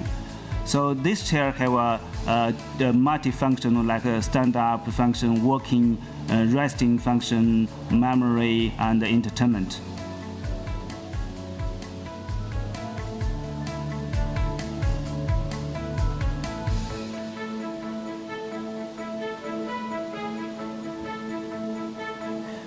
During the design process, and we did a lot of ergonomic research about the stand-up and sit-down activity of old people.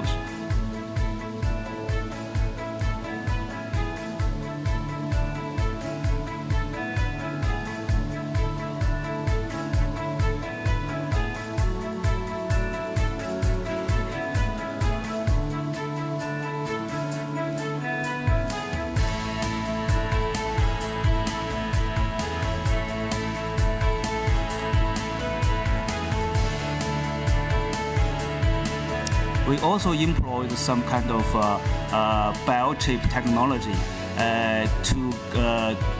which can be embedded into this product. This technology can get the basic health information from the old people and send this kind of health information to the hospital. And also medication reminder. Entertainment.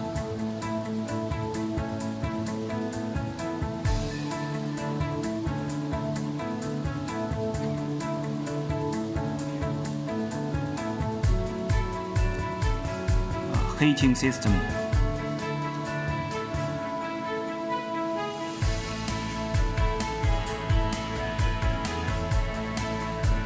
And the massage for the old people.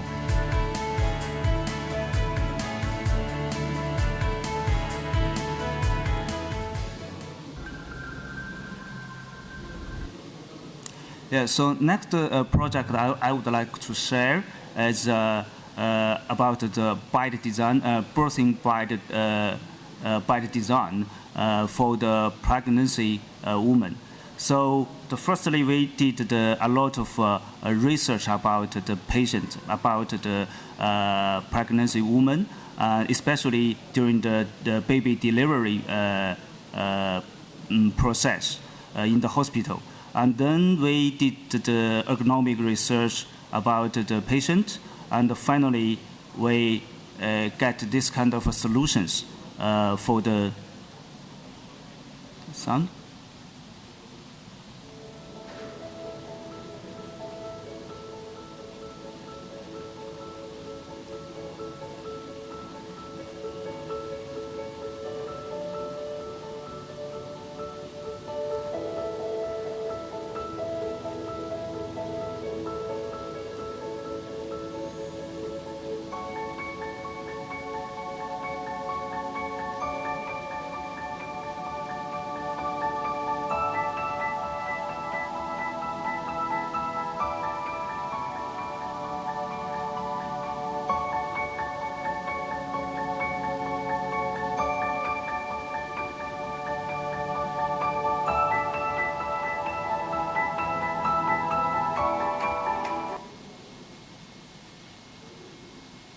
So the next project I would like to share is a smart hospital space. So we did research about the interaction between the patient and the doctors, patient and the nurse, and we did a coding system for the interaction between this kind of activity in the hospital. And then we developed solutions for the smart hospital space for the patient. So in these solutions, we embedded different medical instrument in the space, in the bed system, and sometimes the doctor can give the surgery in the this kind of smart world.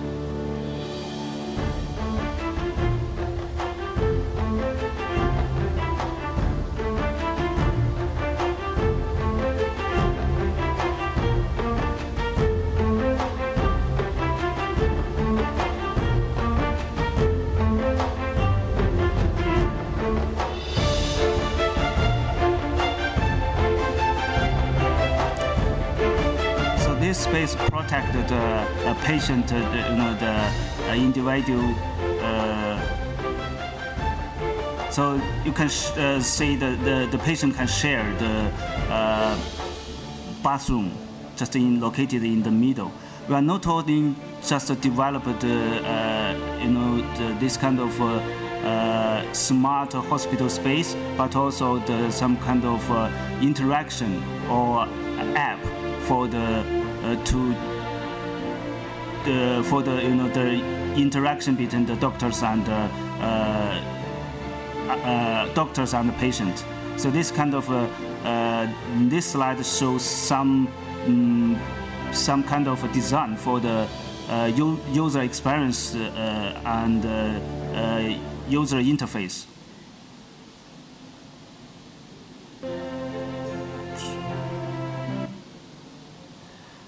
And this case, I would like to introduce the wearable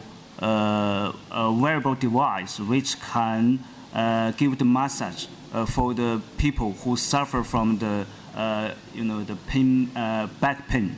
So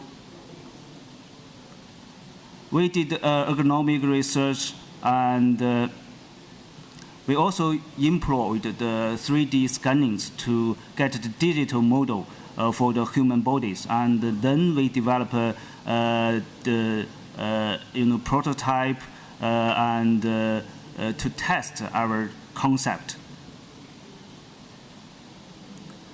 So this is another project we did in our lab.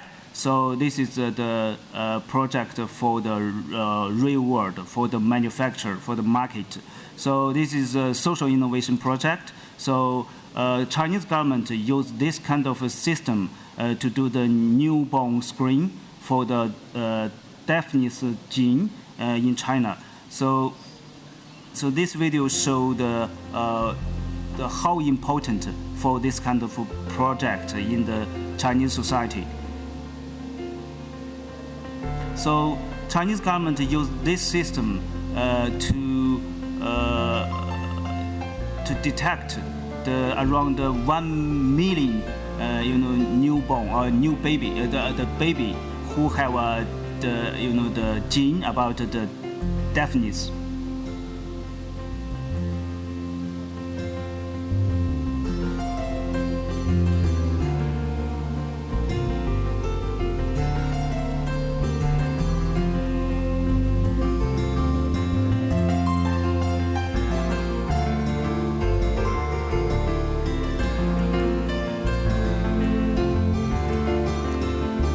So this system employed the high technology of the biochip technology to get the basic information about the patient.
So for the same medical instrument company, so we are not just focused on develop one product, but also develop the integrated design language for the company.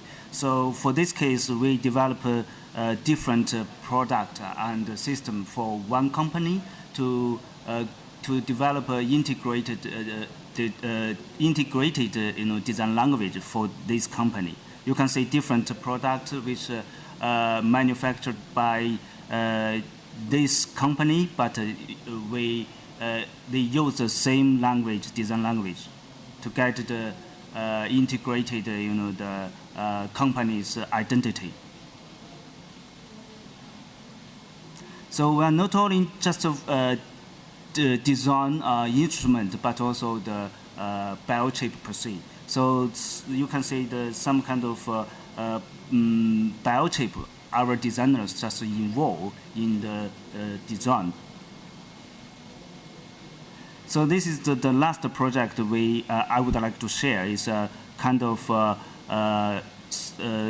service and product for the asthma children. So we did the ergonomic research for the asthma children and developed the whole system for the asthma children, which included the inhaler and spacer and meter dose.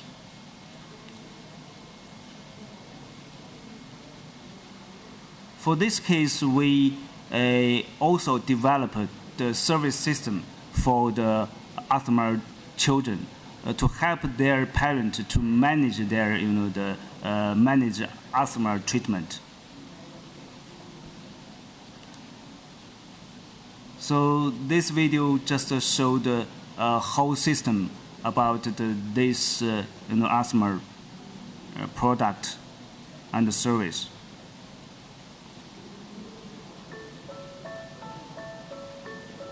We developed the scenarios for the whole system.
So we believe that the cultural context can drive the patient and the people's activity in their daily life, and also the technology can drive the product development. So the interaction between the product and peoples can generate the product, our system meaning. So also generate the experience of the peoples. So that's the yellow bone, just to illustrate the user's experience. All the areas or all elements showed in this slide, just the element the designers have to do the research and have to get the inspiration to create the new system and the new product for the healthcare areas. Yeah, that's the all. That's the all. So thank you very much.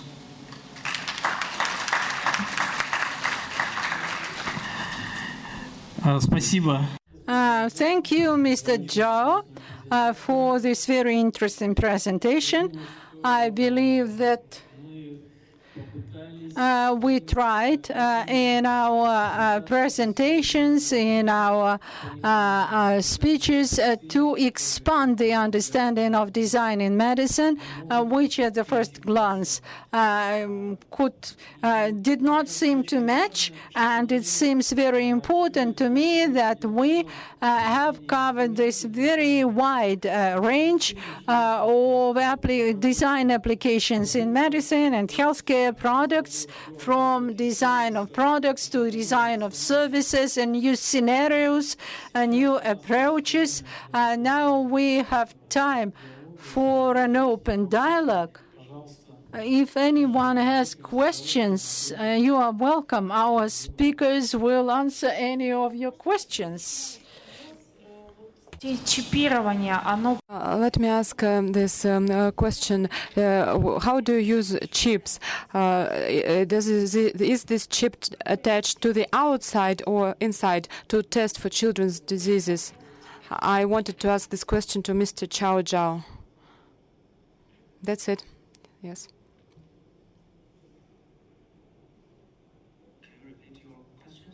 The question was...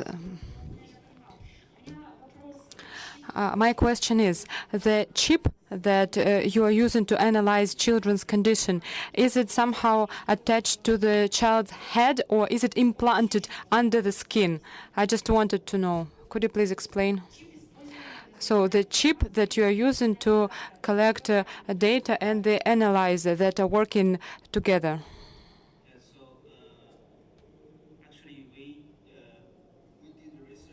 The children's, especially for the case about the asthma children. So we did a qualitative research in this project. We did the interview, observation, and I think the data collection in this project is easy for us to management. So did that answer your question? Нет, это касается... No, I meant the example before that. There was medical equipment, or the screening equipment you showed before that. Is this microchip under the skin or attached to the outside of the person's head? The technology for that project is newborn. The screen project you talk about.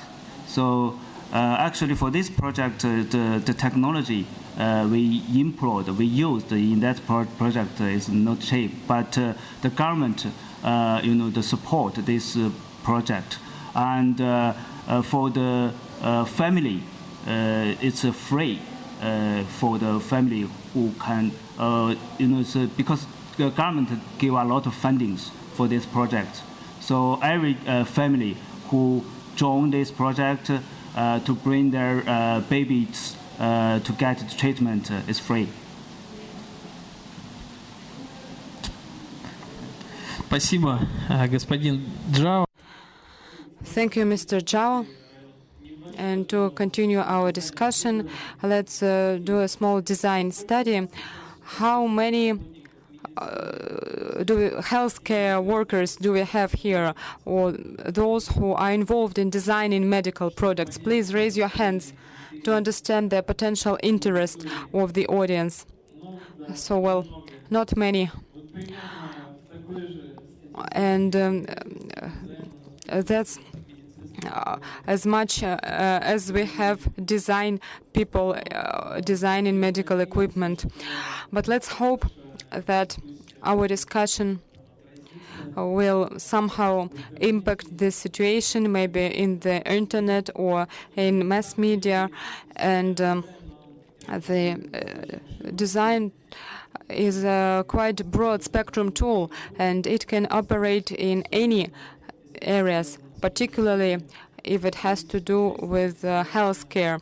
In this case, adding design creates new niches, new opportunities, and I believe that it is very important. So, in conclusion, if there are any more questions or opinions, maybe, you're welcome. Please come up to the microphone.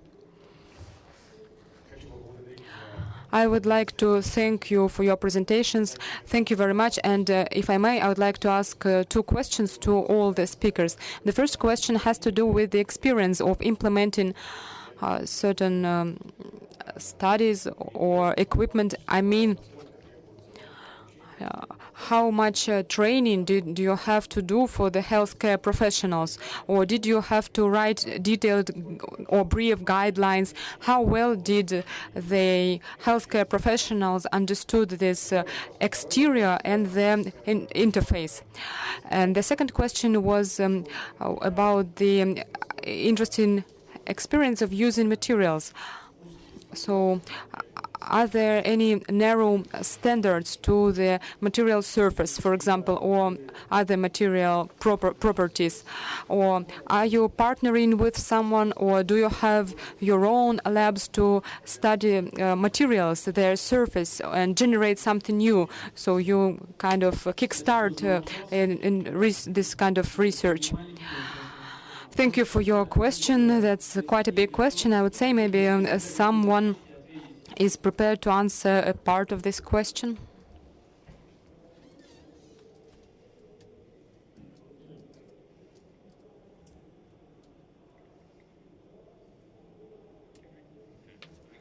Maybe take on a little bit of the question. Materials obviously are a big question, especially when you're talking about biocompatible materials in the hospital situation.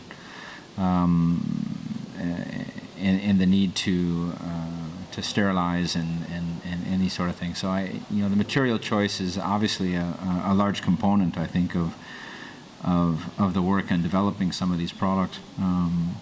And again, I think that's also part of the challenge we have with the regulatory issues when we're trying to implement a lot of these products, is that we have to, if there's no certificate, medical grade certificate for a lot of these materials, you have to work with the supplier of that material to find a solution. And again, I think this is just another one of those challenges that a designer really has when designing and implementing products in these categories or in these contexts. And I think as far as the other question, for me, I think the understanding of the designer is really the first thing you have to do when you're going into these situations, especially on the research side. I don't know about the other panelists here, but what we've found is that especially when you're going in to talk to some of these physicians and healthcare providers, if you really want them to engage with you in the research, you have to have kind of a fairly good knowledge of the subject matter that you're talking about. Otherwise, they don't really engage in talking to you. So I would say the first challenge of our teams are exactly that, is to immerse ourselves in the subject matter and to really understand a lot of the vocabulary and issues that they're dealing with, to get us to an open discussion. I'm not sure if that answers a little bit. Спасибо, Джеймс. Thank you, James. So, if there are a few more questions, maybe a few quick ones. I represent a production company. I am a market researcher. Quite often I work with designers. And my question is to Mr. Zhao. I am interested in your practices, in your experience.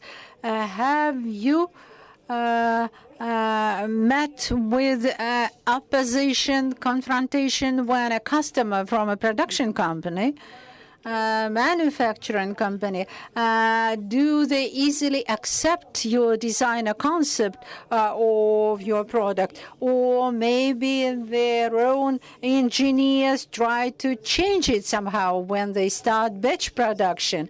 How you solve these conflicts, if you have conflicts of this nature, in case something is changed or modified in your ideas, in your concepts that you propose to the manufacturers. In that case, it would mean that the product will not be produced in a way you proposed it to be produced. So what are the challenges that you have in your work with the customers?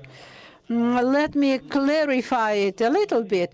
From a designer's point of view, Mr. Zhao, how you manage to bring the idea to production, to fulfillment, and accept this as a fact that there will be modifications or reach an agreement, a consensus with the engineers, how you solve those problems.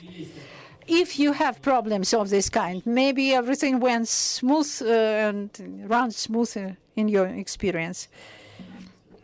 Questions, good questions for the designers. Actually, we faced such kind of challenge in every project we did. So because we did a lot of projects for the market, for the manufacturer.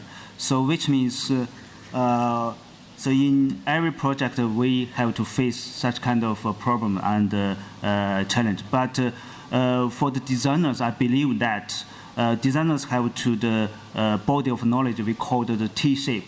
So we are not only just focus on the the design areas or design capability per se, but also we have to get the capability to communicate with other disciplinary. So that's why we established built the team, which is a multidisciplinary team. We invited the engineers to join our team. We invited the doctor to join our team. So we are working together.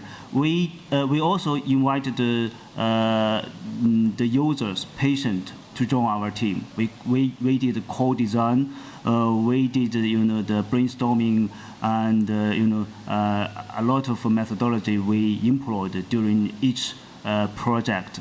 So I think that's kind of a method or process can help designers to communicate with other experts, to help them to push their ideas to be the production. Спасибо большое за ответ. Thanks a lot for your clarification. It was very interesting, but I'm afraid we've run out of time already. I just wanted to thank again all our guests, James, Alec, Rama, and Zhao, and for that really exciting and inspiring stories of their products. And I believe this was a very useful experience for us. And we want to run out and start doing something good and useful for medicine and healthcare. We will hope that the manufacturers of medical equipment will listen to designers and cooperate with us. Thank you.